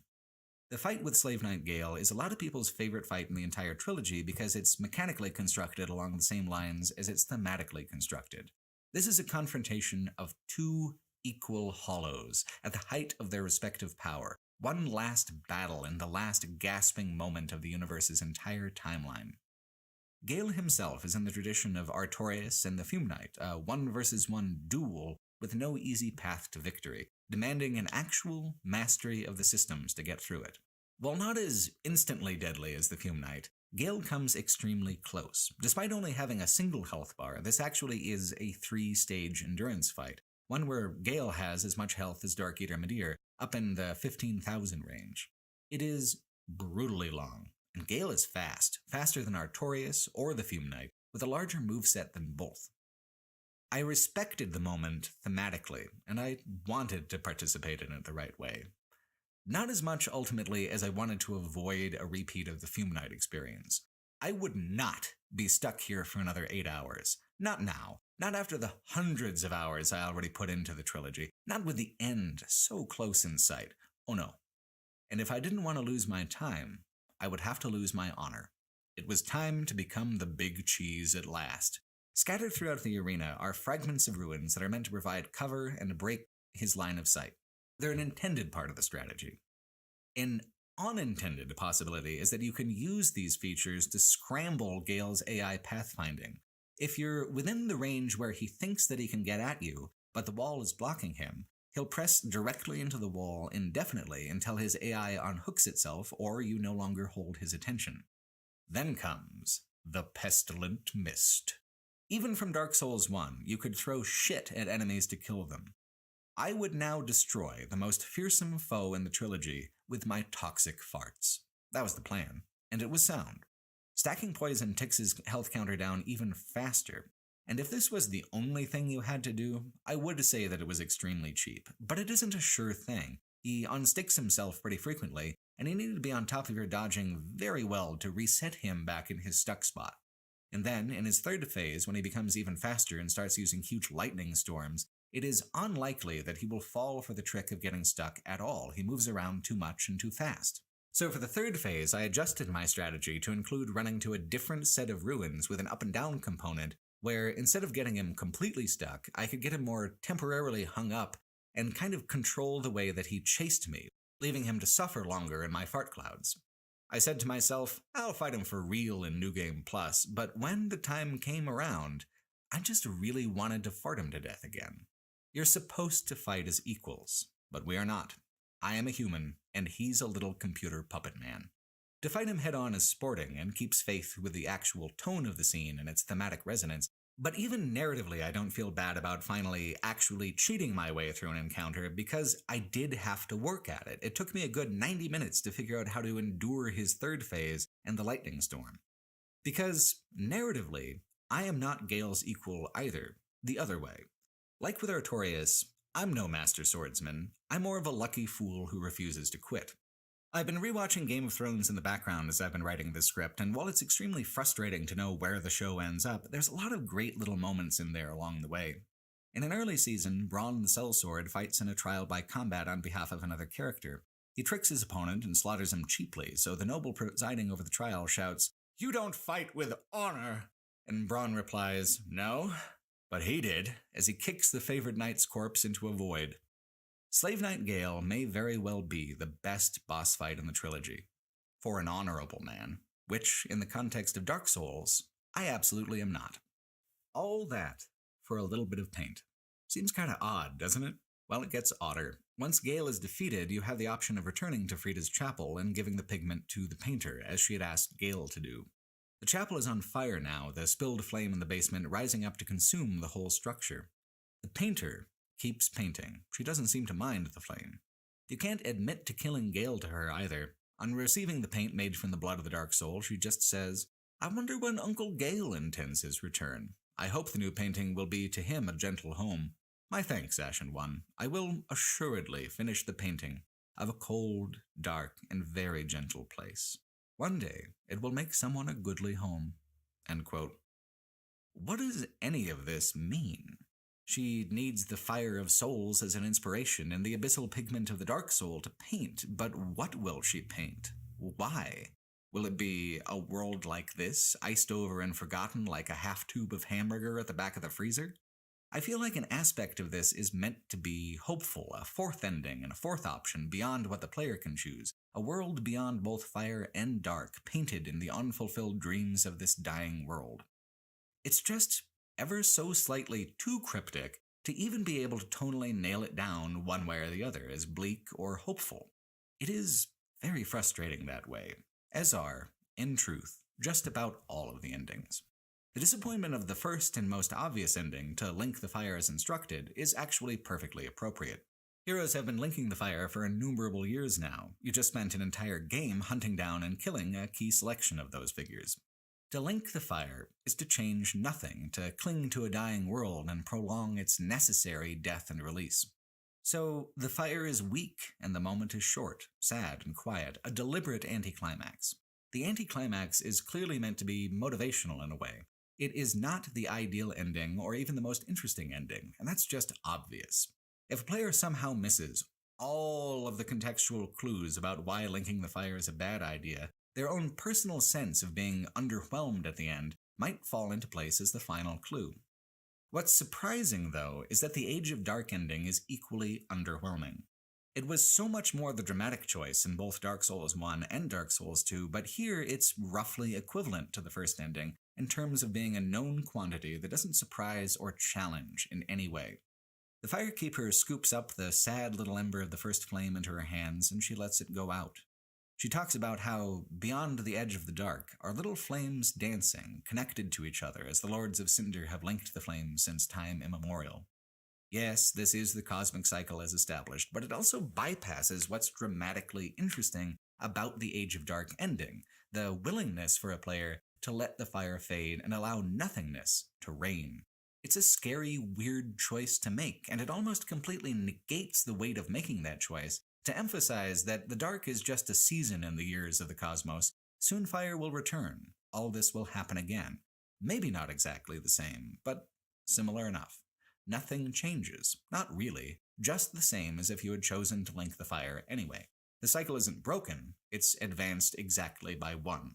The third ending is the most dramatic, but if you took the tale of King Vendrick to heart, it's impossible to say that it's a narratively satisfying ending either.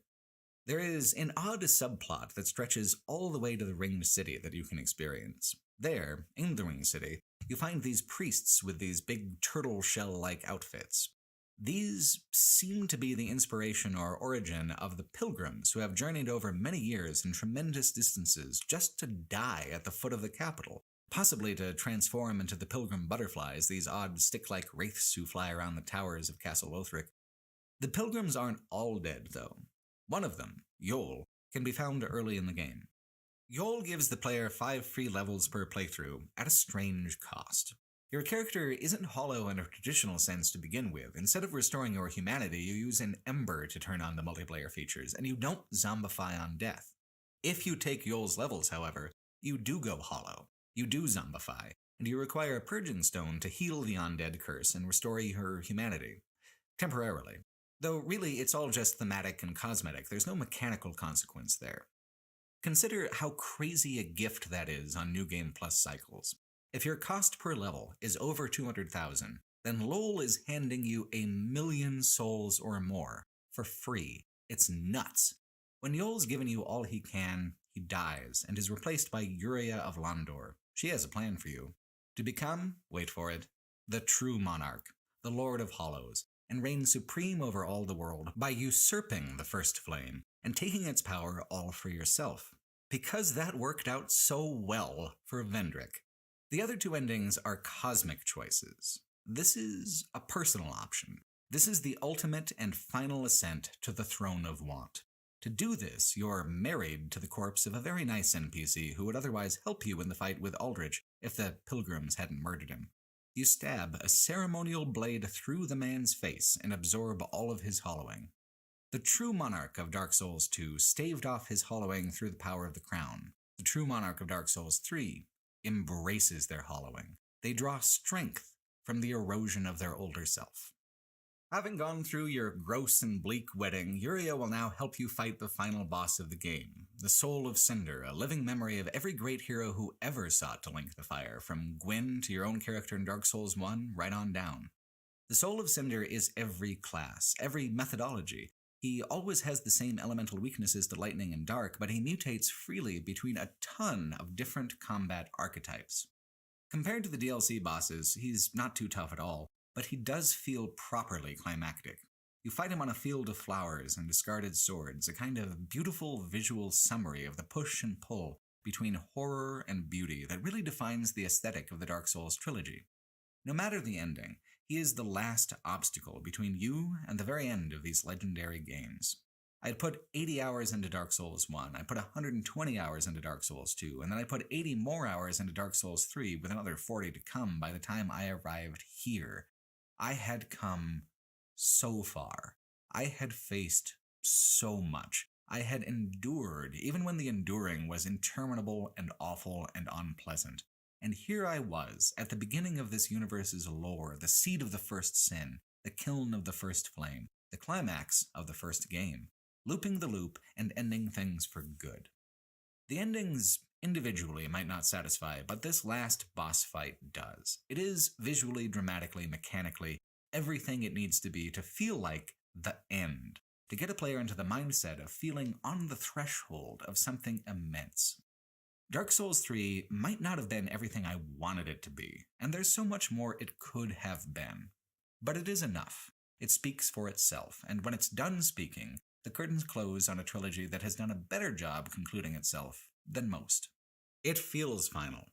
It is final, since there won't be another explicit sequel to Dark Souls. In the Lord of Hollows ending, the pilgrims all worship and bow as the primordial serpents had in the Age of Dark ending in the first game. They hope you will be a good monarch. I think the player knows quite well they won't be. Absolute power corrupts absolutely, as the saying goes, and as someone who draws actual strength from the hollowing, from the degradation and decay of the self, the Lord of Hollows is pretty damn corrupted from the very start. It is, in a straightforward way, badass enough, a Kratos on his throne kind of ending.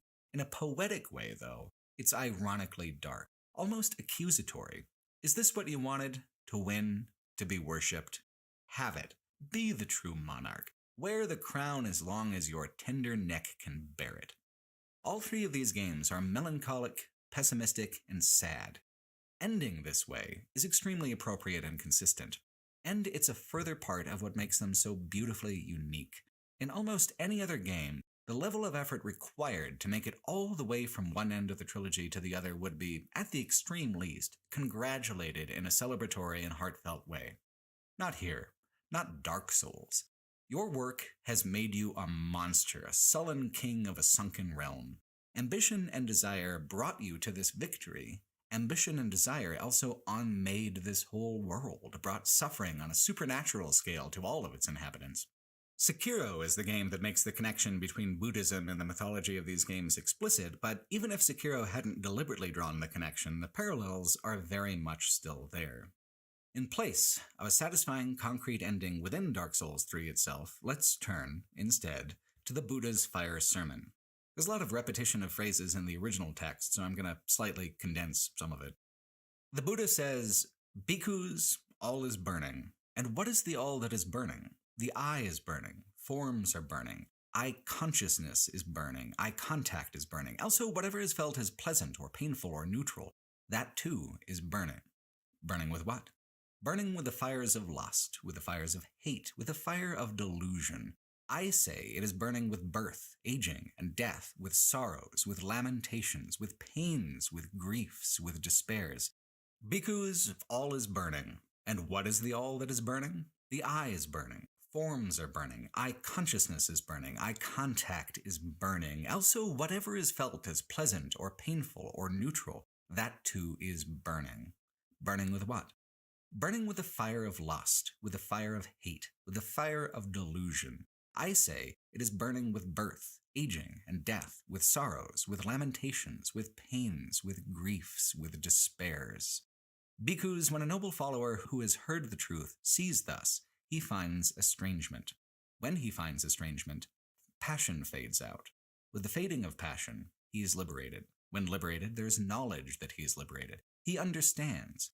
Birth is exhausted. The holy life has been lived out. What can be done is done. Of this there is no more beyond. End quote. And so ends Dark Souls. The holy life of its universe has been lived out. Its births exhausted. Its passions burned from pyre to ash. There is no more beyond, except, perhaps, the distant flickering of flames that signals the wheel of the cosmos making its full revolution. If there is a moral to the Dark Souls games, it's this. If you love something, don't hold on to it. Let it burn. Let it fade. The finite rarity of life is what gives it meaning. When we passionately cling to things too tightly, we smother their flame. Death and oblivion are a part of the cycle of all things, and rather than being afraid, we should understand that nothing good lasts forever. Not ourselves, not our real world, not even our imaginative worlds. The hardest thing about Buddhism is trying to live up to it, to try to calm the fires within yourself and live dispassionately.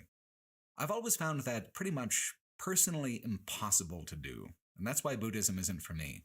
And harder still when experiences like Dark Souls give my imagination such a feast of ideas and images to feel passionately about. Passion pulled me through these games, curiosity and fury and elation, my deepest emotion, my dearest emotions.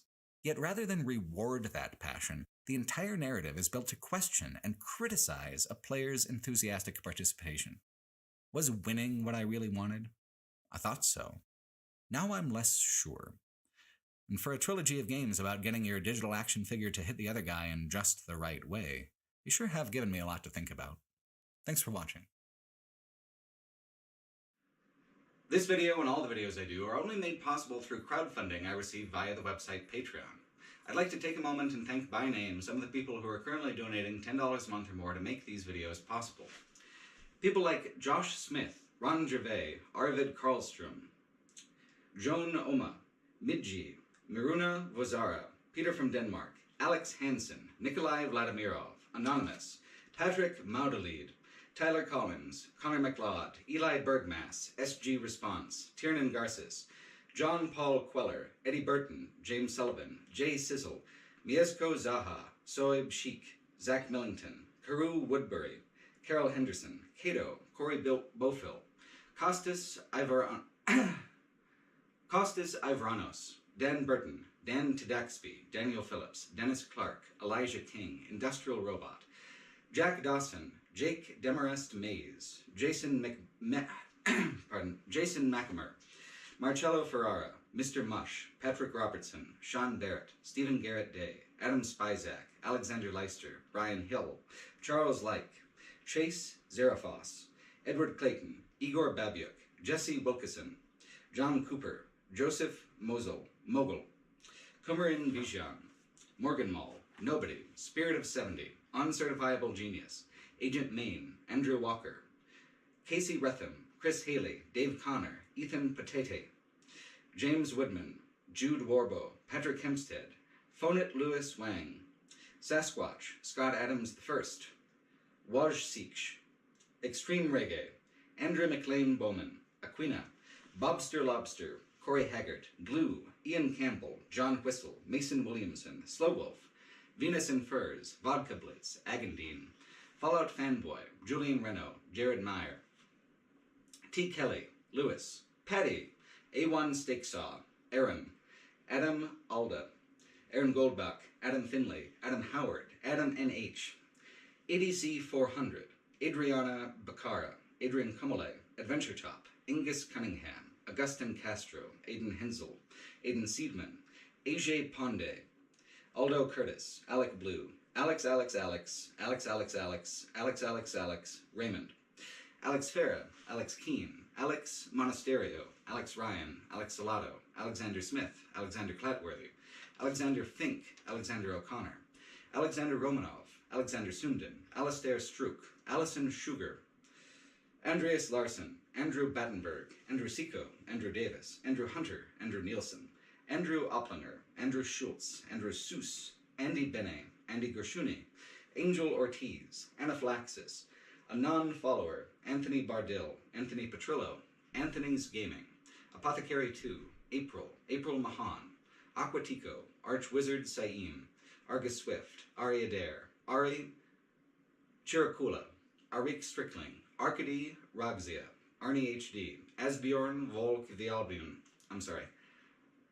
Kavalbian, Askance Glance, Astrozoid, Austin Matheson, Austin Milner, Austin Aloisio, Ava Gravy, Avery Holmes, Avery Thorpe, Banks, Barton Donaldson, Bastion Frost Succubus 87, Ben McDonald, Ben Pace, Ben Perkle, Ben Wellard, Benjamin Glover, Beth Leuenberger, Bib Bob, Biggest Communism Builder, Blind Fighting, Blue Bishop, Boogers,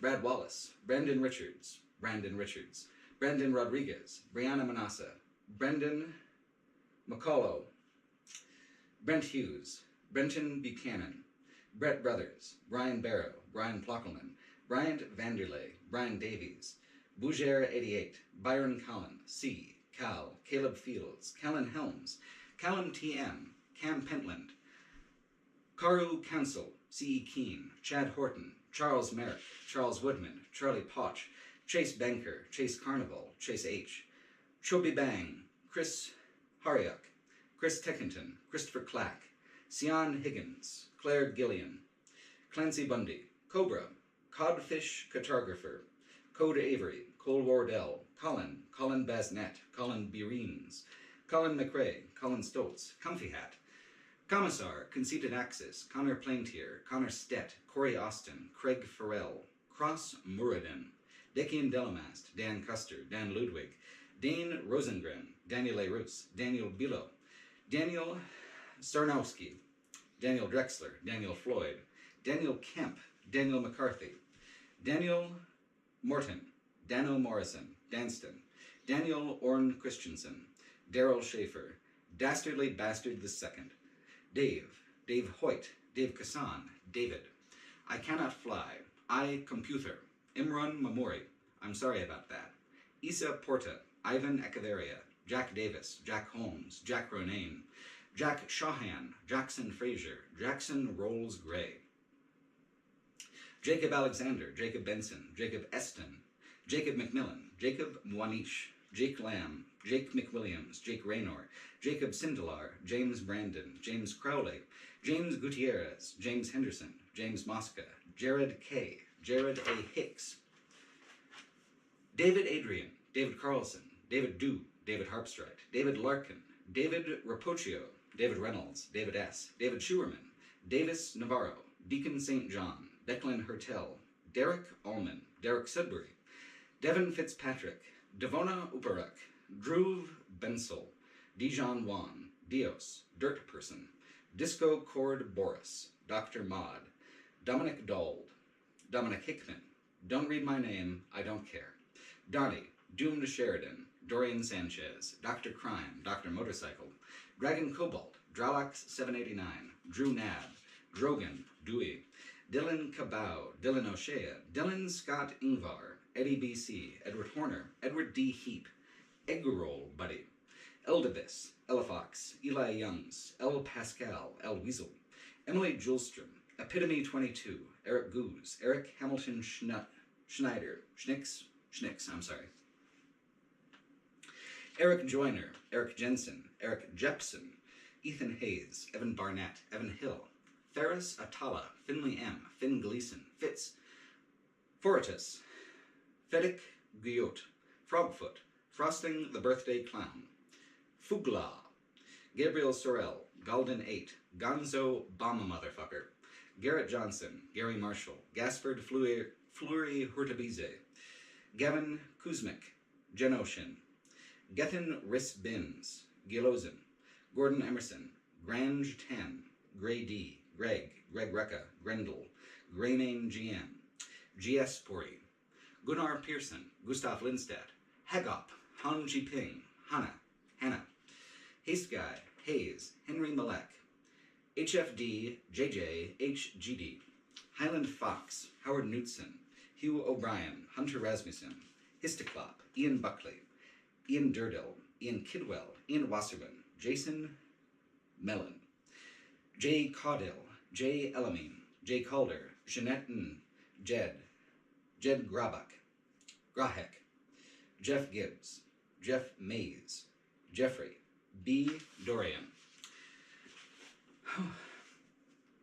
excuse me, Jeffrey McIntyre, Jens Christian Sorensen, Jeremy Harris, Jeremy Kirby, Jeremy Saunders, Jeremy Wolfe, Jesse James, Jesse Laps, Jim McGeehan, Jimbo, Jay Mackery, Joe Davis, John Brown, John Henry Franker, John Libra, John Soklowski, Jonathan Gill, Jonathan Harrison, Jonathan Sasson, Jonathan Wainio, Jordan Klein, Jordan Greisman, Joseph Greisman, Joseph Smith, Josh Schulze, Josh Waters, Joshua Aslin Smith, Joshua Lewis, Josiah Tull, JRG 123, JS, Juan Treveno, Julius Yanuskevicius, Justin Michael, Justin Miller, Yuan Nixon, Kai Sorensen, Cale Perriam, Caleb, Carl Gleason, Casa Corstagia, Kazra Fedowsri, K, Keegan Little, Ken Ollendorf, Kevin Martell, Kevin Oliver, Kevin Schaub, Kevin Sheehan,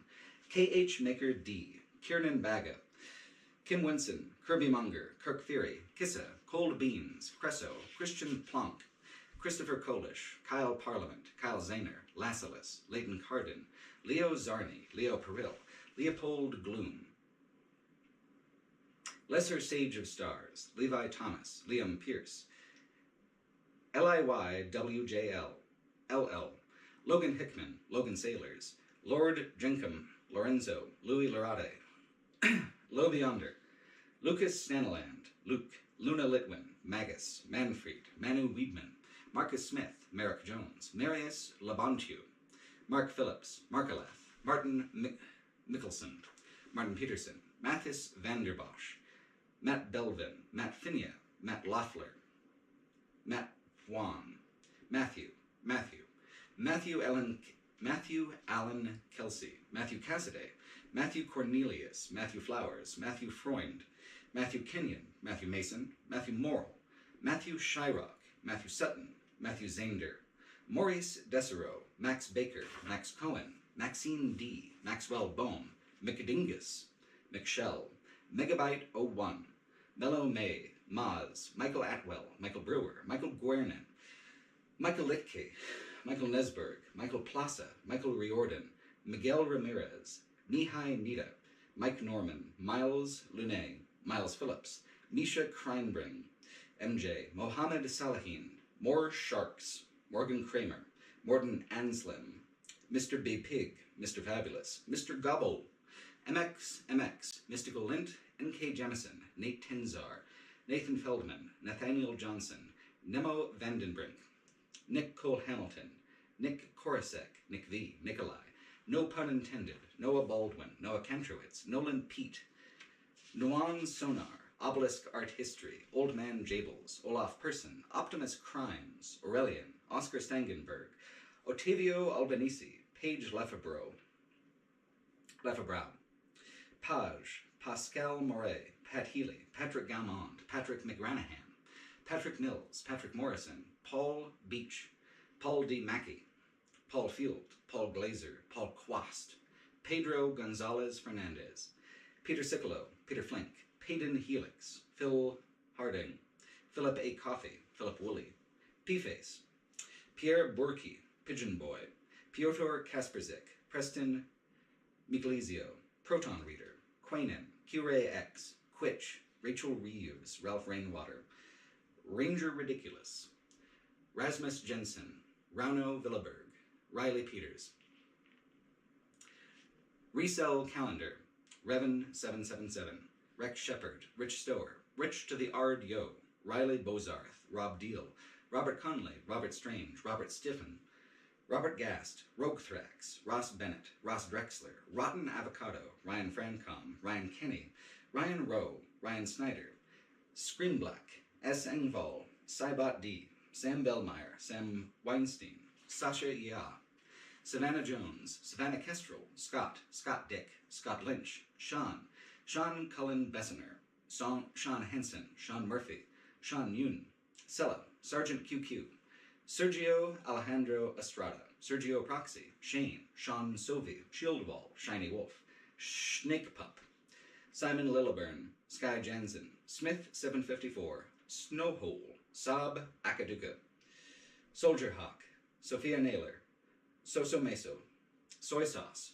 Spooderman, Spot, Stephen Lovedings, Steve Bellegarde, Stephen Heim, Stickman Grit, Stimson Sneed, Stuart Jackson, Stuka Bliat, Super Deluxe, Swirly Gig, Symmetry Master, TJ Hemmen, Ted Cooper, An Actual Dragon, Kaiser Vicarian, Ted Kern, Tech, Texas Dan, Thaddeus Wojak, Thatchy Odin, The Nikophorovs, The Rambling Bard, The Spade, The Bloke, The Dark Soul 2, The Last Great Opium Den, The Soul James, Thomas Georges, Thomas Vavasseur, Thomas Watkins, Thomas Whitty, Tilts, Tim Featherston, Tim Froelich, Tim Marsh, Timofey, Timothy Demar, Timothy Lee Peterson, Timothy Rebedu, Tinfoil Pancakes, Tecentes 13, TJ Michael, Toadheart, Tom Painter, Tom Rowerdink, Tom Webster, Tor Highlander, Trevor Schnacknies,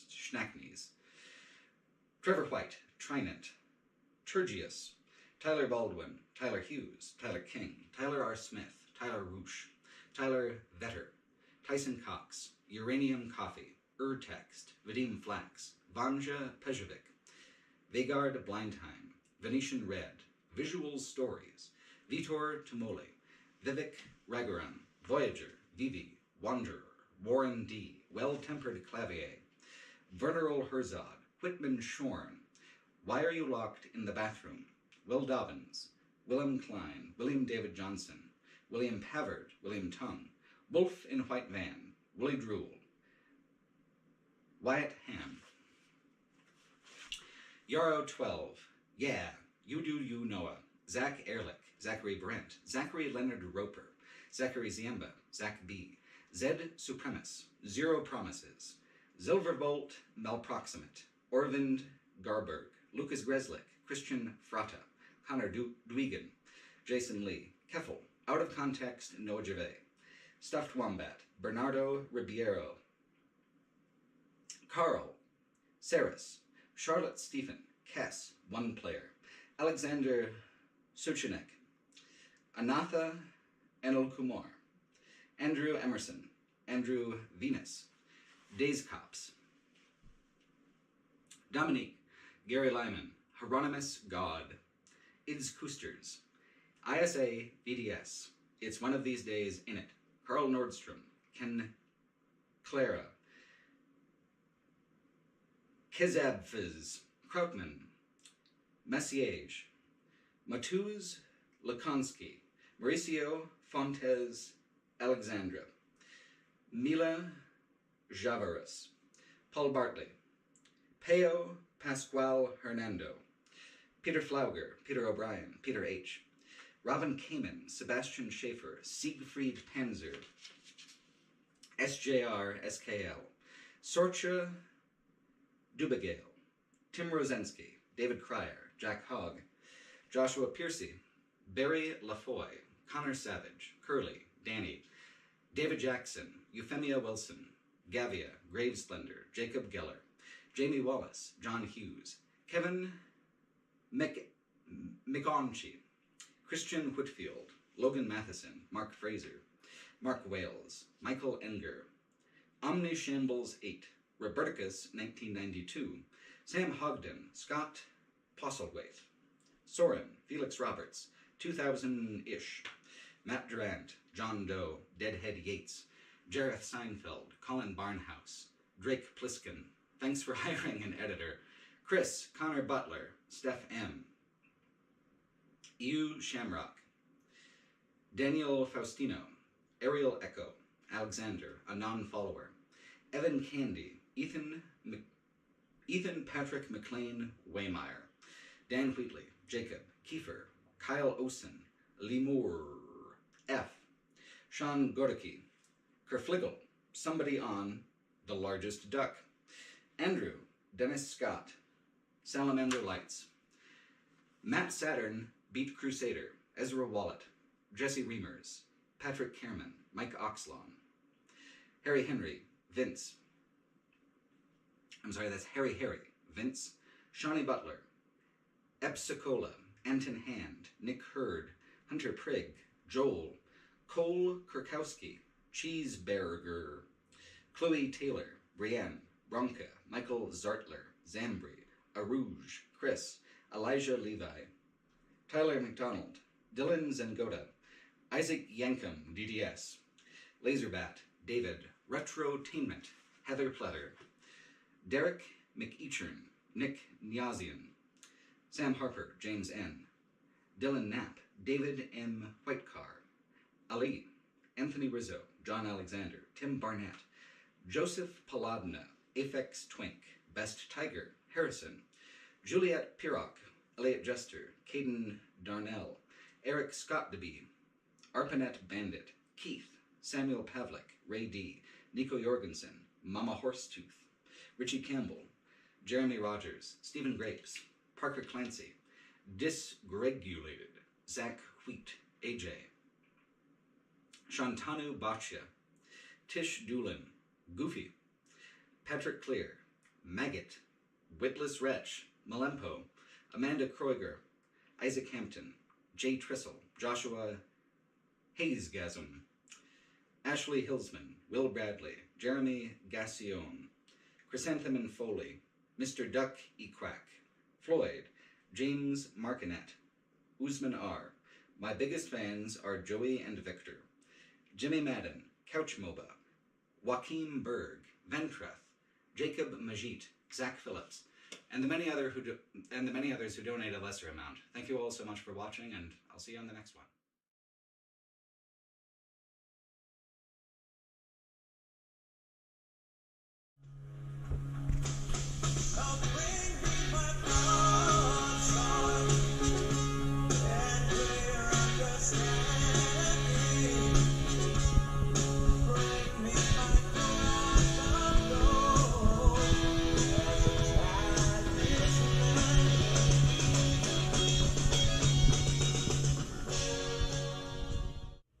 history of digital role-playing games, there are titles that stand as towering classics, unforgettable, irreplaceable examples of some of the best of that era's design. Baldur's Gate 2, The Witcher 3, Skyrim. And then there's the other role-playing games, the ones that were just as hard to make, but slip farther and farther away from our collective memory as time goes on.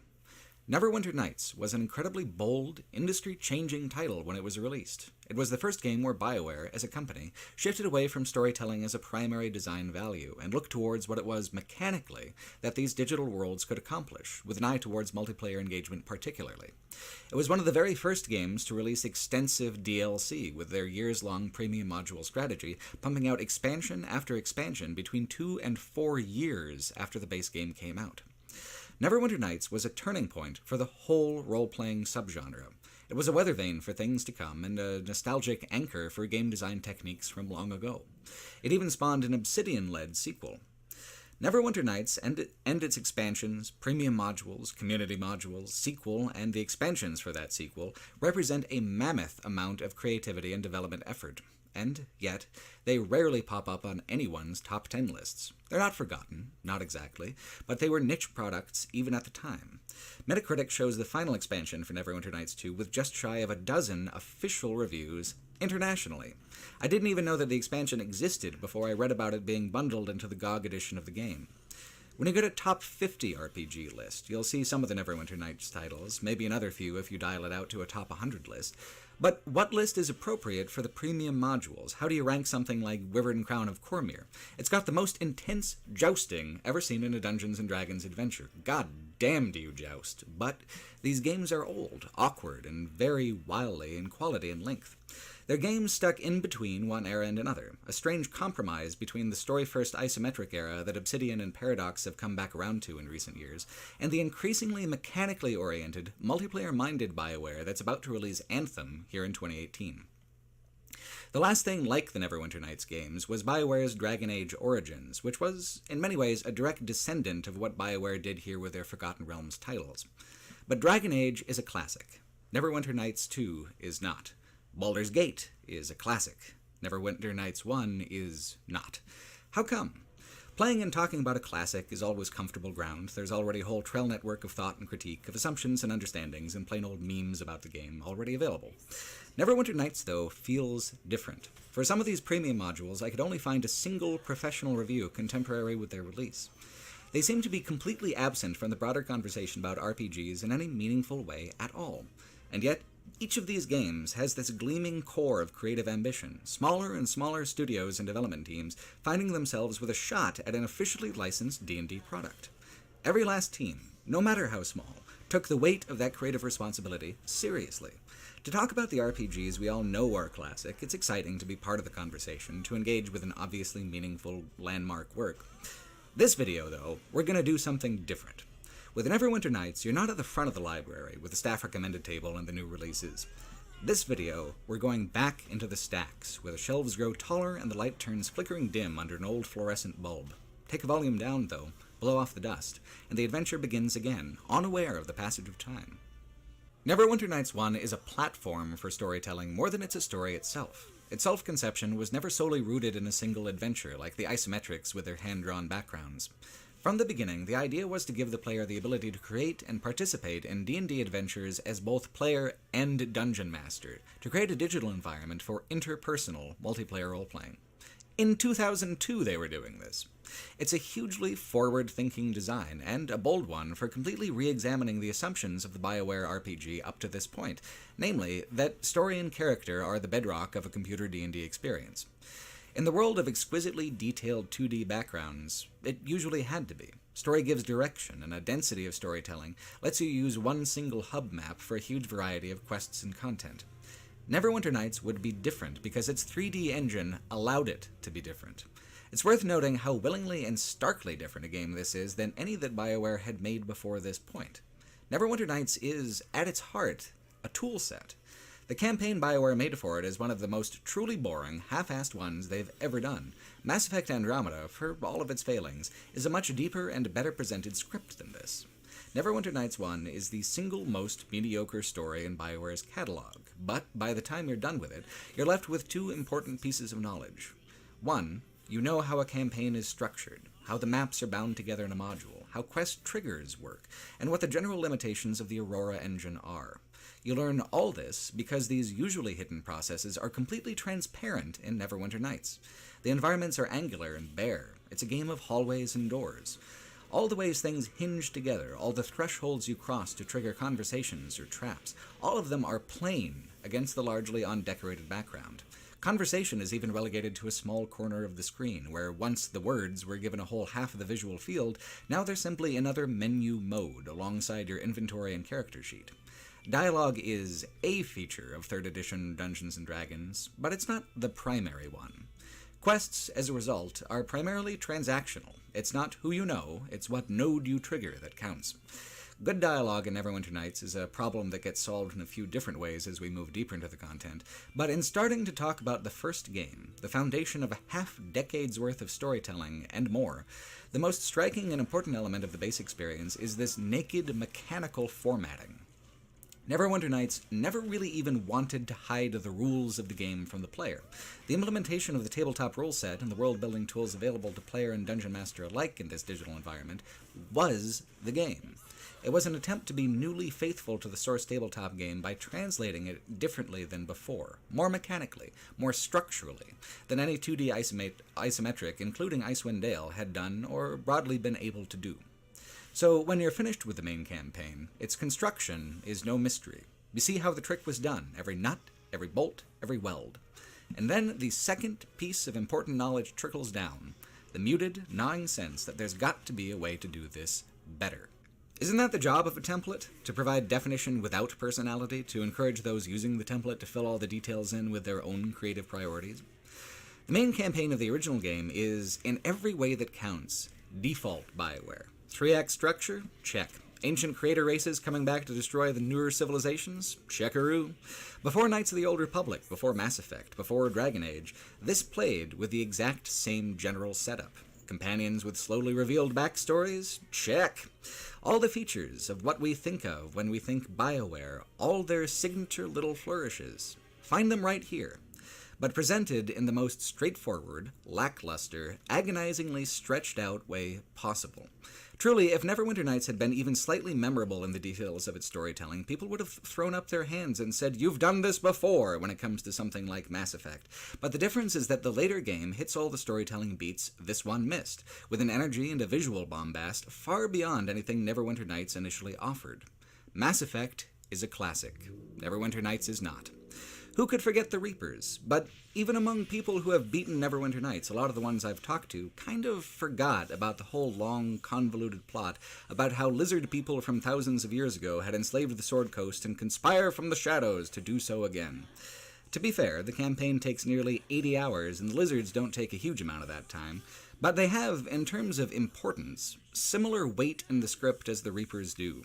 The scale and length of Neverwinter Nights' main campaign foils any momentum that these revelations might have built up. Each act takes 20 hours or more, and are proportioned about as evenly as the user interface. A little bit of dialogue, a lot of inventory management, and a lot of fiddling with spellbooks and abilities. The first act takes place in the city of Neverwinter, hunting magical creatures across 4 districts, each with their own theme. They can be tackled in any order. The second act has you looking for clues as to a mysterious cult's whereabouts. It's the longest of the acts, and also has 4 major components which can be done in freeform order. This act takes place across wide-ranging wilderness and small rural settlements. Classic adventuring stuff. The third act does the same, but with higher stakes for higher levels. It ends with dragons. But it's only here at the margins of the third act where they start going ham on the ancient reptilian conspiracy. It's easy to remember the format, the openness, the sense of adventure. It's equally easy to forget when the game comes to you at the last minute to say, "Also, dude, the lizard people are real, and they secretly want to rule the world." Because Neverwinter Nights was designed with multiplayer in mind, the party dynamics of the single-player experience are agonizingly bad. There are companions available for any kind of character class in the game, whatever you like, but only one of them at a time. Dungeons & Dragons, as a whole, is oriented around the party. The more players, the better balance, the more options you'll have to navigate a dungeon. And most of your time in the main campaign is all about the dungeons. The majority of items in the game are randomly generated from loot tables, just like as the core rules say you're supposed to do. This often means that the majority of items are worthless garbage. It's hellacious to try to save money. You'll still be picking up less than a dozen gold pieces at a time at level 15. The exceptions to this are random loot for large chests, which are, with just a tiny fraction of exceptions, trapped and locked. Fucking all of them.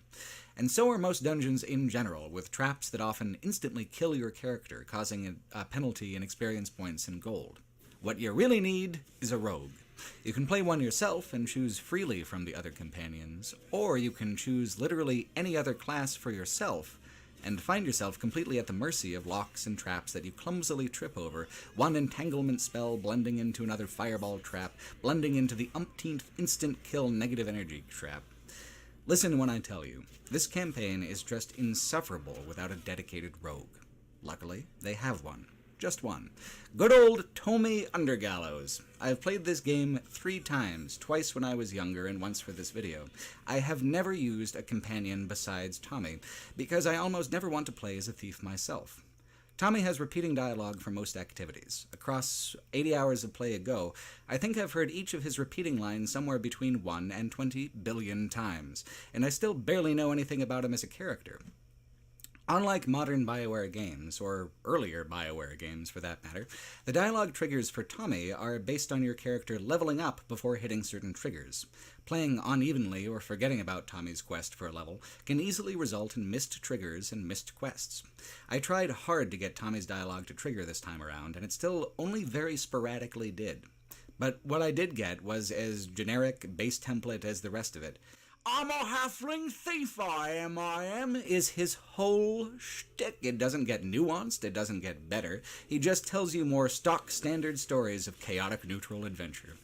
The other characters, from what dialogue I saw, are similarly familiar combinations of race, class, and alignment. They're instantly recognizable as D&D archetypes, and instantly forgettable as such, too.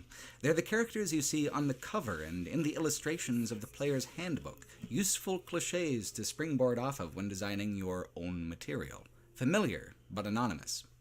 Mechanically, Tommy is indispensable. I hate adventuring without him because he spots the traps and unlocks the chests. I hate adventuring with him because he's annoying as hell and he never shuts up. A classic adventuring relationship, to be sure, especially with the halfling thief being the annoying one. But consider, each trap, each individual chest has a countdown timer, a long one, and a line of acknowledgement dialogue. If you open 50 chests, you wait maybe 2.5 minutes total, and you hear, "Oi, consider it done!" 50 times, and then maybe another 2.5 minutes of nose-picking timer bars and 50 line readings on top of that to disarm the traps. It's just awful. It's time-consuming and repetitive in the worst way, and because the loot is randomly generated, the likelihood it'll be worth your time is a huge long shot. If I hadn't have looted the dungeons, I would have been done in 40 hours or less. But looting is a huge component of the dungeon crawl experience, a critical one. And here, that critical component is interminable and boring. It's the campaign's greatest failing by a big margin, lack of creativity being the runner-up in general. What's funny is that this failure to make looting compelling is a feature of the main campaign and not Neverwinter Nights in general. You can do it differently, and after going through all of these disappointing timer bars, you'll have had time to think of a half dozen better ways to do it yourself. But this is the default. The default says roll the loot table to determine your loot. Is it fun? No, but it's the damn rules. To navigate this rule-driven world, you need practical solutions. A thief is practical. The idea is that a total fidelity to these systems will allow for the same creativity of interacting with the systems as a tabletop game. But there are concessions. A party of 2 makes massive sacrifices in agency over the Baldur's Gate model, but also increases mechanical challenge. You're not down there to solve interpersonal problems. You're down there to fight monsters and open chests. If you're not playing online with friends, there's one guy for that, your old pal Tommy. Only Tommy isn't remotely real as a person or a character. He's a can opener with a backstory. You can't talk to him much. He talks to you based on predetermined triggers. You can choose someone else, but you give up massive conveniences in navigating what makes up most of the actual gameplay experience. You can't even say to him, "Tom, for one fucking night, would you just cool it with the accent, like you might in person?" The single companion system is BioWare's most awkward, underwhelming approach to the traditional tabletop party in their catalog. They abandon it and amend it in favor of something more interesting as soon as you hit the expansions. But in the meantime, Tommy is what happens when you try to design a role-playing game adventure based on a manual instead of on a module. It's in the open construction of the second and third acts, though, that the game finds an independent identity. It hadn't been since the original Baldur's Gate that so much effort was spent on meandering, low-impact outdoor space. What that captures is the sense of possibility and lurking adventure that much more modern open-world games build on as a foundation. The first act, in Neverwinter, is a real slog, difficult on account of the low level of the protagonist, with most of your time spent swinging and not connecting with anything in combat, but also claustrophobic in the minuscule focus of each district. Here's your 2 hours of zombies, your 2 hours of pirates, your 2 hours of escaped prisoners and miscellaneous bandits. By the time you get to the second act and realize you have these huge unknown areas in every cardinal direction from the hub town, it is joyfully liberating. It's these local vignettes where the game sometimes does coalesce into a memorable nugget of storytelling. Like the town of Charwood Village. It's been frozen in time, deep in the forest. One night, long ago, all the children disappeared into a nearby castle and never returned. Then the centuries began to blend together for the townsfolk. The celestial powers have determined what happened within the castle as a crime against existence, but would like a mortal to judge what happened exactly. There's 2 witness/suspects to interview and a surprise third suspect in the form of a powerful demon that you can summon and question. You need the testimony of all 3 for a positive outcome. Your judgment will determine if the souls of Charwood find agony or peace. It's rich, engaging storytelling, if only for a moment. Venturing deeper and deeper into moody twilight forests filled with monsters and mysteries, that's good. The engine might be dated, but it honestly does a better job with the outdoors than it does with the indoors. The light and the foliage, from gently falling leaves to grass that sways in the breeze, helps slightly disguise what an undecorated stone hallway doesn't about the fundamental from-template construction of all of these maps. The game's distance fog, artificial and pointless indoors, actually does help set the scene outdoors. Now, all the outdoor environments are built on obvious elevation tiers, with bottomless canyons and flat-top hills. They're just as much bolted-together hardware store sets as the rest of it, but here it's something where creative effort was put into it to counter the artificiality. For dungeons, the right-angled mazes are part of the intended experience as well. Used to be, people would make their D&D maps on graph paper, and this is meant to capture that particular thrill, not the effort to make something convincingly naturalistic, but the effort to make something artificially, structurally crafty, a better mousetrap for the players. And that's the thing that's ultimately so exhausting about the game. The main campaign is essentially a celebration of the format of Dungeons & Dragons, and so its elements are all self-justified in a way that strips them of a lot of meaning. There are a lot of dungeons out there in the woods, some even with a quest attached, but they're there because it's assumed that I like them by default. You go down and into the caves and you kill an orc chieftain, then you kill a troll chieftain, and then you kill a bugbear chieftain.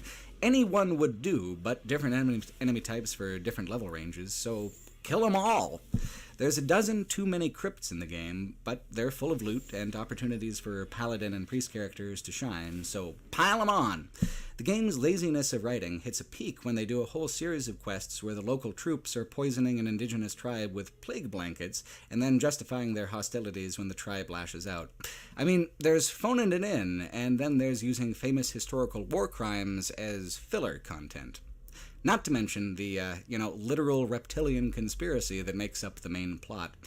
The best vignette material, the most creative side quests that you'll find out in the deep wilderness surrounding the city of Neverwinter, are all relatively self-contained. A story well told is equally as mechanically valuable, or maybe less, to Neverwinter Nights than a dungeon crawl through troll tunnels. Little of it makes an impact besides experience points and loot, but looking back, it's those moments like Charwood that I actually remember. Of 80 hours of play, I had maybe 10 that stood out. The rest quickly fade, receding into fog and unloaded from memory like everything else more than 50 feet from where the player is standing. Neverwinter Nights doesn't see its landscape in terms of traditional art like the fixed perspective isometrics did with their lush, hand-drawn backgrounds. It sees it like the dungeon master always has instead, lines on the graph paper that become, with the application of human imagination, so much more than that. Often the details of a room or a place in the game are communicated through text more than through the 3D assets. What you see isn't exactly what's meant to be there. What you see is the board and the figures on the board. They're representative of a more detailed, more nuanced full image that's built inside the mind still. That's why the old isometrics preferenced story so heavily. If the imagination is already running at speed from just the words alone, the images and the emotional investment and the general believability of the narrative all elevate the action up and away from 2D sprites on a screen. With Neverwinter Nights, the shift from 2D to 3D tried to make the world seem more concrete and less imaginative. The swords spark and clink, the camera pans in any direction, the world is less obviously a painting. The approach is more technically sophisticated in the programming and more technically minded in the play experience, but the 3D is so rudimentary that the imagination is required to pick up most of the slack anyway, and without the character-driven world building that made that load an easy one to lift in games past. Refer again to Mass Effect Andromeda. The story is half-hearted and cliché like this one, but the experience flies by a lot quicker and a lot smoother because of all the pretty shiny things and the grand sci-fi vistas. It doesn't do a good job of firing the imagination, but it does do a good job of being cool to look at and numbly enjoyable in its core mechanical loops of shooting and pressing the use key. The main campaign back here in 2002 is more rote and derivative than Mass Effect Andromeda by a good margin, and yet the 3D world has close to nothing to distract from that visually. In fact, you're given ample time to consider what other games you could be playing while you wait for another locked chest in another sparsely decorated room to be popped open by our old pal Tommy. When even the dungeons are boring, the game is a true digital purgatory. Not truly awful, not remotely good, with no seeming beginning or end. The dungeons, though, can be well considered and have obviously received the most creative attention out of anything in the campaign. In the third act, there's a dungeon with a time travel gimmick, with one version of the dungeon in the past and one of the present. Swapping back and forth is required to navigate it. Here in 2018, and you've got games like Dishonored 2 that pull the same trick better, of course, but the trick sure is a good one, and opening the puzzle box of the dungeon is just as satisfying in this older configuration. With an actual party of characters I was invested in, it would be perfect. But it's just me and Tommy in our own private production of No Exit. I kill the monsters, and he slowly disarms and unlocks the path ahead, over and over, until the end of time. It's worth comparing Neverwinter Nights' main campaign to Knights of the Old Republic, which BioWare would release the following summer. Knights uses a D20 system almost exactly like 3rd edition D&D, and mechanically speaking, they are very similar games. It's a 3D world arranged according to the old isometric structures. Knights of the Old Republic uses the previous BioWare model of party-driven, dialogue-focused progression and a much tighter, more selective approach to designing the levels and presenting itself generally. There are 6 worlds to go to in Knights of the Old Republic, each one distinct with a rich local plotline that ties back to and progresses the main plot. By contrast, Neverwinter Nights has at least 3 times the amount of physical space as Knights of the Old Republic, with half the variation in environment and half the density of quests and dialogue. Sure, most dungeons have quests, but they're almost either, "Bring me the head of Chief Whoever," or "I've lost my magical suppositories," or something else that involves little player choice. In fact, the opportunities for actual role-playing are few and far between. Your options for a quest are usually yes, enthusiastic yes, no, and a persuade roll to get 200 extra gold for saying yes. Everything people complained about regarding the simplification of role-playing between Fallout 2 and 3 or New Vegas and Fallout 4 also happened here, within the BioWare catalog. But the novelty of 3D and the reprioritization towards combat and dungeoneering were enough to lead many people to forgive it. A PC Gamer review from the time refers to the story as one of, quote, "sweeping grandeur." And I wonder what kind of mindset you'd have to be in to feel that way about it. Even by the standards of Icewind Dale, this is a come-down in quality. Take the game's most important NPC, Lady Erebeth. You begin the game in a Heroes Academy, which is a blatant excuse to have mandatory tutorials for the first half hour of the game. When Hero School gets out, you graduate, and Erebeth hands you your Adventurer's Diploma. But a complication arises, so she sets you on a path to find the creatures stolen from the Academy, which will help cure a plague in the city, etc., etc. Erebeth is married to Fenthic, a naive good guy elf who's pals with Dester, a priest of Helm who is obviously, visibly a villain. So by the end of the first act, Fenthic laid it all on the line to help his buddy Dester, with his important secret ritual which he chose not to ask questions about. Little does Fenthic know about the reptilian conspiracy. So when the act is over, Fenthic is sentenced to death alongside Dester. In the second act, this makes Lady Arabeth very sad. She's a paladin, lawful good. She must abide by the justice that took her husband. By the end of the second act, she's been turned to the dark side, to chaotic evil, becomes a blackguard, which is the reverse paladin prestige class for 3rd edition, and now works for the Lizard Queen. This is all apparently because she loved Fenthic so much, you see, and what even is justice if a well-meaning elf like him, etc., etc. There's a phrase among players for people who play lawful good in a way that is irritating for everyone and makes no narrative sense, called lawful stupid. This is Lady Arabeth from head to toe. Her internal conflict only exists because she's apparently unable to be a nuanced enough character to deal with Fenthic's poor judgment without violating the alignment of her character class. If a player were to ask the Dungeon Master in this campaign, can I be mad about Fenthic and still be a paladin? The DM would say, obviously, of course, and the game would continue. But this whole plot, the longest running plot thread in the game, is completely dependent on a fundamentalist interpretation of lawful good as one that can't even question lawful action. Arabeth continually acts like a first-time player might play a paladin, saccharinely good, inflexible in perspective, sent into melodramatic fits by even a hint of moral gray. If you've gotten her backstory during Act 2, it's possible to redeem her in Act 3, but even that feels hollow since her character's arc is so flat and irritating. You're making a persuade roll on what ought to be common sense. Arabeth is a character who, like the others, seems to come from a generalized example in the core rulebooks, more than a specific example in an adventure module or a Forgotten Realms novel. Arabeth is a narrative built from the rule that says that paladins cannot level up in their class if their alignment shifts away from lawful good. Her late act self is a template for how to use the Blackguard prestige class in a campaign for your character or an NPC you might have in mind. If she was an illustration in the core rulebook, a brief paragraph of text in italics, her story would be perfectly serviceable. But this is a big deal BioWare campaign. Her story is strung out across hours and hours of play, 3 acts.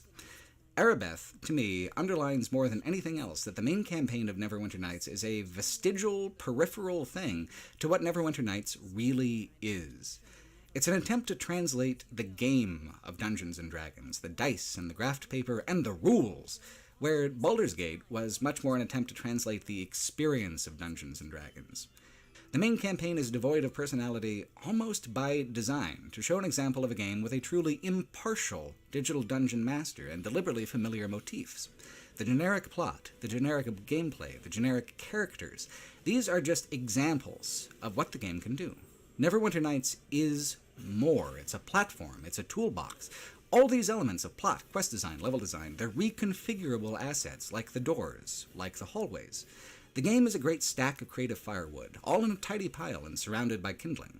But it'll take a spark of something more than what's provided to actually set it alight and warm yourself by the flame. The first expansion, Shadows of Undrentide, was developed mostly by a smaller studio called Floodgate Entertainment. You can tell right away, while the expansion mimics much of the 3-act structure of the main campaign, at every juncture it presents itself with more personality and creativity than anything in BioWare's default template campaign. Shadows of Undrentide has an authentic feeling of a human dungeon master, not some impartial digital one. It's willing to tell jokes, provide convenient weapons, offer multiple solutions, and best of all, it has companion characters that are actually tied to the greater arc of the story. More than that, though, is that the game has a kind of casual feel to it, not breaking the fourth wall in obvious ways, but more willing to be playful with its cliches and less likely to present them straightforwardly. From the beginning, it presents an alternate vision of the rough structure of the original campaign. You begin, at level 1, in a hero's academy, but not an institutional, generalized one. You're one of several students of renowned adventurer Master Drogon. One night, Drogon is poisoned by a mysterious assailant, and even though you are not ready, your final test will be to leave Drogon's school for the greater wilderness and find a way to save him. Not only is this more engaging than, "Thanks for completing the tutorial, here is your hero's diploma," it puts the player right in rural adventuring mode, the mode that was the most satisfying, exciting thing about the second and third acts of the main campaign. The original campaign's choice to keep the player inside Neverwinter for the early levels made the difficulty of low-level D&D more pronounced than it has to be, because it was all hallways and dungeons.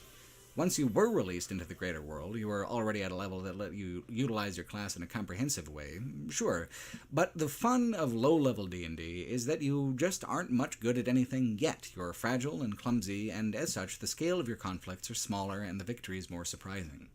Baldur's Gate 1 was built very specifically around only the low levels, and it made adventuring through all that seemingly inconsequential wilderness feel much more dangerous, filled with greater possibility. Shadows of Undrentide immediately leans into that feeling, taking the player from levels 1 to 8 or so across a sprawling first act in a snowy forest. But even in the first hour, there's more to pull you in than the main campaign. Your companion is chosen from the other students, depending on what class you'd like, and while each is grounded in a fantasy archetype, they all feel a little more specific in their personalities than Tommy and the crew. Dorna Trapspringer is this expansion's thief, and she's actually a very likable character. She's as green as you are to start, and her arc of the story runs on the same curve as the player characters, affected by the same events. Sure, she does always push for a profit angle, but she's got a core goodness that does make her likable, and none of what she says or does is unreasonable within the setting.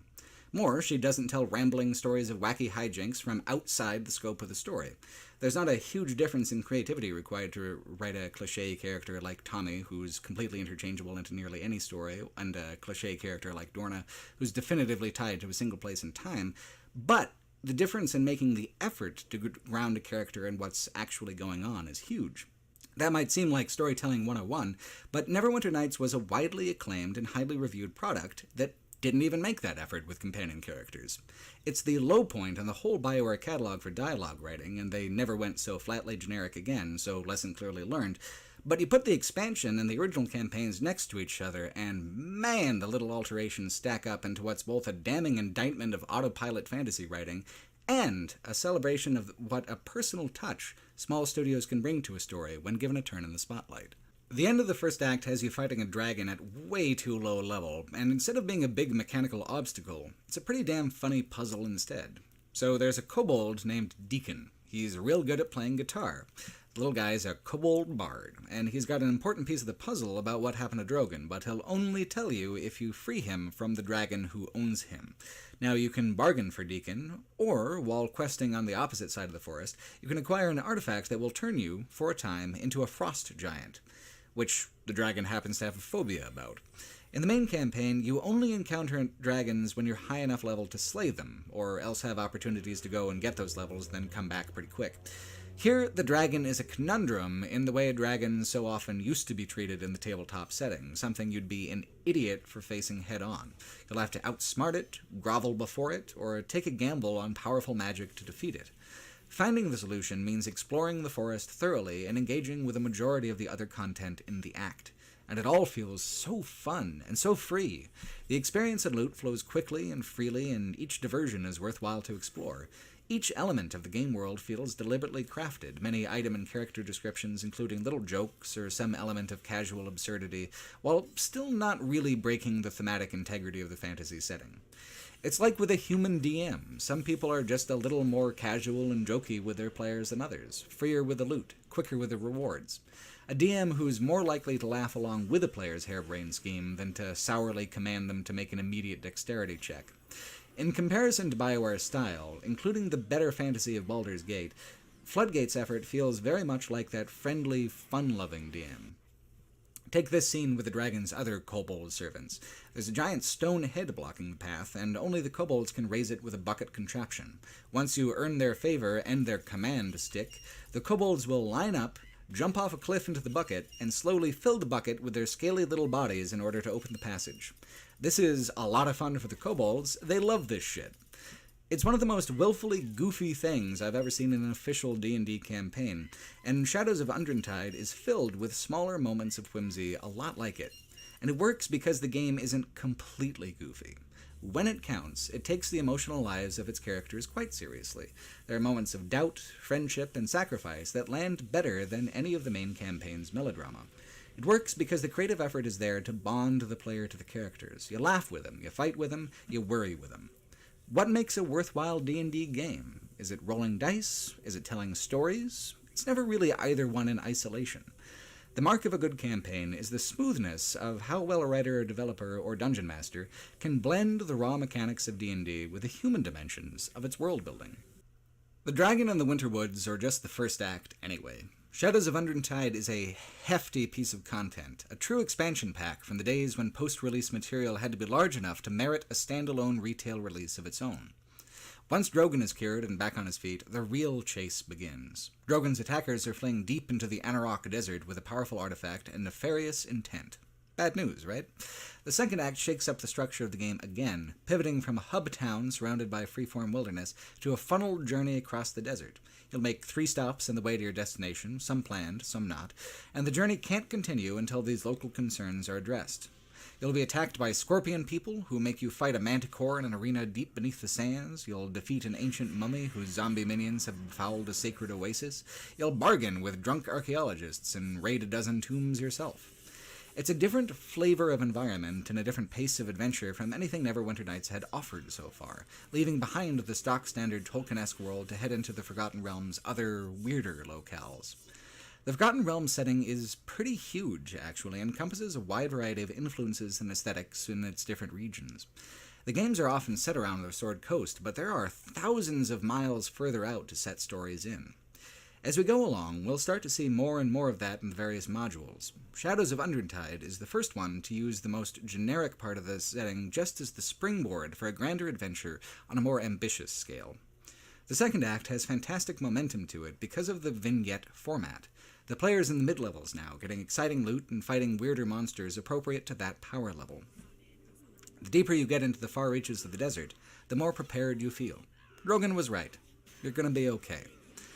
At the same point of the main campaign, you were still fighting orcs to check off fetch quests and score randomly generated loot. At the end of the second act here, you found an ancient city under the sands, Netheril, the greatest magical empire of all history, which had cities that floated in the sky. Then, one day, the magic was interrupted, all magic everywhere, and the cities fell to the ground and shattered. Drogon's lost artifact will restore one, Undertide, to the sky. You get there just barely too late to stop it. Drogon sacrifices himself so you can keep going and stop the plot before the city can be used to bring havoc to the realms. So the third act, then, is all dungeon as you navigate the city and try to break into its control rooms. There are old golems, deadly traps, and the secrets of a lost, evil, magic civilization to boot. It's just fucking great. And now you're in the 12 to 18 range for levels, your peak capability for dealing with danger, so danger is what you get in great heaping fistfuls. Every act in Shadows of Undertide is tied to the ideal kind of pacing and encounter difficulty for D&D's level ranges. Each part of the story is mechanically and environmentally distinct, and each step of the way feels full of promise and possibility. When I thought to myself, maybe I'll play Neverwinter Nights again, almost all of my memories turned out to be from Shadows of Undertide. It's got that spark, the little bright flash of creativity that turns a game into an adventure. If the main campaign was essentially a demo for what the engine and toolset of Neverwinter Nights is capable of, Shadows of Undertide was proof that the underlying foundation was a solid one after all. With the technical structure of the base game and the creative flesh of the expansion, the potential of the game was becoming more readily visible. The second retail expansion, Hordes of the Underdark, proves the creative flexibility of Neverwinter Nights by going even farther afield than either of its predecessors, into the epic level range beyond 20, and even beyond the material plane of Faerun, into the cosmological backstage of Dungeons & Dragons' Great Wheel. Hordes of the Underdark is a full BioWare production, but more wild and experimental than anything they did the first time around with Neverwinter Nights' main campaign. Strangely, it even seems to acknowledge the first game's awkward and lackluster writing at a few different points, and in varying degrees of self-criticism. The first is that in choosing a player character whose story to continue, Hordes of the Underdark strongly preferences continuing your character from Shadows of Undertide. Many conversations assume a familiarity with Deacon the Kobold Bard, for instance. Deacon will even give you a book he wrote about your adventures together in Shadows of Undertide, and when he asks you what you thought of the book, you can say that at least it was better than the hero of Neverwinter's story. We're 2 expansions deep and a year and a half after the initial release. We can laugh about it now, can't we? So the game starts off with a vision of a drow priestess in full maximum camp costume and an assassin at your room in the inn. But instead of setting its sights outward to another open-ended wilderness romp, the expansion sends you down into the realm of Undermountain, playground of the mad wizard Halaster. Hallister is basically a jackass version of Elminster. The Drow are planning something characteristically nasty, and you've got to go down and figure out what the deal is with that. Hordes of the Underdark walks an interesting tonal balance. On the one hand, it is nearly as self-aware as Shadows of Undertide as being primarily high fantasy camp, not to be taken entirely seriously. On the other hand, it uses the unpredictable, utterly blown-out power curve of epic-level Dungeons & Dragons adventuring to continually escalate the stakes higher and higher, to widen the scale of the world more and more, until it becomes hard to not take what you're doing seriously on account of the raw audacity of it all. The key is in the escalation, the slow-boiling absurdity. Undermountain is a series of difficult, deadly dungeons leading ever downward. It's not really free or open the way other campaigns are in their first acts, but the dungeoneering is much harsher and more engaging. You're long past orc chieftains. Now you're into that real bizarre, extremely dangerous part of the monster manual where you're fighting giant gelatinous cubes and undead dragons. So the first act is comfortable and unambitious within the world-building and action verbs of the game. It's just a dungeon crawl, albeit a denser and more unpredictable dungeon crawl than you've seen before.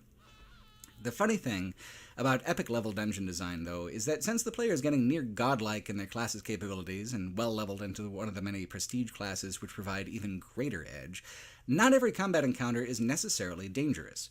So puzzles come into greater focus, and most levels of the Undermountain pivot on a central puzzle or combination lock of some sort. Getting to the bottom of Undermountain is an act of besting one of BioWare's most intricate dungeons, the Watcher's Keep of the new 3D approach. And the dungeon is just the appetizer. The first act ends with you liberating Hallister from the Drow, but since he's kind of a dick, he repays you by binding you to a magical spell requiring you to kill the Val'Sharess, the scenery-chewing elf from the cutscenes. You begin Act 2 in a settlement of nice Drow, followers of Eliastri. From here, you'll branch out into the Underdark with as much freedom as anything in the main campaign, a huge and sprawling act with 6 major quests, each containing multi-level dungeons and their own side quests. When you went into the Underdark in Baldur's Gate 2, it was in the upper mid-levels. You were wildly outclassed by most things, especially beholders. The Baldur dungeon here is just as brutal, but since it's designed at the epic level, it's got a much bigger population and a much more patently unfair climax fight. For those who enjoy the mechanical challenges of 3rd edition, Hordes of the Underdark delivers dungeons and scenarios meant to flex the most powerful spells and abilities that characters have, using routinely the 9th level magic that before was only seen around the very climax of an adventure. The Underdark is a well-chosen setting for epic-level content on account of its whole thematic composition. Everything down here is menacing, evil, ominous. Sailing quiet underground oceans lit by algae, trying to match wits with an illithid elder brain in its very own city, unraveling the cult of an ancient and demonic enemy. Any direction you choose has a detailed and dense subplot to investigate and conquer. The anonymous, vague fetch quests of the original campaign give way entirely to exciting story hooks and imaginative twists, even in quests that do seem at first to be mundane. The companion system continues to improve. You can have 2 at once now, and all the companions in the expansion have extensive and frequent conversations with you. In the first act, they even brought back companions from the original campaign, like, fucking Tommy Undergallows. But this time, even his voice actor seems to know to cool it a little bit, and he's much more even-keeled, and maybe even slightly more believable as a character than his original configuration. A change of the guard in the writers is partially responsible. This game was one of the first that David Gator was lead writer on. Gator would go on to be lead writer on Dragon Age Origins, and especially Dragon Age 2. He even wrote novels in the Dragon Age universe. But before all that, he did the final official BioWare expansion for Neverwinter Nights. That is one of the really interesting things about revisiting these old titles. The adventures aren't just engaging as D&D games, they're like discovering the early albums of bands you like, where the sounds are less produced and the ideas are more haphazard, but the vibe is still recognizable, even in its creatively larval stage. Neverwinter Nights is intimately connected to the greater history of Western RPGs, but not in flashy, huge ways. It's full of references to games that came before, with elements that preface design choices and writing priorities in games yet to come. The games may not be classic, exactly, but the closer you look, the more important they do seem to become. The hinge between one style of writing and another can be seen by a glance through the companions. It's not just that Tommy's chilled out and matured a bit, it's that the game stopped treating him as a general idea of a character, wacky halfling thief, and added the basic emotional truth that no one can maintain that kind of energy level and momentum forever. Hence, a more professional and quiet Tommy. He's been a hero for a while. That makes it harder for him to be a scoundrel. And then Deacon, especially. Deacon is, on the surface, every bit the novelty character, a Jar Jar Binksish figure, unless you take him straightforwardly, that he's one of what's considered a mindless, foolish species who feels genuine curiosity about the world and expresses it through art, through his music. In telling his bard's tales of heroes, Deacon came to emulate the archetype. Honest, courageous, helpful. Deacon is a hero because he set his mind to it and didn't let anyone tell him different, even though everyone constantly belittled him and laughed at him. To have Deacon here as an epic-level companion means that Deacon is a more accomplished adventurer than most ever become, but he's still humble and goofy in genuinely endearing ways. Deacon reminds me of one of my dogs, a little blue heeler who puts her ears down and her tail between her legs when she's confused and worried by something silly like the vacuum cleaner, but then always leaps up to bark her guts out and pursue anything she perceives of as real danger, like shapes in the darkness beyond a campfire. Deacon's acknowledgement phrase, a hesitant, okay, has become kind of a meme between my wife and I with this dog of ours. It's in that way that Deacon is likable. He's got the utter, earnest loyalty and goofy companionship of a dog, combined with the wits and opposable thumbs that allow him to be a real adventurer, like the tall folk. Deacon's kind of a low-key mascot character for the franchise, too, appearing also in Neverwinter Nights 2. But the apex of his journey is in the Undermountain, out of his depth and hesitantly optimistic anyway. It would have been so easy to boil Deacon down to shtick like the companions of the original campaign, but Hordes of the Underdark took him seriously, more seriously than you'd think maybe you ought to, and in doing so made him feel real, or real enough for D&D anyway. The new companions, two ideologically opposed drow, are with you through the second and third act, and feel almost ahead of their time in how they challenge the player's ambitions and assumptions in the party dialogue. But the most surprising and even shocking bits of companion writing are reserved for none other than Lady Erebeth, whose soul is trapped in the frozen hell of Kanya for what she did in the events of the main campaign. She isn't even a significant part of the third act, just a stop on the way to completing a larger quest, and there's little guarantee that she'll actually come with you. But in going over the events of the main campaign, she tells you a revisionist account of events that put her whole character in a new light. She says that when she got here, Mephistopheles, lord of this hell, knew her deepest secret and damned her with it. The secret that she never loved Fenthic at all.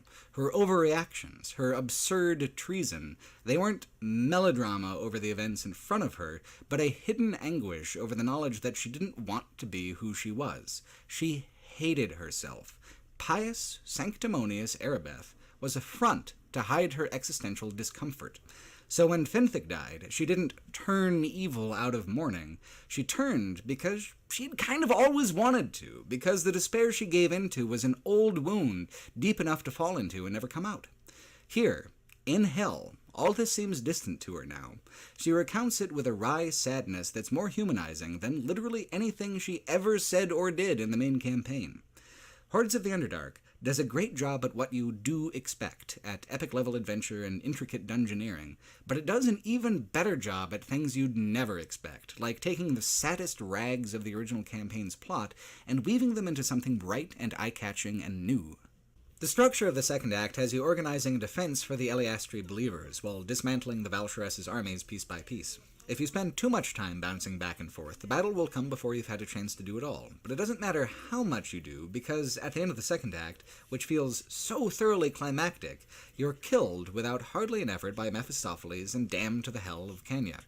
Escaping hell is the surprise third act, and man is it ever a surprise. This final third of the expansion is, in many ways, a love letter to Planescape Torment. Even though Planescape didn't make the transition from AD&D to 3rd edition, the cosmology did. They even throw in a ton of sigil slang, like Burke, Clueless, etc. Sometimes it feels a little excessive, but when the game does things like have a deadly ancient black dragon tend bar at the tavern, and sends you off to learn the true names of demons from an ancient creature with the body of a butterfly and the head of a woman, the tone certainly feels pretty Planescape. It's kind of striking to trace the path of what novelty is to the player and the player character across the two expansion packs. In Shadows of Undrentide, it was neat that the woods had snow, and it wasn't the same old late spring of the original tile set. You started out being vexed by kobolds, and here you are, breaking out of the coldest part of hell. The actually coldest part of hell. That's the kind of bizarre thrill of following a single D&D character across the whole power spectrum into the epic levels. The escalations of conflict start to become absolutely preposterous given enough time, loot, and experience points. By this level in Baldur's Gate, you're on the cusp of actual godhood, the child of Baal in all their horrifying glory. While the first act of Hordes of the Underdark was Dungeon Puzzler, and the second act was a surprise open world, this third act even mimics the level design of the isometrics by presenting a dense, hub-oriented series of environments, more dependent on dialogue than combat or exploration. Your main quest is even peculiar in that old Planescape kind of way, where there's a celestial with knowledge you seek who is sleeping a magical sleep until he finds his true soulmate, the woman the universe literally intended for him. To wake him, you cross his acolyte and she can die in the conflict. When you finally reach the Knower of Names, you can learn the identity of his true love. Now, I've read that this can actually vary from person to person. Sometimes it's even the player character or one of the player's companions. But for me, it was a tragic answer. His acolyte, the one who died to stop me from waking him, was the one he was waiting to see. Her devotion was true. When I returned, I told the sleeping man what had happened, and he attacked me. I feel like that was a valid response, but I had worlds to save, so I killed him too. In the epilogue, it tracked this outcome and commented on how bards would be inspired by the bitter tragedy of it all for decades to come. The Sleeping Man quest represents a massive amount of development effort poured into a weird late-game quest in a weird niche appeal expansion pack. There's no reason that this quest should have been so reactive and varied, other than the satisfaction of having made a quest that both mechanically and thematically does live up to the legacy of design of Planescape Torment. And in this particular instance, they sure did. Neverwinter Nights can be dumber than a bag of hammers depending on what campaign you're doing or just how boring the game is being at any given moment, but Hordes of the Underdark has this one, wildly complicated, willfully weird tribute to some of the best writing of all time in RPGs, and that makes it impossible to write off the game as pure pulp and pure nonsense. The complexity of options extends into the climax, too. If you had the mind and the money to do so, the Knower of Names can tell you Mephistopheles' true name. You can skip the final boss battle and cast one of the most powerful beings in the Dungeons & Dragons universe back to hell with a quick word and a snap of your goddamn fingers. Day saved, mischief managed. Hordes of the Underdark is an incredibly fitting end to the primary run of campaigns in this way. The original campaign showed what can be done with the software of Neverwinter Nights, and then Shadows of Undertide showed how it can be done better and with heart. Hordes of the Underdark's sneaky and surprising escalation show that there really is no limit to the kinds of stories you can tell with the tools provided, even stories in long-gone settings like Planescape. You can do whatever you like. You can start with kobolds, and then end with the 8th Hell of Baator. The Baldur's Gate games were better stories in most every way, but they were only one story. Neverwinter Nights can be 1,000. The final retail expansion for Neverwinter Nights wasn't just one story either, it was 3. Strangely, none of them take place in the Forgotten Realms campaign setting. In 2004, BioWare launched a digital storefront, and Neverwinter Nights became an experimental kitchen for them to cook up what was one of the first successful DLC patterns from a major developer. New adventures would be released as premium modules, an official stamp of approval to set some of the highest quality modules aside from the bulk of user-made content, and sell them for cash money. The first 3 premium modules were collected in a retail package named after the lengthiest adventure of the 3, Kingmaker. For many, Hordes of the Underdark is where they parted ways with Neverwinter Nights, but for those intrigued by the lingering possibilities of what storytelling could still be done with a rapidly aging Neverwinter Nights platform, premium modules would be continually released all the way into 2006. The first of them is called Witch's Wake, and it's a fascinating module to start with because of the mismatch between ambition and reality on display within it. You see, Witch's Wake isn't just a generic D&D alternative to the Forgotten Realms, it's a completely new setting that one of Neverwinter Nights' lead designers for multiplayer, Rob Bartel, came up with. In an extensive interview with online magazine Wild Surge, Bartel talks about how one of his pet projects for the BioWare Live team that handled multiplayer and post-release content was to do weekly tech demos demonstrating what the engine was capable of. Wizards of the Coast told them at the time, in 2002, that they could release whatever they liked so long as it wasn't a Forgotten Realms campaign and didn't need to go through a Wizards of the Coast approval process. Hence, all the premium modules of Kingmaker are either original settings or variants on generic D&D. Witch's Wake, though, was the very first, and was originally released by Bartel as a tech demo for what kind of storytelling was possible within the Aurora Engine toolset. This was still in 2002, long before the premium module program even existed. Bartel says in the interview that community modders were skeptical that the engine could support a sophisticated kind of narrative presentation using the base tools provided. So Bartel puts this incredibly sharp, condensed piece of storytelling together and releases it for free as part of the live team's ongoing effort to encourage the multiplayer and modding communities. Bartel said in the interview that the game's opening, where the player awakes with no knowledge of who they are and a dim memory of battle, is a nod to Planescape Torment, and that Torment influenced him quite a bit. Well, Witch's Wake isn't just a nod to Torment. It's an experiment in mood that draws from Torment to not only set its stage, but also paint the characters and guide the tone. Witch's Wake showed, before the expansion packs ever did, that Neverwinter Nights could be many things beyond the traditional, generic fantasy. The module is only part 1 of an intended 5, but after Kingmaker, Wizards of the Coast had changed their mind about content.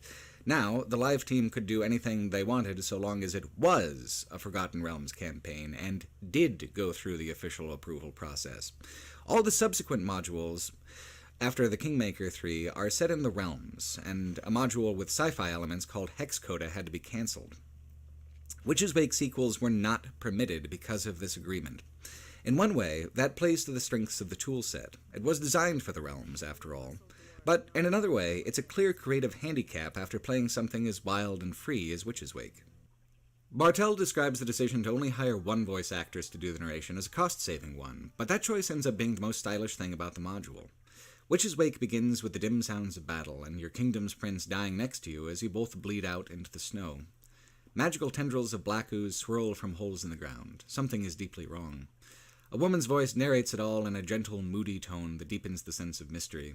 An old woman, a rag picker, finds you there in the snow, and you begin the adventure by looting the corpses of the battlefield and burying the prince's body.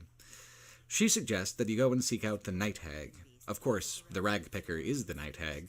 The Amnesia is the obvious Torment tribute, but Witch's Wake's main NPC is also clearly a riff on Ravel Puzzlewell. And that's okay, she's a great character, and the module does well by trying to thieve a little of her legacy. Most things in the environment, tombstones, vistas, characters, are all narrated by the same distant, airy voice with its promise of shared secrets. It's the voice of the witch and the voice of the world both. The module's final revelation, after tracking down a fellow survivor from the battlefield, is that your army had gone to kill the Night Hag.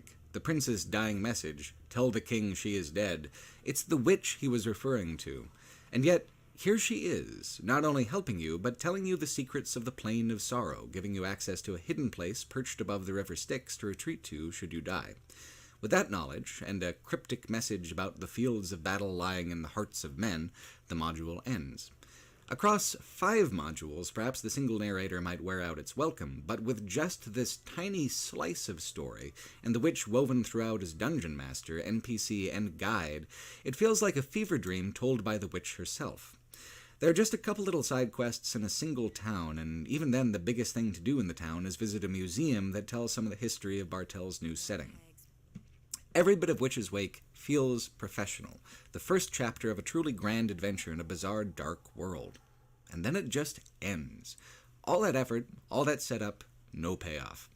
This is the flip side of the creativity coin with Neverwinter Nights. Yes, it can act as a platform for tremendous creativity within the limits of the toolset, but finding the time to actually make that creative vision manifest is another thing entirely. How many tabletop campaigns meet the same fate? How many dungeon masters have kingdoms and worlds and stories that will never see the light of day? Some of the best fantasy stories ever written could be the ones sitting half-finished in spiral ring notebooks stuffed into the back of drawers of desks the world over. But we'll never know. So far, simulating D&D has been about simulating the game when it works as intended, but Witch's Wake inadvertently captures one of the most common frustrations and failures that D&D brings with it, the massive over-preparing for a thing that never actually comes together. Maybe you do a session where your amazing new setting goes through its introductory steps and everyone's really on board with it, but then, well, Dan's hard to get a hold of since he got promoted, and then there's Angie's wedding coming up, I guess, and Friday's not going to work for anyone, what with the freeway shutdowns, and Christ, there's a lot of emails here I haven't read, and that is it for the world you made. For Witch's Wake, it was Wizards of the Coast that put a stop to it, but anyone who's ever seen a beautiful campaign dissolve out from underneath them for mundane, everyday reasons can certainly relate to the feeling. The ambition on display here is spectacular, and as part one of a story that'll never be finished, that ambition is preserved in amber, a coiled spring that never finds release. The second premium module, Shadowguard by Ben McJunkin, is also part one of a grander adventure that was never finished, but where Witch's Wake had a clever enough hook to warrant a brand new setting and the promise of future installments, Shadowguard is kind of rote and basic fantasy storytelling whose cleverness mostly lies in the pacing and structure of the module itself. Before I read about the initial requirement that modules couldn't be Forgotten Realms adventures, I had wondered why Shadowguard had bothered with an independent setting at all. The setup is solid. Your character narrates their backstory as the only child, either son or daughter, of one of the top men of the Empire. Outside the Empire, the Crimson Prophet gathers his forces. The game picks up at your graduation from the Imperial Academy with a ritual where you judge a soul to either be condemned to the hell that awaits it, or to be pulled aside and bound to the material world as extra punishment. It's strange, an unusual dilemma even by how these things usually play out, and suggests a more interesting cosmology to come. Your father misses the ceremony, and a surprisingly large amount of early dialogue gives you a chance to articulate your character's relationship with their father. Is it broken and distant, sycophantic, tense? There's a good amount of role-playing to be done, and the module rewards you for playing alignment, and is even mindful to shift your alignment if you don't. Towards the end of the module, you finally do meet with your father, who's been in tense diplomatic negotiations all day. Not only did he miss your graduation, he missed an attempt on your life besides. Everything seems to be loosening at the seams for the Empire, but in this conversation, you're given a sincere apology and a chance to repair the rift between the two of you. That moment of closure is how you know he's about to die, of course, but the amount of detail and depth put into grounding your character in the world is more than you'd think of from a one-off like this. The majority of the module is spent meeting members of the Shadowguard, an organization that honestly doesn't seem that much different than the Harpers. The four that you meet are all clever, attractive adventuring types that are obviously being built up into the core of the story yet to come. But dividing the tasks this way, you get the sense of a very busy, well-populated city from which the quests actually radiate. Looking back, the quests were pretty much all main quests, with few side content. But the process of discovering and following the plot threads is extremely organic and satisfyingly freeform. When you've tied everything up satisfactorily and go to meet your father at your estate, your house explodes, killing all within. The Crimson Prophet steps out. The siege on the city has begun, it all falls apart, and all you and the Shadowguard can do is fight through the burning city to their ship moored in the harbor. Shadowguard is actually wonderful at articulating the feeling of this particular story beat in a longer story, the calm before the storm and then the catalyzing disaster. You get to know the city well, and so it means something to see it burn. In the library, you might have even read some of the 8-volume set of setting history for extra context. Or not, because the setting doesn't matter so much like it did in Witch's Wake. Here, it's the feeling that matters, the escalation from curiosity to comfort to chaos that a calm before the storm story is built on. Shadowguard didn't suggest it was going anywhere especially interesting in the plot, and I'm not put out that the story arc was never completed, but it did function well within the limits of the actual module. Had Shadowguard been less ambitious, had it sought to tell a condensed and insulated story, it would have done itself a favor. Suppose the end of the module has the Crimson Prophet actually killing the player character. Suppose the module was oriented to be straight-up tragedy from the beginning. That might have been sharper, more memorable. But instead it tries to mimic the scale of storytelling in the main campaign and the expansions, sprawling high-fantasy adventure where the player character is too important to die like a lowly NPC. That's the thing about a toolset that promises unlimited storytelling. It is very tempting to aim higher than you have the strength to climb. Kingmaker by Dan Whiteside and Corey May is the longest and most technically impressive of the original 3 premium modules, and if it wasn't for the stylish and clever writing in Witch's Wake, I would say it was the best. It limits its ambitions more than Shadowguard, and as such gets going quicker and sticks in the mind better. It doesn't have an 8-volume history for the world, it's just regular old D&D in a homebrewed location, Cyan Keep. This is evocative of the kind of more casual world-building common to the tabletop game.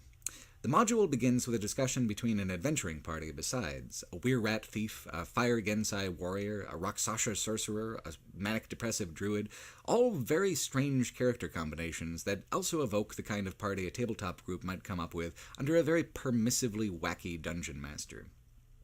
Neverwinter Nights 2, when it finally rolled out in 2006, let the player choose a much wider range of racial backgrounds than Neverwinter Nights 1, like tieflings and gensais and grey orcs and such, but in the first game you had more traditional choices for the most part.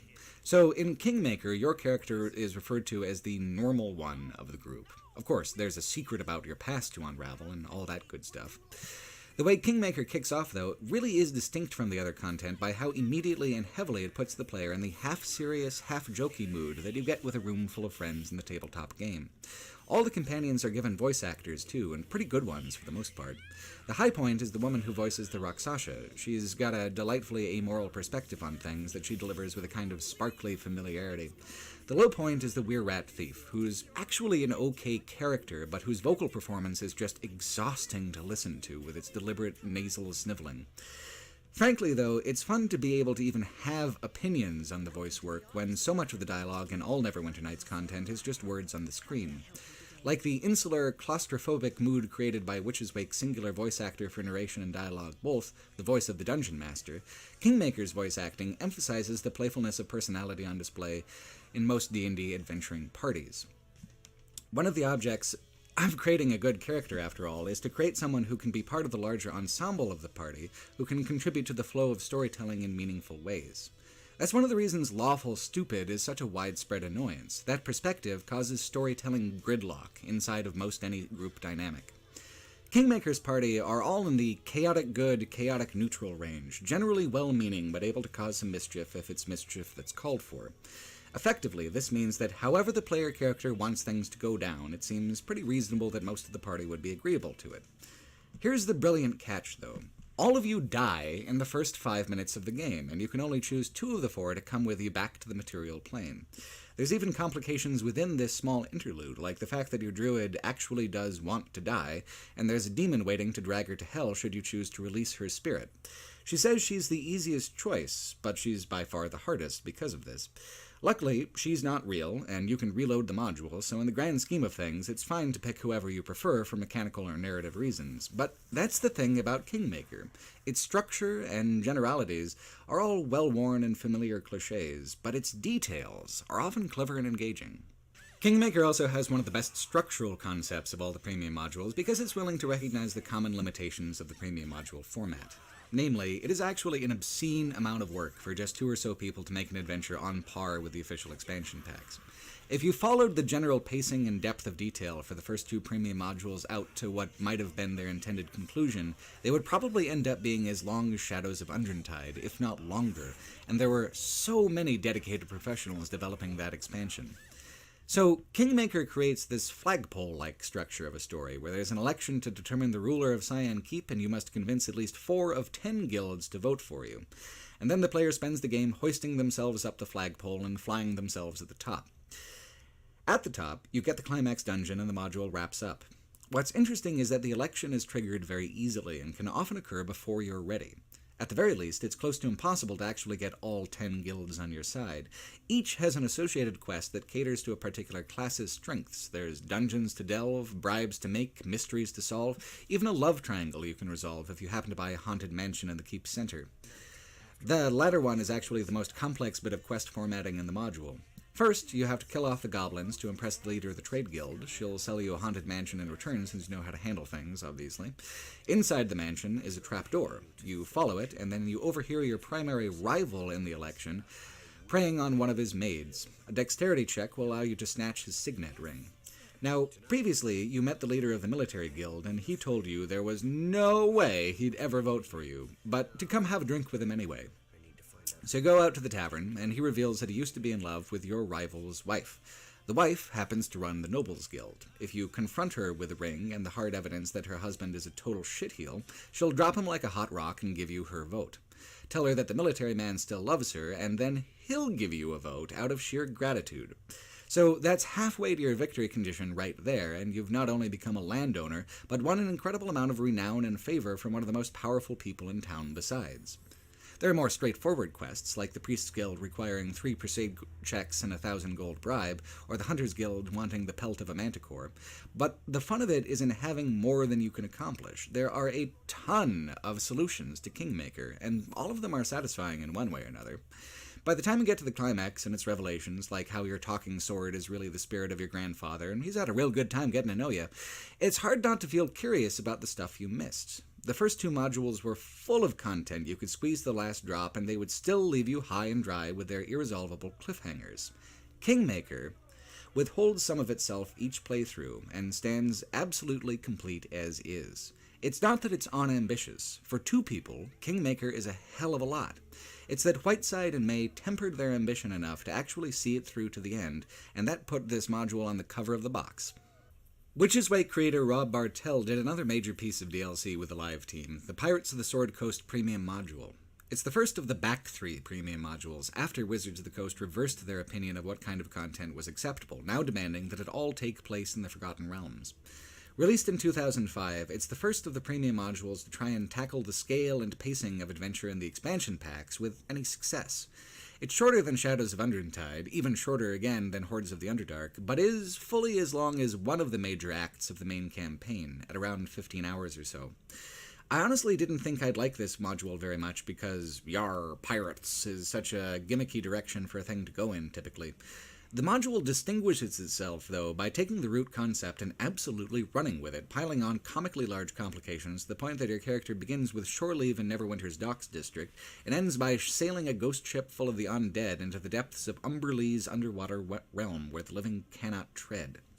Pirates of the Sword Coast makes the now extremely familiar graphics and gameplay of Neverwinter Nights refreshing again through constant playful excess. It rarely goes exactly where you think it's going. It goes there and then 2 steps further into the realm of the truly ridiculous. Pirates of the Sword Coast accomplishes this scale of storytelling by heavily streamlining its progression. There are definitely side quests to be done, especially at the 2 hub areas, but they all feed a central purpose, and there are no real optional areas.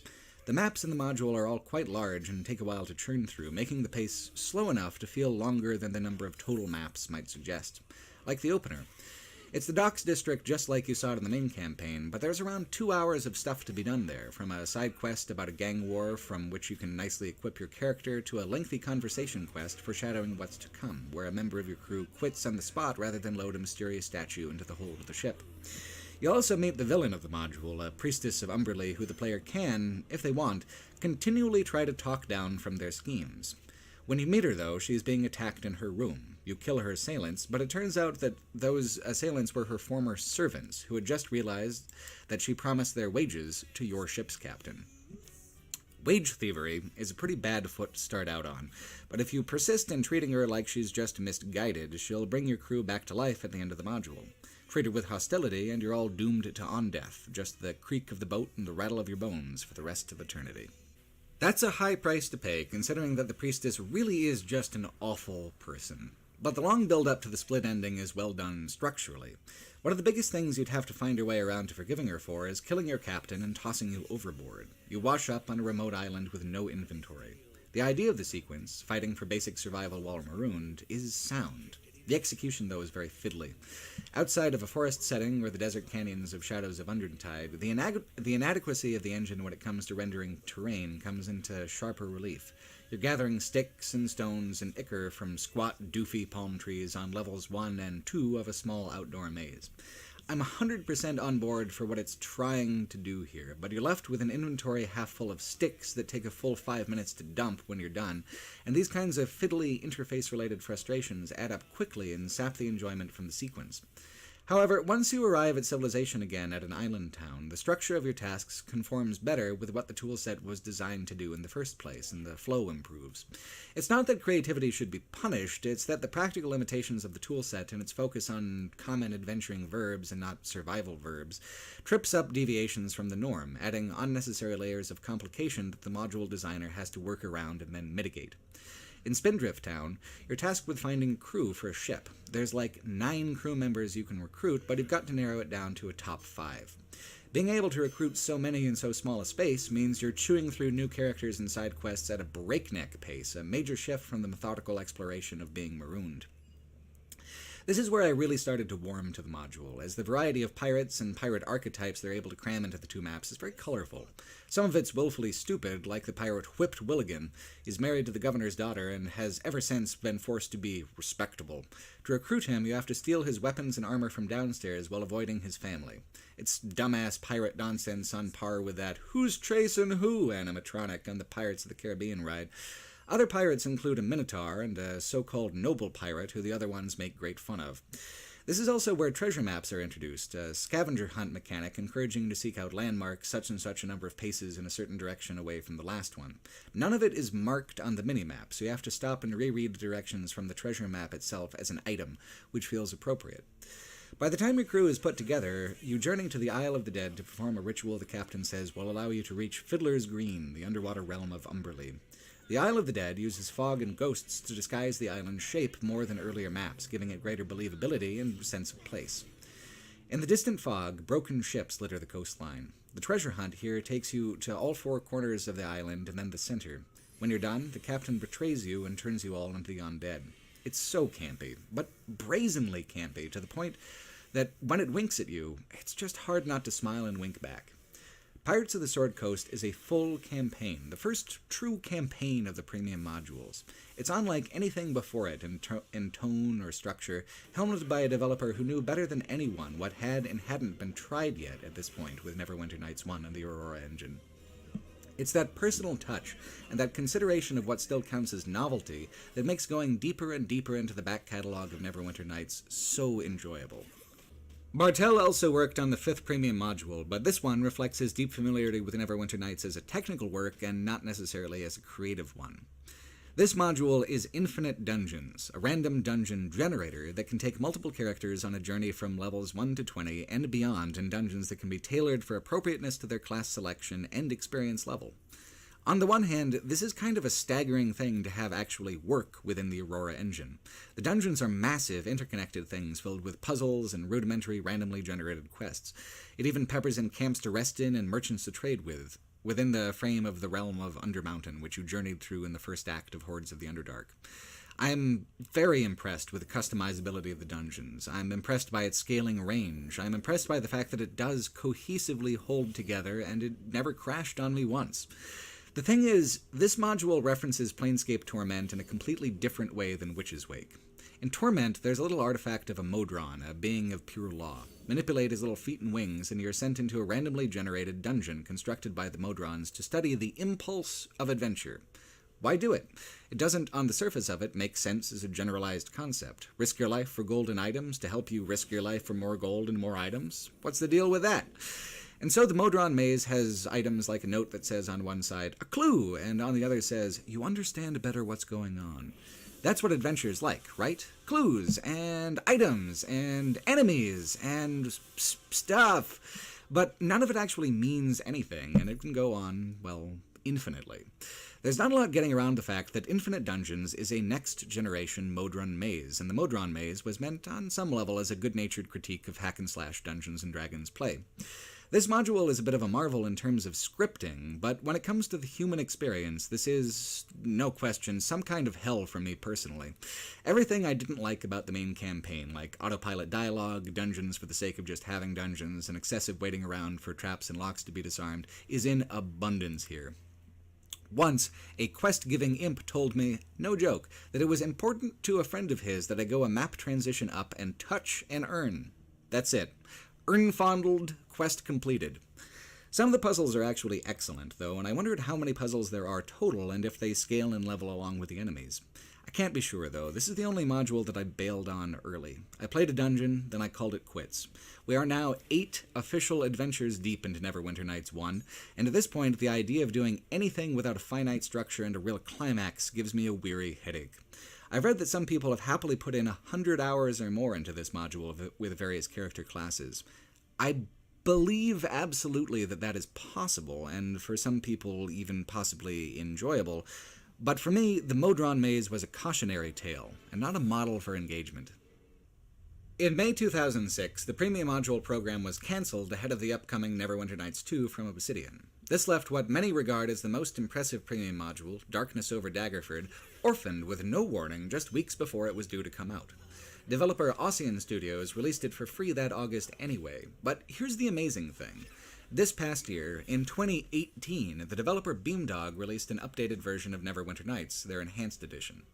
Beamdog has decided to carry over most of the premium modules as modern DLC. Right now, it's $3 a pop for Pirates of the Sword Coast, Infinite Dungeons, and Wyvern Crown of Cormyr, the surprise 6th premium module that we'll talk about in a moment.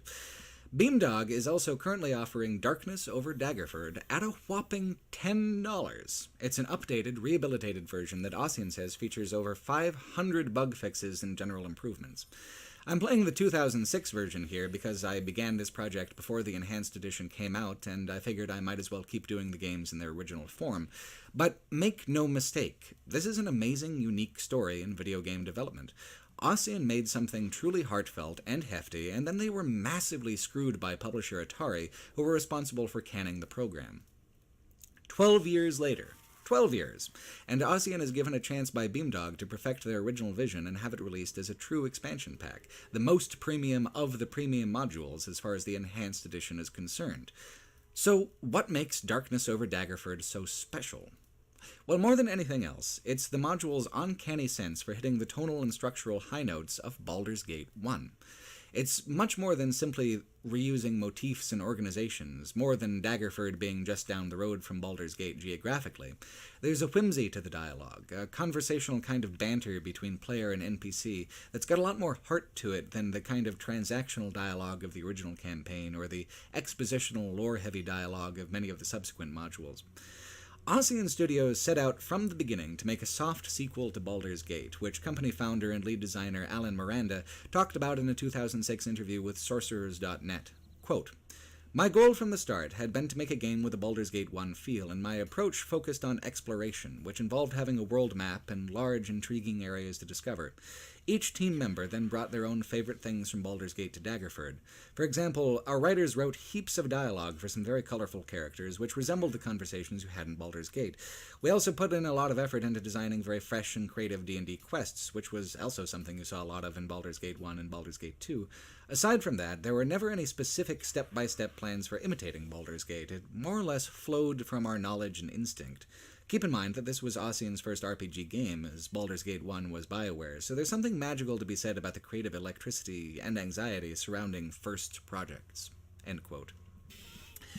It's modest to say that this all flowed from knowledge and instinct, but more than that, it's fascinating to consider how well such a casual approach worked out when you compare it to the deliberate Baldur's Gate throwback Beamdog did 10 years after Darkness over Daggerford when they released Siege of Dragonspear. Siege of Dragonspear just felt too damn modern in the end. Its structure was too streamlined, its companions too talkative. It was a good adventure, but it was awkwardly stuck between several eras of game design. It was fascinating to me to play Darkness over Daggerford, because it was like discovering a missing piece of the puzzle when it comes to figuring out why Beamdog's expansion fell short of the mark. I think a lot of it comes down to what Miranda said about the electricity of first projects. Siege of Dragonspear had a tremendous weight of nostalgic baggage, and a lot of creative handicaps as a middle chapter of a story that had originally skipped that whole interval of time. There was no way for Siege of Dragonspear to be Beamdog's game, the way that Darkness over Daggerford is Ossian's game. Beamdog's expansion was burdened with having to take the specifics of what they liked about Baldur's Gate, specific characters, specific story beats, specific locations, and use them in ways that felt fresh. Darkness over Daggerford deals mostly with a generalized impression of Baldur's Gate 1, with evoking the feeling more than connecting the dots. Plus, Baldur's Gate 1 and 2 are structurally and tonally quite different games, and Siege didn't seem to quite know how to bridge them with its linear approach. It was an act of deliberate, nostalgic recreation long after a moment had passed, and like so often happens in Dungeons & Dragons, summoning the spirits of the dead and forgotten did have its complications. Darkness over Daggerford isn't an act of replication so much as an act of tribute, a game that stands alone as an independent creative work, but with hundreds of little connections and remembrances and callbacks that bring up the feeling of the original work, better than an attempt to roughly replicate the material. That was the bitterly disappointing thing about Neverwinter just playing the main campaign after having already played the Baldur's Gate games. There was a hope that BioWare could make the transition from 2D to 3D and still hold on to the particular creative flavor of those early games that persisted despite hour after bland hour of proof to the contrary in the main campaign. Especially in the second and third acts, there was a feeling that If only you could marry the wide-open 3D space of Neverwinter Nights with the imagination and class of Baldur's Gate, well, you'd have something special and something lasting. So far, each expansion and premium module had done something more and more interesting with the Aurora engine, had edged the game in different creative directions and explored a multitude of storytelling and dungeoneering styles, yet none had captured that truly old-school feeling. Some of that was certainly the rush to establish an independent personality for the expansion or the module. Darkness over Daggerford is standard, mid-level, high fantasy along the Sword Coast's rivers, forests, and beaches. It doesn't have an immediate hook or gimmick like Kingmaker or Pirates of the Sword Coast. The things that make it stand out are smaller and more cumulative. It's in the player dialogue, which is the best of any module or expansion. Even in achingly mundane situations, of which there are few, the player can respond in ways that either foster role-playing by representing different motivations and perspectives, or contribute to the immersion by allowing the player to make jokes, or behave with deference, or be snide without immediately provoking combat. Too often, player dialogue is written without much personality to allow the player to project better onto a blanker slate. But Baldur's Gate, and even more so Planescape Torment, weren't afraid to let the player character be an independent character, to let them speak naturally and conversationally, even at the slight expense of player control over the specifics of the conversation. In effect, this allows a player to be surprised by the things that they might be able to say. In Mass Effect, you were likely going to choose either red or blue, and you knew that before you even started talking. Here in Darkness over Daggerford, or the old-school isometrics from which it draws inspiration, I never know how an interaction will go beforehand unless it's like a troll on a bridge, and even then the game might lay me down a real zinger on the troll before the combat begins. In a nostalgic work like Siege of Dragonspear, you know what you're going to get because it's trying to give you that second helping of whatever it was the first time. In an adaptive referential work like Daggerford, the looser it holds onto the source material, the tighter its grip on the ability to still deliver novelty and surprise. To put it another way, Siege of Dragonspear adapted Baldur's Gate by emphasizing detail over structure, and its real strength was in making those minute connections of plot and background details. Darkness over Daggerford has a structure that's much more immediately recognizable as Baldur's Gate, with its world map and interconnected wilderness areas full of detailed side quests. In terms of detailed reference, Alan Miranda seems especially fond of the fact that both Baldur's Gate 1 and Darkness over Daggerford have very complicated talking chicken quests. He mentions it in at least 2 interviews. And damned if his talking chicken quest isn't intense. A whole circle of druids has been turned into birds, and you have to rescue all 4, one after another, each with its own unique skill challenge or extended joke. It's a half-hour side quest based on nothing more than a pun about being stricken with a foul curse. Yet, the adventuring is enjoyable. It's a more creative scavenger hunt than most previous Neverwinter content, like the treasure maps in Pirates of the Sword Coast. The jokes are awful, but grinningly awful in an elbow-nudging way that got me laughing despite myself. I mean, all the stock standard self-serious druid dialogue being interrupted with involuntary squawks and clucks is just knee-slappingly excellent after module that would have just presented the same kind of conversation straightforwardly. This is what I mean by structure over detail. The only shared detail is the assumption that a talking chicken in the wilderness is worth investigating, but the shared structure is to have side quests with unexpectedly branching detail and deep interactivity, where skills and character build has bearing in how the quest goes down, even in the retrieval of errant penguins. In the original Baldur's Gate, the massive majority of the game world was unrelated to the main plot, and only by adventuring through each large wilderness map could the mosaic of the world map be fully unlocked. The world map here in Darkness over Daggerford is smaller, but the module does the exact same thing, with about the same quest density of 2 to 6 side quests per optional area, depending on size. The scale of adventure, like the literal scale of mountains and mileage and area traveled, is almost exactly the same as Baldur's Gate. Even seemingly dull setups have complicated payoffs, like a story about a gnomish family who makes cheese. A younger member of the family wants to convert to ranching for beef. As this quest develops, you guard a caravan of cheese against bandits, witness a double cross, uncover an agent of the Iron Throne, the organization Servok founded in Baldur's Gate 1, and then have an opportunity to either kill the agent or run a double cross yourself. Like the cheese quest, I didn't expect much from Darkness over Daggerford when I first saw it. This was the 12th of 14 adventures I cover in this video that I played, and I was sure getting tired of orcs and elves. I was wrong to prejudge its surface simplicity. Darkness over Daggerford was much longer, much more complicated, and much more interactive and reactive, and ultimately much more fun than I have expected from something so utterly obscure and neglected. Having played it, I find myself excited by the fact that the Enhanced Edition has singled it out as being hefty enough of creativity and content to be priced at $10 12 years after its publication. The original edition is still available if you're short the $10, but in a certain way, price is status when it comes to video games on a marketplace like Steam. A lot of indie games feel like they can't price themselves higher than even $5 or so, and spending $10 on an unknown developer with an unknown title can feel like a hell of a gamble most times.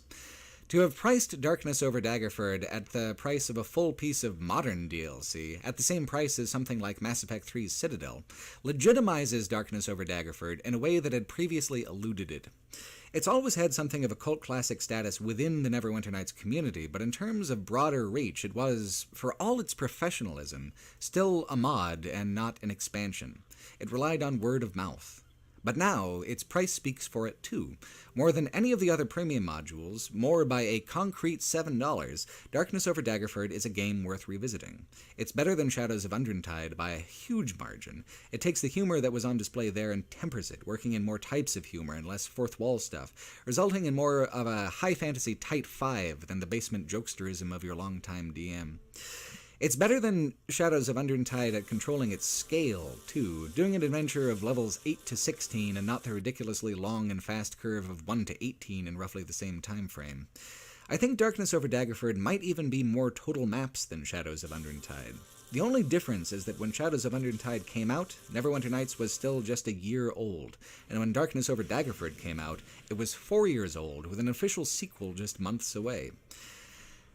Daggerford ought to have been treated as an expansion in its own right. So much more impressive in scale and execution is it than the premium module counterparts. And now, it is. Darkness over Daggerford is a game that illustrates, in a really comprehensive, concrete way, how arbitrary a process it can be for what stories and experiences become canonized in pop culture, and which ones slip through the cracks. The barriers to entry for newer, smaller developers in overcoming an ocean of competition in a perpetually skeptical consumer base are massive. That's one of the things that makes these modules so enduringly fascinating. For every developer in the premium module program, this was a shot at the big time. Not right away, of course, but a popular release with a Wizards of the Coast pedigree opens doors. Gaming's history barely even remembers their time at bat nowadays. Darkness over Daggerford's Enhanced Edition Steam release has, at the time of this writing, just 6 user reviews. Its release was favorably noted by many gaming sites, but not explored in any detail besides a brief, by the way, this happened. Darkness over Daggerford, like Neverwinter Nights as a whole, isn't much of a classic, but it sure does feel like one, and in another roll of history's dice, maybe things would have been different that way. The way things did go is stranger still, because Atari made an exception a month after Darkness over Daggerford was released for free, and added the Wyvern Crown of Cormyr into the premium module catalog months after the premium module program was officially cancelled. It was a weird kind of snub for Daggerford. Wyvern Crown of Cormyr is an amazing module, certainly the most extensive and complex of the official 6, but it's only about 2/3 the length of Daggerford, and its storytelling is not nearly as creative. Atari, for its part, priced Wyvern Crown at a whopping $12 and kept it there until the premium module authentication servers were shut down in 2015. It was, for the original release, what Daggerford was to the Enhanced Edition, the most premium of the premiums, the final and greatest of the official content. Wyvern Crown of Cormyr is the crowning achievement of a modders collective called DLA, or the Dragonlance Alliance. They rose to prominence in the modders community, adapting the Dragonlance setting to the Neverwinter toolset. Dragonlance is a creative universe you don't see much of in video games, but per the agreement with Wizards of the Coast, the post-2004 modules had to be Forgotten Realms adventures. So although the DLA gained a lot of professional credibility when BioWare tapped them to do the premium module, it came at the expense of the setting that brought them together in the first place. I'm not that familiar with Dragonlance myself, but I suspect it might help explain some of the tonal differences in world-building between Wyvern Crown and the other mods. By contrast to the previous ones, it's got a much more medieval Renaissance fair kind of vibe compared to the Tolkien-esque high fantasy of the majority of Forgotten Realms content. Now, that's either a function of the local culture of Cormyr, which is a little more legalistic than most nations, or a function of the storytelling habits of Dragonlance aficionados. Wyverncrown is kind of noteworthy for how faithful it is to the customs of Cormyr, even going so far as to incorporate the law requiring adventuring parties to have a registered charter into the plot. The setup is well-worn as a story, but different from the others in the premium module program by virtue of how traditional a sword and sorcery story it is, the basic beats of the narrative almost certainly predating Dungeons & Dragons itself. Your family's farm is destroyed by brigands in the opening moments. You and your brother had been away in the woods when it happened. As common folk, you can only hope to venture to see the Lord of Thunderstone and appeal to the nobles for justice. The nobles, of course, do not wish to hear your peasant's complaint, so you ride in the joust and claim victory, and in doing so qualify to become the Lord's squire. As a squire, you investigate the brigands. As your investigations bear fruit, you become knighted. As a knight, you can avenge your family and rally the kingdom, but not before a final climactic joust against your brother, who is now turned evil and riding in the joust disguised as the Black Knight. I mean, not to put too fine a point on it, but riding in a joust against your nemesis, the Black Knight, is such an ancient cliche that it even got turned into an episode-long Family Guy routine in 2001. Here in Wyverncrown of Cormyr, you get to live out this feudal rags-to-riches story without even so much as a hint of satire. It's a little strange, to be honest, especially compared to Darkness over Daggerford, but also compared to much of the expansion and premium content. Wyverncrown is mostly humorless. The dialogue isn't aimed toward the player, at getting their laughter or their curiosity outside of the context of the story at hand. The dialogue is aimed squarely at the player character, and never breaks the fourth wall to suggest that maybe this is all a little familiar, or even present an absurd element for absurdism's sake. Wyverncrown presents Cormyr and the city of Thunderstone in a completely sober, straightforward, grounded way. Even for the realms, it's a little weird. Ed Greenwood, setting creator, is known for being extremely whimsical in his novels, and R.A. Salvatore is continually exploring cultures like the Drow, who have customs that creatively range far beyond dukes and knights and the pageantry of two dudes riding horses at each other with big wooden poles. This simplicity and earnestness ends up working in the game's favor, though. This is the 9th official adventure for Neverwinter Nights, 10th if you count Daggerford, and to still be able to establish an independent creative identity and a novel tone at this latest stage in the game's shelf life is no small feat. Although jousting may be kind of silly on the face of it, something you might see in Las Vegas if you happen to be drunk enough in the right casino, playing it so straight and refusing to abide by any snickering or talkback from the NPCs or player character makes it hard not to get caught up in the actual intricacy of the sport, which Wyverncrown spent what must be an enormous amount of time implementing in real depth and complexity. It took me over 10 minutes to read and understand the in-game instruction manual for it, and even then I barely got it until after I had seen a joust or two. There are points on the opponent's shield you aim for, which you then augment with a riding style and seat position. Depending on how your opponent has chosen to ride, his shield target, and his seat position, you either get a point for a solid blow, no points for glancing blows, or no points for a miss. If you get knocked off, that's 3 points to the opponent who knocked you. 3 points wins a match. So it's either a war of attrition over several bouts, or a dramatic dehorsing in a single round. It's actually a lot of fun, weirdly strategic, and there are so many little details they added, like opposing riders making comments to you as you ride back to your start positions after a bout that doesn't result in an overall win. You can customize your horse, customize the colors you ride under. It is just flat out the finest jousting ever seen in a licensed Dungeons & Dragons product, possibly the greatest digital jousting since, well, ever, since Joust the Arcade Cabinet does its thing with flying ostriches. And that is something that a larger game with a higher profile simply would never have been able to get away with. There was a furor earlier this month about fans being angry that certain puddles in the new Spider-Man game weren't as large as in demo builds.